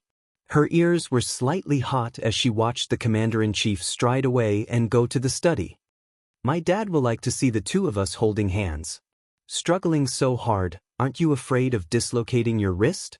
Their fingers were intertwined. Xia Jinyuan looked at her red ears and bent down to get closer to her. "Why are you still so shy? It's just holding hands." Chapter 1889. There's nothing to be shy about holding hands with, but in front of the commander-in-chief. But shouldn't you be more reserved? Being around him was really a good way to train one's psychological tolerance. Yi Qian looked at their interlocked fingers and decided there was no need to shake them off. However, he still had to make things clear. "I was shocked by you. I'm not used to holding hands in front of elders." She wasn't angry, but she was indeed not used to it. Xia Jinyuan kissed the back of her hand. "Everything requires a process of getting used to it. I'll only hold hands and won't do anything else. How about that?" He was so shy that he needed to practice. "Are you sure?" Yi Qian didn't believe him. He had already experienced Xia Jinyuan's insatiable nature. Xia Jinyuan immediately changed the topic. "Let's go. I'll take you around. The old man is right. In the future, when I'm not at home, you can go home alone." Before they left, Yi Qian suddenly heard the sound of something slamming on the floor upstairs. Xia Jinyuan looked up. The sound didn't come from the study, but from the bedroom. Xia Jinyuan was a little worried. He frowned and said softly, "Wait a minute. I'll go ask the guard." Yi Qian, who was nervous again, quickly nodded and gestured for him to go take a look. He was angry. Something big must have happened. He thought he would have to wait for a long time. Who knew that the man who left in less than 3 minutes would return to the living room? This was bad. Even Xia Jinyuan, who had been smiling the whole time, looked a little gloomy. Yi Qian became more and more uneasy, but he knew it wasn't because of her. When Yi Qian walked out, he realized why his face was gloomy. It turned out that Commander-in-Chief Xia's ex-wife, Madame Xiao, came to the villa complex a few days ago but was rejected. This afternoon, she went directly to the family Xia's old mansion to disturb Madame Zhao's peace. Every time she comes back, there are a lot of things to do. She makes everyone unhappy, and then she leaves without taking any responsibility, just like before. After Xia Jinyuan said coldly, he looked calm again. Let's not talk about her. Let's go. I'll take you to the place where I used to go when I was young. One is the sports field, where the punishment is the most severe. The other is the banyan forest, where a group of people play a game of good guy and bad guy. He didn't mention Madame Zhao again, and Yi Qian didn't ask about it either. She smiled and asked a few more questions as she listened to his childhood. Soon, the man beside her was the handsome, smiling and elegant young master again. Most of the senior officials and heads of state in Jing City lived in the compound. Most of them were senior generals in the army. Xia Jinyuan didn't take her too far. Because it was a Sunday, they met a few people who knew Xia Jinyuan. Fortunately, the two of them did not hold hands and only chatted as they walked. When they met someone they knew, Xia Jinyuan said that she was his junior from school and came to Beijing for an internship. He did not directly introduce Yi Qian as his girlfriend. Military school students should abide by the rules. They could be more presumptuous at home, but when they were outside, Xia Jinyuan was very careful about Yi Qian's reputation. He didn't want her to be criticized again. I'm not free tonight. My junior brothers and sisters from school are coming over, so I have to be a good host. Let's have a drink. I'll definitely look for you when I come back next time. Xia Jinyuan smiled and declined the invitation. After chatting with them for a while, he took Yi Qian back home. The people who asked him out for a drink were all of the same age. Although they weren't as close as Han Zhang, they got along well. They didn't really grow up in the villa complex. Some of them only moved to the villa complex when they were in their teens with their parents. Although they know each other, they aren't very close. Chapter 1890. There aren't many people who are very close to me. Han Zhang, whom you've met before, is one of them. There are a few others who are involved in satellites, research, business, and even overseas. I'll introduce them to you when we return to Beijing. As they grew up, it was inevitable that they would separate from each other. Although they were separated, their bond for doing bad things together did not diminish. Instead, it deepened. They understood each other, and they liked each other. Naturally, they could be brothers for life. Commander-in-Chief Xia was on the phone with the housekeeper of the old mansion. You don't have to let her in next time. I'll have a good chat with her. I'll come back to visit old madam in a few days. He spoke for 3 to 5 minutes before hanging up. After changing into casual clothes, he asked the guard to call back the two who had gone out for a walk. After walking for a while, the two of them pushed the door open and entered without waiting for the guard to come out. They saw the commander-in-chief, who had changed into casual clothes and was wearing a dark blue coat, standing in the living room. When he saw the two of them enter, he smiled and said, I was just about to ask the guard to look for you when you came back. Although he was smiling, Yi Qian could tell that he did not look too good. He must have been angry just now. There was still anger between his eyebrows. The commander-in-chief was not wearing a military uniform.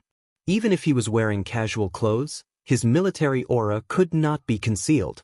In addition, there was still anger between his eyebrows. His aura was so strong that it made people feel pressured. Yi Qian secretly glanced at the man beside him. Seeing his natural expression, he felt a little relieved. Commander-in-Chief Xia, who was originally angry, smiled and said, Lao, go get the car. We won't bring the guard today. It's just the three of us going out as a family. Xia Jinyuan, who acted as if he did not notice anything, sized him up and said, You're already a few decades old. Don't think that you're very young. You still have to pay attention to what you should. It's windy outside today. You'd better get a scarf. He asked the guard to go back to the room and get a scarf. In the past, the father and son often fought. When the father grew old and the son grew up, although they argued with each other, they were still filial. Yi Qian liked a warm family. Looking at the scene in front of him, the smile in his eyes was like a blooming flower, and his heart was full of joy. As for the unhappiness just now, it was like a stone thrown into a pond, and after the ripples, it was calm. He's getting more and more involved.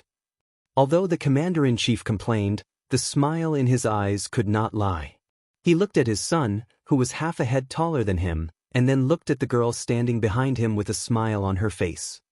He sighed softly and said, "This family finally looks like a family." It wasn't good to lose a mistress. It was too cold. Xia Jinyuan took the scarf from the guard and wrapped it around his father's neck. It's always looked like a home. I don't think there's anything different about it. In the future, when you have Yi Qian, you will also have grandchildren. Your home will be livelier and livelier every day. Yi Qian, who was standing behind her, twitched his mouth. The moment he saw the birth date, he was already thinking about having a child. Commander-in-Chief Xia loved to hear this. He was so happy that he patted Xia Jinyuan on the shoulder and said, "Good luck, I'll be waiting for your good news." His ex-wife, Madame Xiao, was a topic that could not be brought up. Forget it, it was better not to mention it. There was no need to dampen his spirits. Both father and son had similarities. Yi Qian finally understood what the similarities between the father and son in front of him were. They were both people who always thought one step ahead of others. Chapter 1891. By the time they left, it was already 5:30 p.m. Xia Jinyuan and Yi Qian, who had not changed into their casual clothes, walked out together with the commander-in-chief in their neat military uniforms. Their laughter was light, and the atmosphere was very harmonious. The restaurant was not in a crowded area, but in the depths of Hudong Alley near Huangqing. They drove all the way to the entrance of a courtyard house. This used to be the residence of a high-ranking official, but now it was a private restaurant where ordinary people could not book a table even if they wanted to. There were 2 pairs of doors in front of Ruishi Townhouse, and there were already customers coming and going. In the twilight, it was obvious that they were all wealthy and respectable guests. The private room was antique, and the interior design was very typical of the Ming and Qing dynasties. Even the big chairs were made of high-quality yellow pear wood. There were small ornaments like jade bottles in the baguette. Although they were handicrafts, they were still expensive. Xia Jinyuan carefully pulled out a chair for Yi Jian and took over Commander-in-Chief Xia's coat. He didn't let the waiter help him hang it up himself. It's a private restaurant opened by an acquaintance. The chefs hired are all top chefs, and every one of them has their own specialty. We just came back from training and ordered a few light dishes. Next time, I'll bring you here to try the heavy dishes. Xia Jinyuan opened the menu. There was no greasy smell, and the fragrance of red sandalwood greeted him. Yi Qian realized that the menu was made of red sandalwood and made of paper. It did not look like a menu, but more like a piece of art. While waiting for the dishes to be served, the 3 of them chatted about some interesting things in life. They did not mention anything about the army, and they were very alert at all times. When the dishes were served, Commander-in-Chief Xia would occasionally signal Xia Jinyuan to put food in Yi Qian's bowl. Occasionally, he would say humorously, "Young people should have the courage of young people." He would also say, "When we were young, but when we were old, those were just memories. Little Yi, sometimes you should ask him to do more work. You should train him first." Every time Commander-in-Chief Xia said something like this, Yi Qian humbly listened to his advice. Xia Jinyuan said, "Your experience is purely misleading. Teach us less and we will figure it out ourselves. Or perhaps, you're trying to take revenge, aren't you? Why do you keep remembering what I did to you when I was young and ignorant? As a person, you have to look forward." Whenever the father and son met, Yi Qian would choose to sit on the mountain and watch the tigers fight. He would just watch with a smile and not say anything. When Commander-in-Chief Xia saw that Yi Qian had stopped talking, he immediately turned his head and said, "Xiao Yi, do you know why I'm thinking about you?" He really didn't know. Yi Qian poured a cup of hot tea and asked with a gentle smile, "I really don't know." He did not expect the Commander-in-Chief to be so calm in private. She did not feel nervous at all. "Don't you remember? The old man couldn't win against the young man. I'll never forget this for the rest of my life." Commander-in-Chief Xia laughed heartily. This should be considered a dark history. He caused trouble outside, and I wanted to throw him directly into the juvenile detention center to discipline him. He was very capable, so he proposed to make a bet with me. Yi Qian accidentally heard a part of Commander-in-Chief Xia's dark history. This was the dark history of the top leader of the army, and she heard it without any preparation. The situation was similar to the last time when Xia Jinyuan mentioned Madame Xiao. She heard the whole story without any preparation. I had 10 bullets and he had 10 bullets too. We made a bet that whoever could shoot perfectly would lose. The loser would have to run 3 kilometers around the field. At that time, I thought that there was no way I could lose. Even if I couldn't shoot perfectly, I still could. Chapter 1892. Later on, I did indeed score 9 out of 10. Compared to a kid who had never seriously practiced shooting, I thought that I would definitely win. What I didn't expect was that he would pick up the gun and shoot straight down. It was a perfect score. When Xia Jinyuan was 12 years old, the fights between father and son became technical. They would either do push-ups or hang on the horizontal bar. He always thought that the reason why he was so fit was all because of the fights he had with his father when he was young. I won and he lost. The most hateful thing was that he still wanted to cheat. I gave up and cried at the shooting range. My father was afraid of losing face, so he had to agree. He was the one who started the bet and he set the rules. In the end, he still cheated. Don't you think that makes me angry? Xia Jinyuan also remembered this incident. Although it was still fresh, it was still in the past. From the age of 14 to 26, a full 12 years had passed. I was the first to admit defeat to my son. At that time, I was the first to do so. No matter how I think about it, it's still embarrassing. In the end, I had to agree to his ridiculous demands. It's even more infuriating. After he finished talking about his dark history, Commander-in-Chief Xia used tea as wine and raised his glass to Xia Jinyuan. Don't be too proud. I'll wait for a grandson who is even more shameless than you to come and teach you a lesson. Yi Qian, who always trembled in fear when she heard about Xia Jinyuan's dark history, silently picked up her food. Her scalp tingled just thinking about a grandson who was even more shameless than Captain Xia. Don't worry. With a powerful father here, he won't have that chance. Also, if I can't win, there's still his mother. 1 against 2, he's definitely going to lose. Commander-in-Chief Xia finished his tea in 1 gulp. He didn't want to talk to Major Xia anymore. What a killjoy. Come, Xiao Yi, drink a cup of tea in place of wine with your uncle as a farewell. I still have a meeting tomorrow, so I won't be sending you to the airport.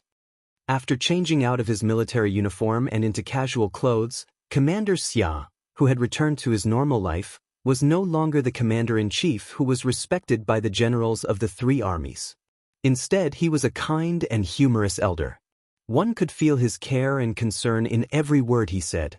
Captain Xia's home was a very warm home, and it was also the home she yearned for. Dinner ended at 8 o'clock in the evening. Xia Jinyuan took his wallet and went out to settle the bill. Commander-in-Chief Xia reminded Yi Qian, sincerity, steadfastness, trustworthiness, and responsibility are the principles of being a man. As a soldier, you must not only fulfill these 4 principles, but you also need to know how to be tolerant. Xiao Yi, be more tolerant so that your life won't be too bad. But if someone bullies you and you don't fight back, that's not tolerance, but weakness. Remember what I said. As long as you're right, I'll be there when something happens. You don't have to be afraid of anything, understand? For some reason, Yi Qian sensed a deeper meaning behind his words. He said uncertainly, Do you know that I had a little conflict with Chief of Staff Du's daughter? But are you afraid that I'll find out? Or are you afraid that I'll scold you? Commander-in-Chief Xia couldn't help but shake his head and laugh at his panicked expression. You have a point. Even if I know, what's there to be worried about? 6th brother should have told you about the matter between me and Chief of Staff Du had a conflict with his daughter. It happened. It's no big deal. If she dares to do anything, I'll naturally wait for her. You? Suddenly, an exasperated middle-aged woman's voice came from the private room. Xia Xinhui, are you in there? Commander-in-Chief Xia, who hadn't finished speaking, heard this and the smile on his face disappeared. He instantly revealed a majestic aura that no one could look directly at. Chapter 1893. Yi Qian suddenly felt that something was amiss. Since she dared to call out the commander-in-chief's name so rudely, it was obvious that she did not come with good intentions. Take a seat, I'm going out for a while. The commander-in-chief stood up with a gloomy face. Just as he reached the door, he said, "I'll tell you about the old family matters later." This was an explanation to Yi Qian. He quickly stood up and said, "Do you want to invite her in to talk?" "Okay, you can go back with old Six later. I won't be going to the hospital. Say hello to Principal Chin for me." Commander-in-Chief Xia nodded slightly. The moment he opened the door and walked out, Yi Qian saw how dignified the commander-in-chief was. The military's prestige could not be violated at all. Yi Qian, who slowly sat down, felt a little restless. The commander-in-chief was a high-ranking military officer, yet the person who came was shouting and yelling without any regard for the commander-in-chief's dignity.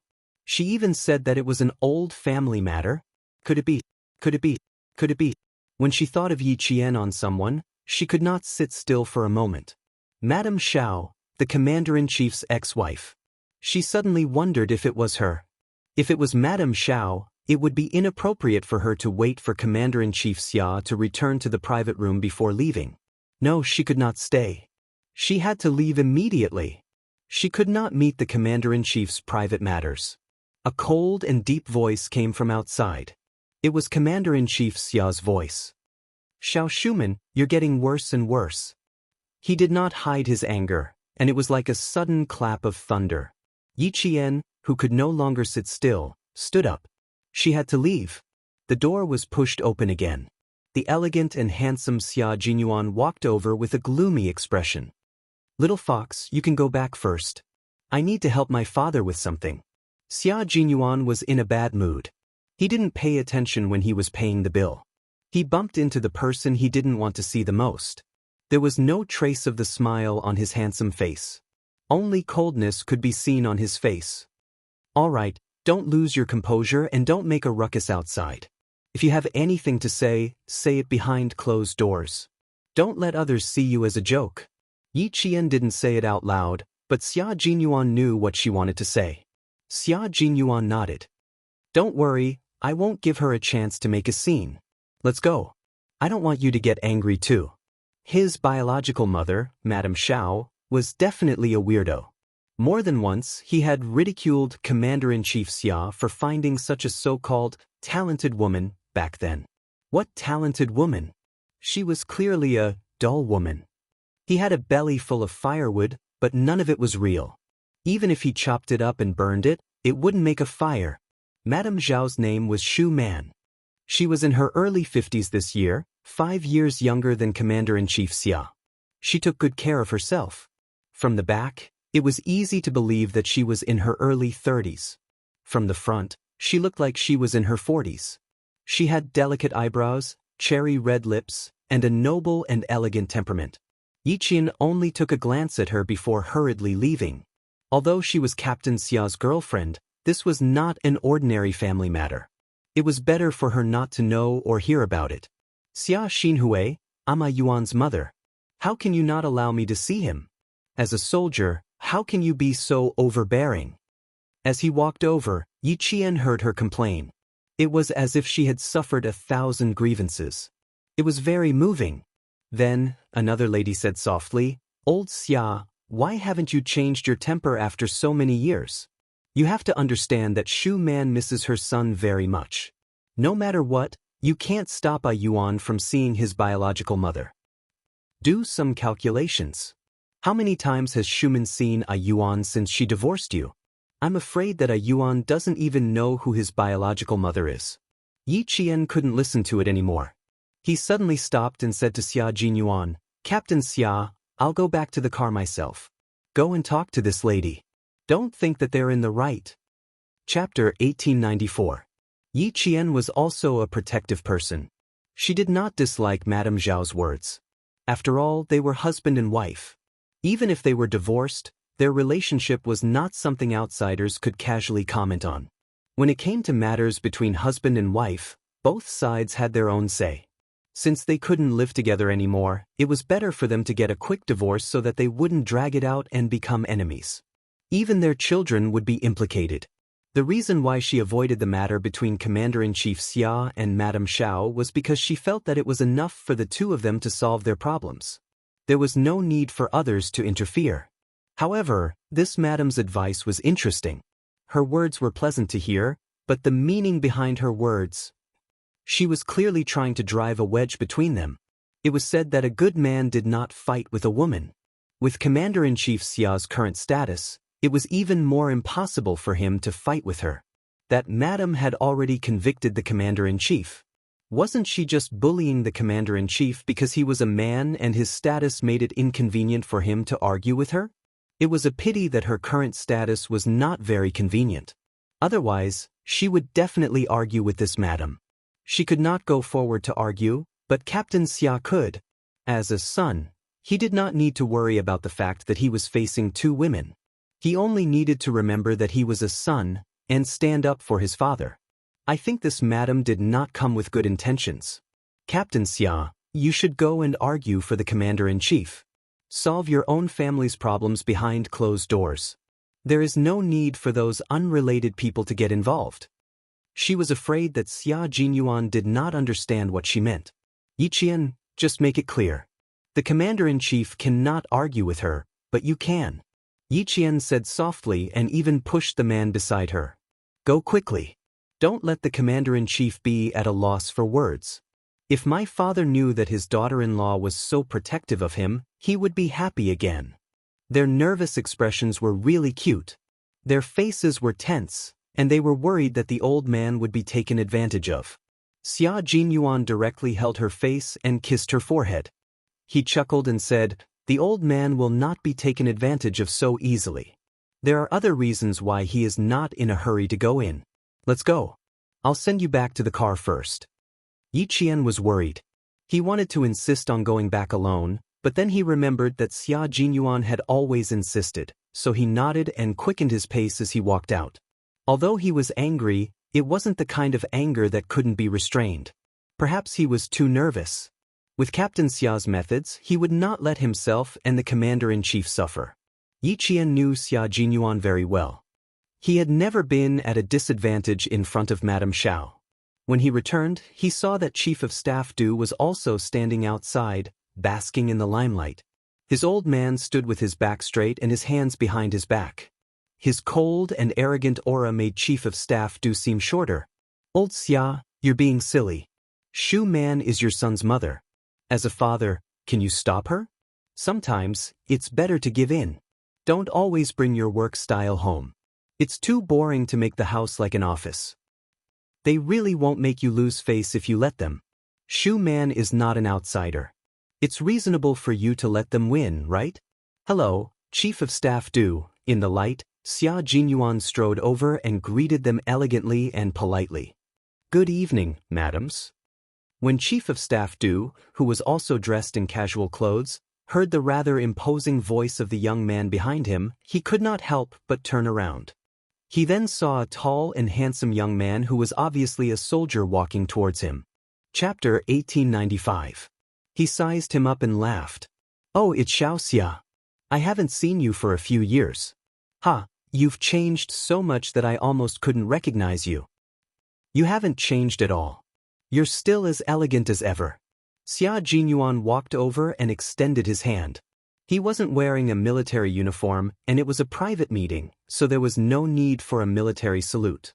They could just shake hands. The moment the young and strong hand reached out, Chief of Staff Du's eyes darkened slightly. He smiled and said, No, I'm old. I'm 5 years older than your father, and I'm already in my 60s. If I continue to change, I'll become an old man." Chief of Staff Du was 64 years old. He got married early, and his eldest son, Du Kaiwei, was nearly 8 years older than Xia Jinyuan. Commander-in-Chief Xia frowned when he saw him coming over. Didn't he ask him to accompany Xiao Yi back to the hospital? Why did he come back? He glanced at his ex-wife, who was opposing him, and his frown deepened. She used to leave in a carefree manner, but now that she was old and envious of others who had children and grandchildren, she came back to look for sixth brother. "Xiao Shuman, you've really been naive for a lifetime." Mrs. Xiao, who had been naive for a lifetime, hadn't seen her biological son for many years. At that time, she was so excited that tears were glistening in her eyes. Looking at her biological son who had grown so tall in the blink of an eye that she had to raise her head to see his appearance clearly, Mrs. Zhao's mouth trembled slightly. Yuan, don't you recognize me? Although you didn't raise me, you still gave birth to me. How can I not recognize you? In the dim light, Xia Jinyuan, who had just finished exchanging greetings with Chief of Staff Du, lowered his eyes slightly and looked at Mrs. Xiao, who had been searching for herself. He smiled faintly and said, "Don't think too much." Although he spoke politely with a smile on his face, there was an invisible wall of alienation that made Mrs. Xiao unable to get close to him. This discovery made Mrs. Xiao tremble slightly, and at the same time, tears burst out of her eyes. Yuan, do you hate Mom? Before she could finish her words, Xia Jinyuan had already looked away. Madame Xiao had no choice but to swallow her words and secretly wipe away her tears. The slender major stood in front of everyone. His innate noble temperament made him stand out even in front of the two senior generals in the army. It's such a cold day. Dad, why don't you and Chief of Staff Do go back to the box and talk about our family matters? Mrs. Li, you should come as well. You've always cared about my family.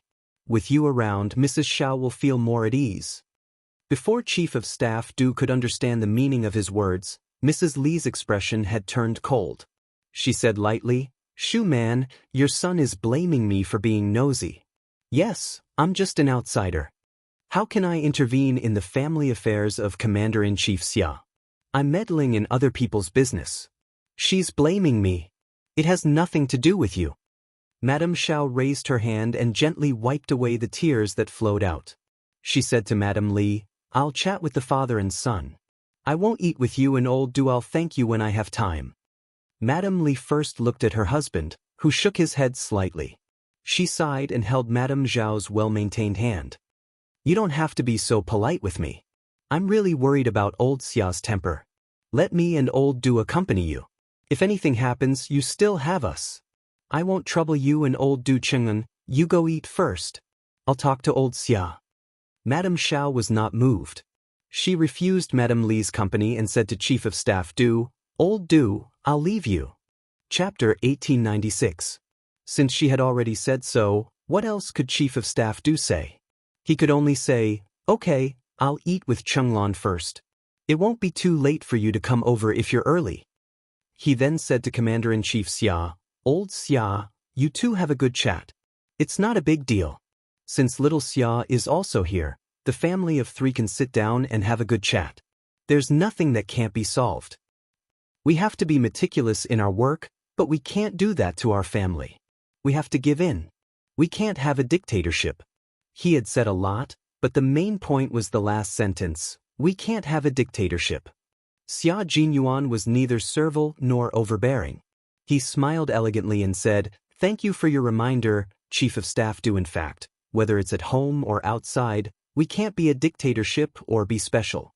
Chief of Staff Du didn't know if there was a hidden meaning in his words, but he could only smile and leave with his wife. Mrs. Xiao, who had wiped her tears, saw that there were no outsiders present and said, "Where's the private room? We haven't sat down for a long time. Yuan, you should say a few words to your mother. It won't take up too much of your time." It just so happens that I also have something to say to Mrs. Xiao. "Dad, please go back to the private room and have a seat. I'll ask the waiter to make a pot of tea." Xia Jinyuan was not in the mood to talk about their mother-son relationship. He said lightly and went to order the tea. When the tea was served, the three of them, who hadn't sat together for many years, sat in a triangle with a large distance between them. Mrs. Xiao looked at her son, who was unwilling to sit with her and didn't even look at her. She only felt bitterness in her mouth. She then looked at her ex-husband, who was sitting opposite her. Although he was old, he had more aura than when he was young. He had stayed in the army all this time and was now a commander-in-chief. She didn't dare to look at him more than a few times. Old, they were all old. Thinking back to the absurdity of their youth, they only felt that it was a dream. Every mistake was a mistake, and they didn't even have a chance to correct it. She didn't speak. Commander-in-Chief Xia was also calm. He sipped the freshly brewed hot tea and let his ex-wife look at him. Old Six often said that he had bad taste when he was young and found a woman who couldn't stand the pressure. In fact, he had good taste when he was young. When she was young, Ms. Xiao was a famous, talented woman. Although her family background was not as good as family Xia's, it was still a scholarly family in the south. Therefore, she had a scholarly temperament that ordinary women did not have. She had beautiful facial features and fair skin. She was proficient in music, chess, calligraphy, and painting. At the end of the 50s, such a woman was usually the target of a boy's crush. He was no exception. Among a group of gray students, he saw his ex-wife at first glance. She was talented, beautiful, gentle, and could speak fluent French and English. In that era, ex-wives were quite popular. He had good taste. However, he had forgotten that the two of them were not suitable to start a family. She was used to being accompanied by her family, but he was destined to be uncertain when he would return home. There was no right or wrong, it was just that they were not suitable for each other. One wanted to escape from a family without a husband, while the other didn't have the heart to make up for it. Divorce was inevitable. However, he did not expect sixth brother to dislike his ex-wife so much. Back then, his ex-wife had just given birth to sixth brother when she asked for a divorce. Later on, he had begged her to wait until sixth brother grew up before they divorced. When he was 3 years old, his ex-wife's patience reached the limit. Du Guiqiang's wife, Li Chenglan, brought back a gigolo. Good boy. The gigolo was none other than his ex-wife's neighbor who lived in France from the age of 12 to 15. Chapter 1897. When the childhood sweetheart met again, she disregarded his persuasion and insisted on a divorce. When he came back from the army and saw Lu, who was as small as a radish, he couldn't bear it and wanted to pursue him again. However, when his ex-wife found out, she was so scared that she flew to France to avoid seeing him. He had met Lu 3 times. Once when he was 10 years old, once when he was 16, and once when he was admitted to the military academy. They had met 3 times, so why did he dislike his ex-wife so much? Commander-in-Chief Xia was also quite puzzled. The room was silent, as if no one wanted to talk to her. Mrs. Xiao, who was over 50 years old, lit a cigarette for herself and slowly took a puff. She smiled bitterly as she blew out a smoke ring. It's fine if you two think I'm being unreasonable, but Xia Xinhui, it's an indisputable fact that I'm A Yuan's mother. It's something that can't be changed.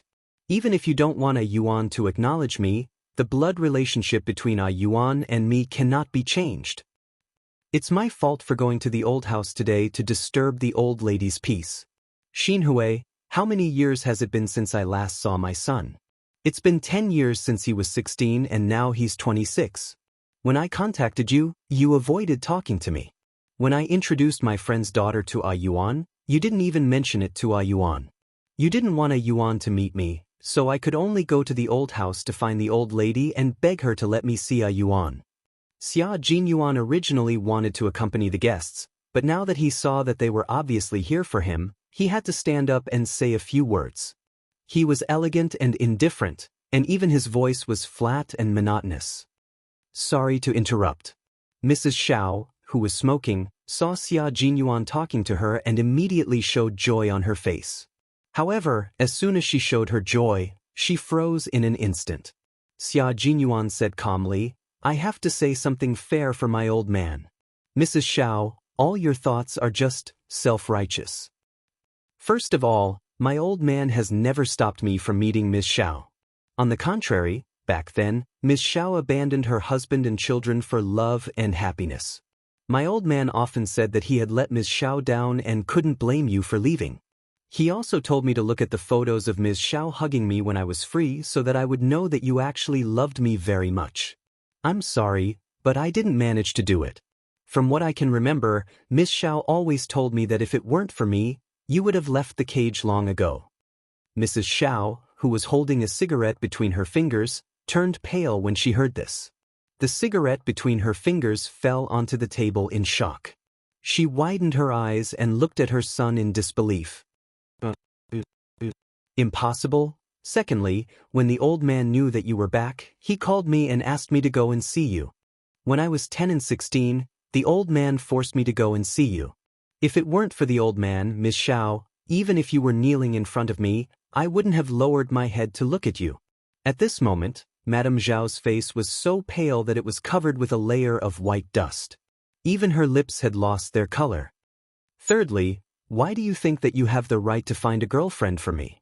Back then, you were the one who abandoned your husband and children. You were also the one who turned a blind eye to me and my old man. When I needed you, you weren't there. Now that I don't need you anymore, you appear again and even want to introduce a girlfriend to me. Miss Xiao, why do you have to force me? Back then, my father didn't make things difficult for you. Otherwise, do you really think that a military marriage can be divorced so easily? Chapter 1898. Madame Xiao felt as if her entire body was soaked in a freezing cold pool. Waves of coldness were like knives cutting into her flesh and bones. It was too painful, too painful. Those words hurt too much. This was her son, the son she gave birth to after carrying him for 10 months. But he hated her to the core. Oh my God, oh my God. She was such a failure in life that even her only family member hated her. Commander-in-Chief Xia did not have the habit of smoking. After hearing these words, he poured himself another cup of tea and sipped it without interrupting Xia Jinyuan. She would not give up until all hope was gone.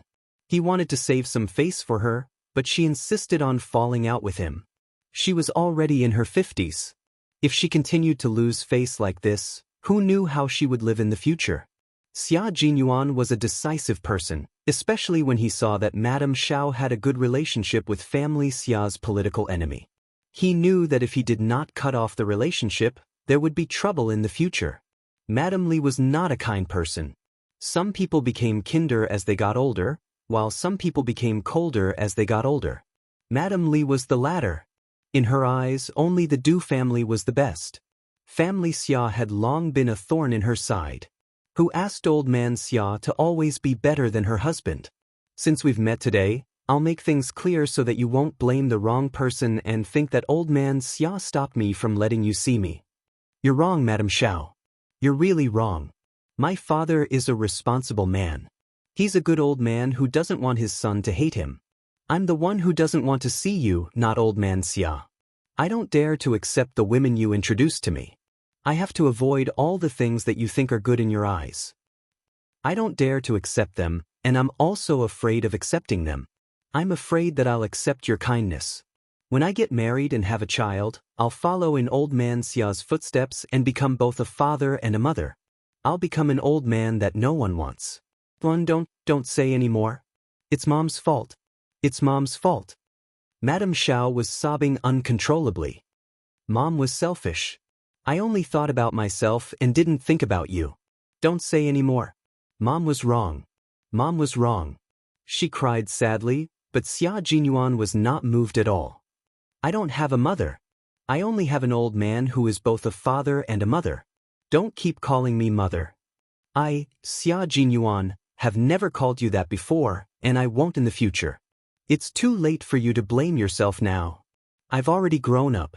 When I was 16 years old, it was all thanks to you that I scolded the old man and said that he was irresponsible for raising me like a piece of trash. I sincerely thank you, Miss Xiao. It was all thanks to your scolding that I woke up to today's Xia Jinyuan. Tea in place of wine. Thank you for scolding me back then. If it wasn't for you calling me trash, I think I would have really become a trash instead of joining the army like an old man. Here's a toast to you. Feel free to do as you please. Xia Jinyuan finished the warm tea in one gulp and looked at Madame Xiao, whose makeup was all smudged from crying. He placed the tissue on the table and turned it around. Wipe your face. I'm a cold-hearted person. I won't be moved even if you bleed and cry. Madame Xiao was crying so hard that she couldn't even open her eyes. He hated her so much. She was indeed self-righteous, and thought that as long as they were related by blood, everything would be different. Chapter 1899. Her life had been too smooth. When she was young, she did not suffer the hardships of her peers. Before the age of 12, she lived the life of a rich young lady with servants waiting on her. When she was 12, she went to France. When she was 15, she went to England. When she was 22, she came back to study and met Xia Xinhui, the son of a rich family. He doted on her. When she was 28, she gave birth to a Yuan. When she was 31, she divorced her childhood sweetheart and flew to France to settle down. Until now, she was used to being flattered, chased, and envied by others. She had forgotten. Only those who loved her would do that. Those who did not love her would not let her do as she pleased. His son did not love her, so he would not let her do as she pleased. If he wanted to introduce a girlfriend to his son, he would just say that she was not qualified. He was well-mannered and left himself some dignity. His tears seemed to be unstoppable. Chief Commander Xia winked at his son, who had a calm expression on his face. It was enough that he had said so much. If he continued, he might kill him. He was old and his heart was not in good condition. If he got a heart attack because of the brat's provocation, he would be in trouble.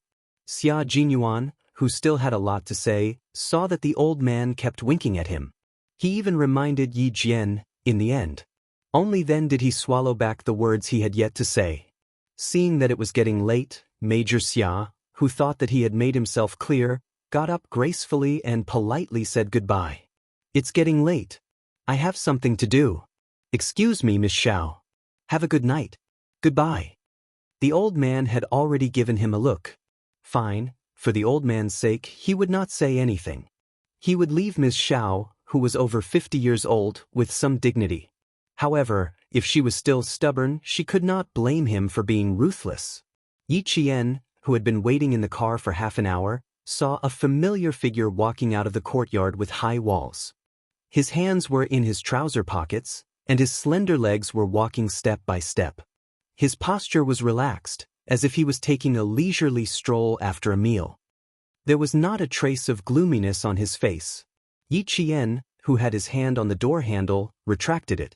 It seemed that his mood was not affected. Not only was it not affected, but his steps were also much more relaxed than before he left. It seemed that Ms. Zhao's appearance did not have any impact. Yi Qian, who was sitting in the front passenger seat, stared at the tall figure walking over. She had to observe carefully. Captain Xia was very good at hiding his emotions. Her gaze fell on the car through the windshield, causing the major to look over as well. There were street lamps in the parking lot, and the dim yellow light illuminated the ground. It also faintly illuminated the beautiful face in the car. Xia Jinyuan raised the corner of his mouth and quickened his pace. He didn't need another woman in his life. His little fox was enough. On the way to the hospital, Xia Jinyuan mentioned Ms. Xiao. Yi Qian paid close attention to him and confirmed that his mood was not affected. Only then did he feel relieved. Xia Jinyuan's mood was not affected, and neither was Commander-in-Chief Xia. Before leaving, he graciously asked his ex-wife where she was going, and he sent someone to send her back.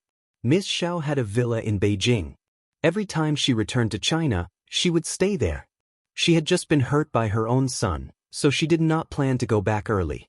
She declined Commander-in-Chief Xia's kindness and said in a low voice, "I'll go find Old Du, you can go first." Old Du was the chief of staff Du. Chapter 1900. Madame Xiao didn't think there was anything wrong with interacting with the Du family. She and Li Chenglun met in France and called each other Sister Lan. Later, they became closer and called each other by their names. They had known each other for 40 years. They had a good relationship and had close dealings with each other. Naturally, they were much closer. Commander-in-Chief Xia's face darkened when he heard that she was going to look for the Du family. He had to remind her, "You know the relationship between family Xia and the Du family. Although a Yuan didn't acknowledge you, you just said that you and a Yuan's bloodline can't be broken. It's your freedom to make friends with whoever you want. I won't interfere, but I hope you don't do anything to hurt your only bloodline. Du family, you have to know your limits." Madame Xiao frowned when she heard her ex-husband mention her good friend. She nodded elegantly. "The relationship between family Xia and the Du family has nothing to do with me, but since you mentioned a Yuan, then I know. Although I didn't raise him, I gave birth to him after 10 months of pregnancy. When I was young, I said something that hurt his heart. He remembers and resents me. This is retribution from God, telling me that I can't be too presumptuous. The cycle of reincarnation will not forgive anyone. I swallowed the bitter fruit that I sowed. No matter how a Yuan treats me, I asked for it. But if anyone wants to hurt a Yuan, I won't sit idly by. You can rest assured about this. At the end, Madame Xiao mocked herself deeply. Her reddened eyes were faintly glistening with tears. Although she was over 50 years old, time was kind to her. She didn't worry, didn't ask about things, and was good at maintaining her appearance. It was possible to say that she was no more than 40 years old. The coquettishness of her youth had accumulated for most of her life and became calm elegance. She had black hair and gentle eyebrows. Although she lived selfishly, she lived with understanding. She always knew what she wanted and always knew that she wouldn't hurt herself. This kind of person lived with understanding more than anyone else. Unfortunately, they lived with too much clarity. The things they did would always intentionally or unintentionally hurt others. If they wanted something good, even if it was built on the basis of hurting others, they would still get it. It was rare to see such people who lived with clarity. His ex-wife, Xiao Shuman, belonged to this type of person. She would never sacrifice herself to help others. Commander-in-Chief Xia looked at his beautiful ex-wife and nodded gently. You know, I won't say much. I believe you can do it. As long as she understood, there was no need to worry. Sixth brother was her child after all. In the past, she abandoned sixth brother for her own happiness. Now that she was old, she knew that the fallen leaf had to return to its roots. She wanted to repair her relationship with sixth brother. Based on this point alone, he believed that Madame Xiao would not side with outsiders. One good thing about selfish people was that they always knew what was most important to them. Commander-in-Chief Xia did not offer to send his ex-wife back. He took his coat and nodded slightly at Miss Xiao, who was still sitting there, as if saying goodbye. Then he opened the door and strode out. Outside the gate, Xia Jinyuan instructed the plainclothes guard who had come forward. He said softly, Commander-in-Chief, the car is parked outside. All right, let's go. Mrs. Xiao, who had not moved, heard her ex-husband's authoritative voice. As the door of the private room slowly closed, all the sounds outside were cut off. Sigh, it seems that I'm really old. She poured herself a cup of hot tea and slowly took a sip of it in a refined manner. Even though there were wrinkles on the sides of her eyes that were once as bright as autumn waters, her temperament made the 54-year-old Madame Xiao age gracefully and calmly. Chapter 1901. She knew that she was a selfish person.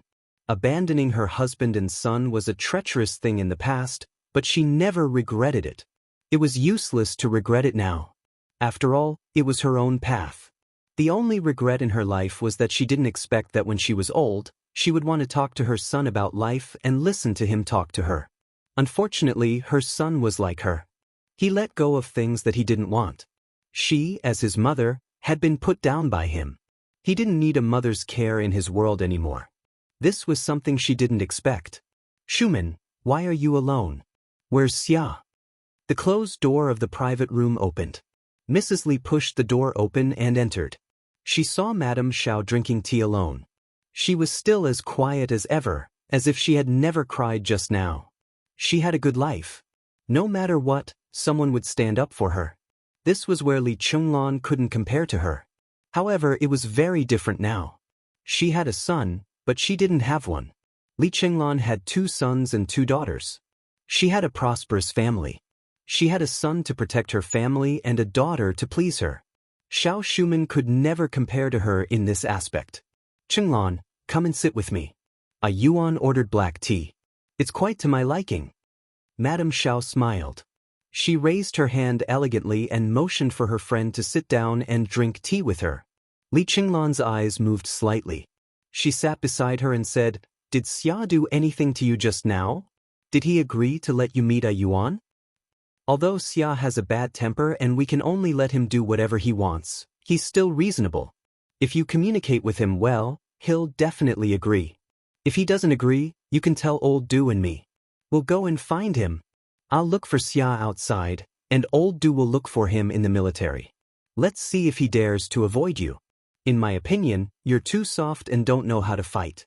If old Du and I were here just now, Xia would have to give old Du some face. She had lived a wonderful life for most of her life, but she couldn't even see her only son in her old age. Alas, What was the use of living a wonderful life in the past? In the end, it was only right to see who would have the last laugh. You're almost 60 years old. Why haven't you changed your bad temper? Have some black tea. Madame Xiao smiled faintly. She poured tea for her old friend and handed it to her. Old Xia didn't stop me from seeing a Yuan. It's a Yuan who doesn't like me now. I can't blame anyone but myself. There's no hurry. It's my fault for not raising her. I'm sorry, Qinglan. I've implicated you and old Du to worry about me. I'll settle this matter myself in the future. I won't trouble you anymore. However, Madame Li was not happy. Instead, she pulled a long face angrily. What are you saying? Why are you being so polite to me? Shirlai doesn't have to stop you now. A Yuan has grown up. Why should he be the bad guy? What he meant was that Commander-in-Chief Xia had stopped him in the past because Xia Jinyuan was still young. Now that Xia Jinyuan had grown up and believed that his mother did not want him, Commander-in-Chief Xia had achieved his goal, so it did not matter if he did not stop him. Li Chenglan was already a grandmother.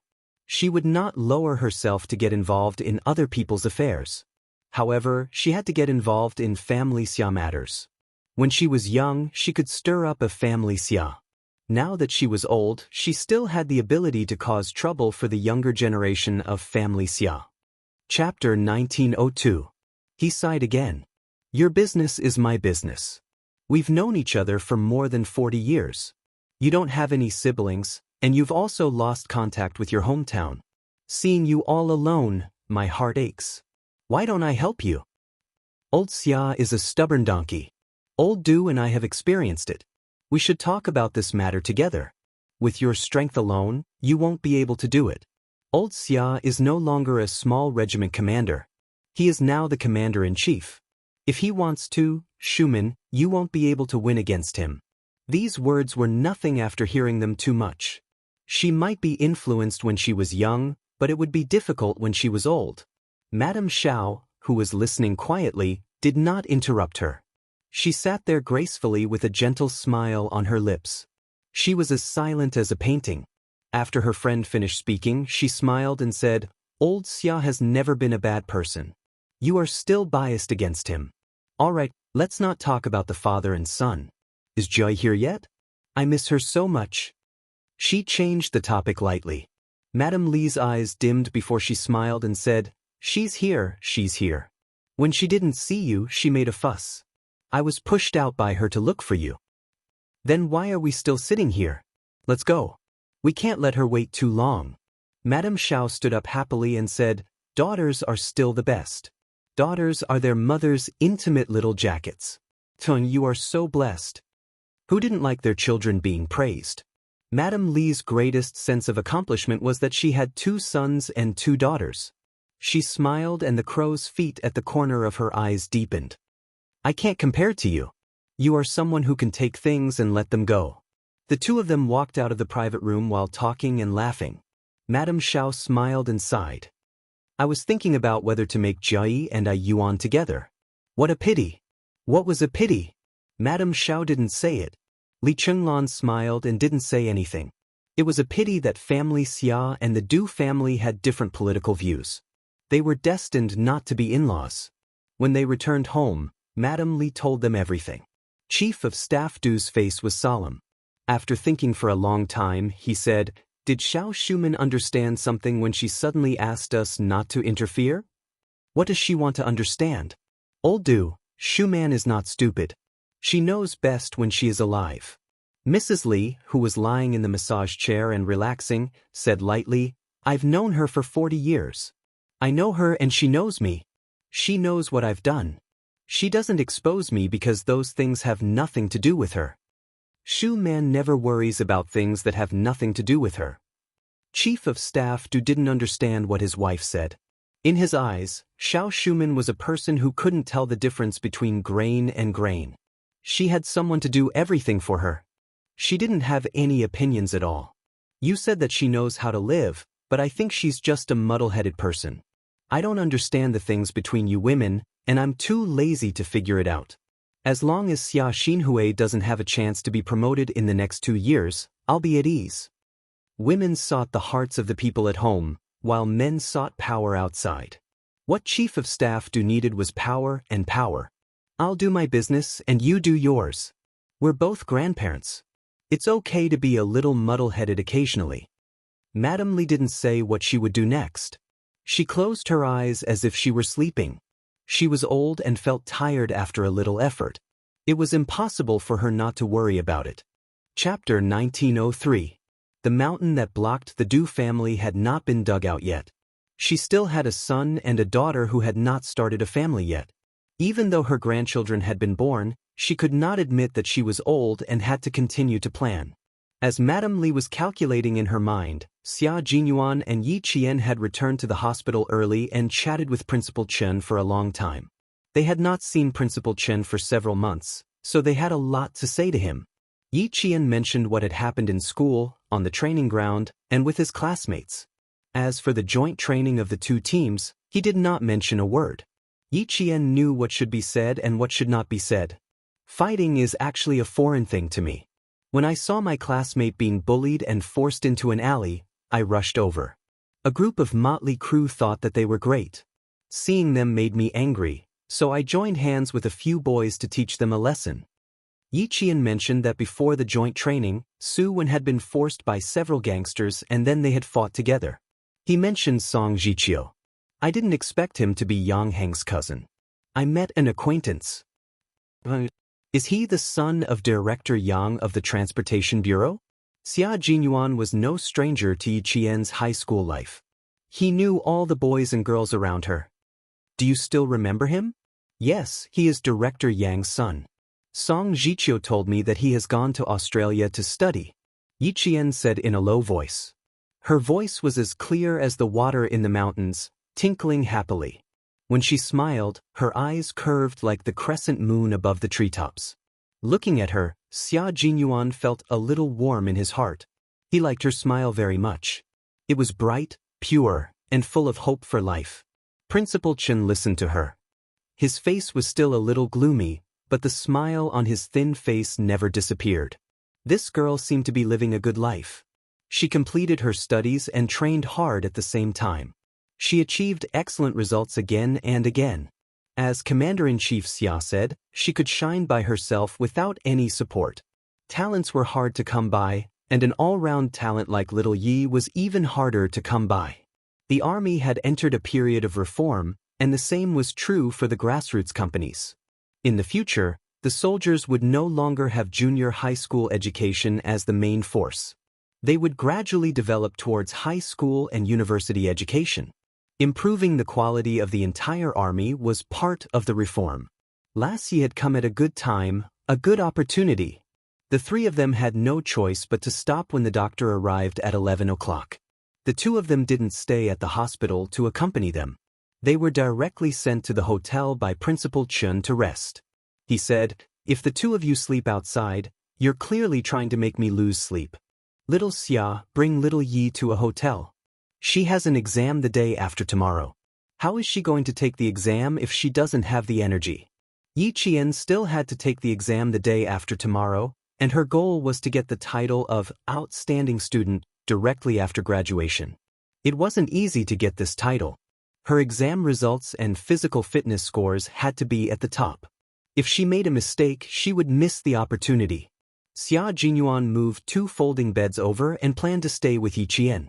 Principal Chen obviously wouldn't agree. His face darkened, and he said to Xia Jinyuan, "Little Xia, if she's unreasonable and doesn't listen to advice in the future, just come back and tell me. I'll talk to her. She needs to be taught a lesson sometimes. She can only do as she pleases. How can she? You can't just go along with everything she does. You have to persist in what you have to."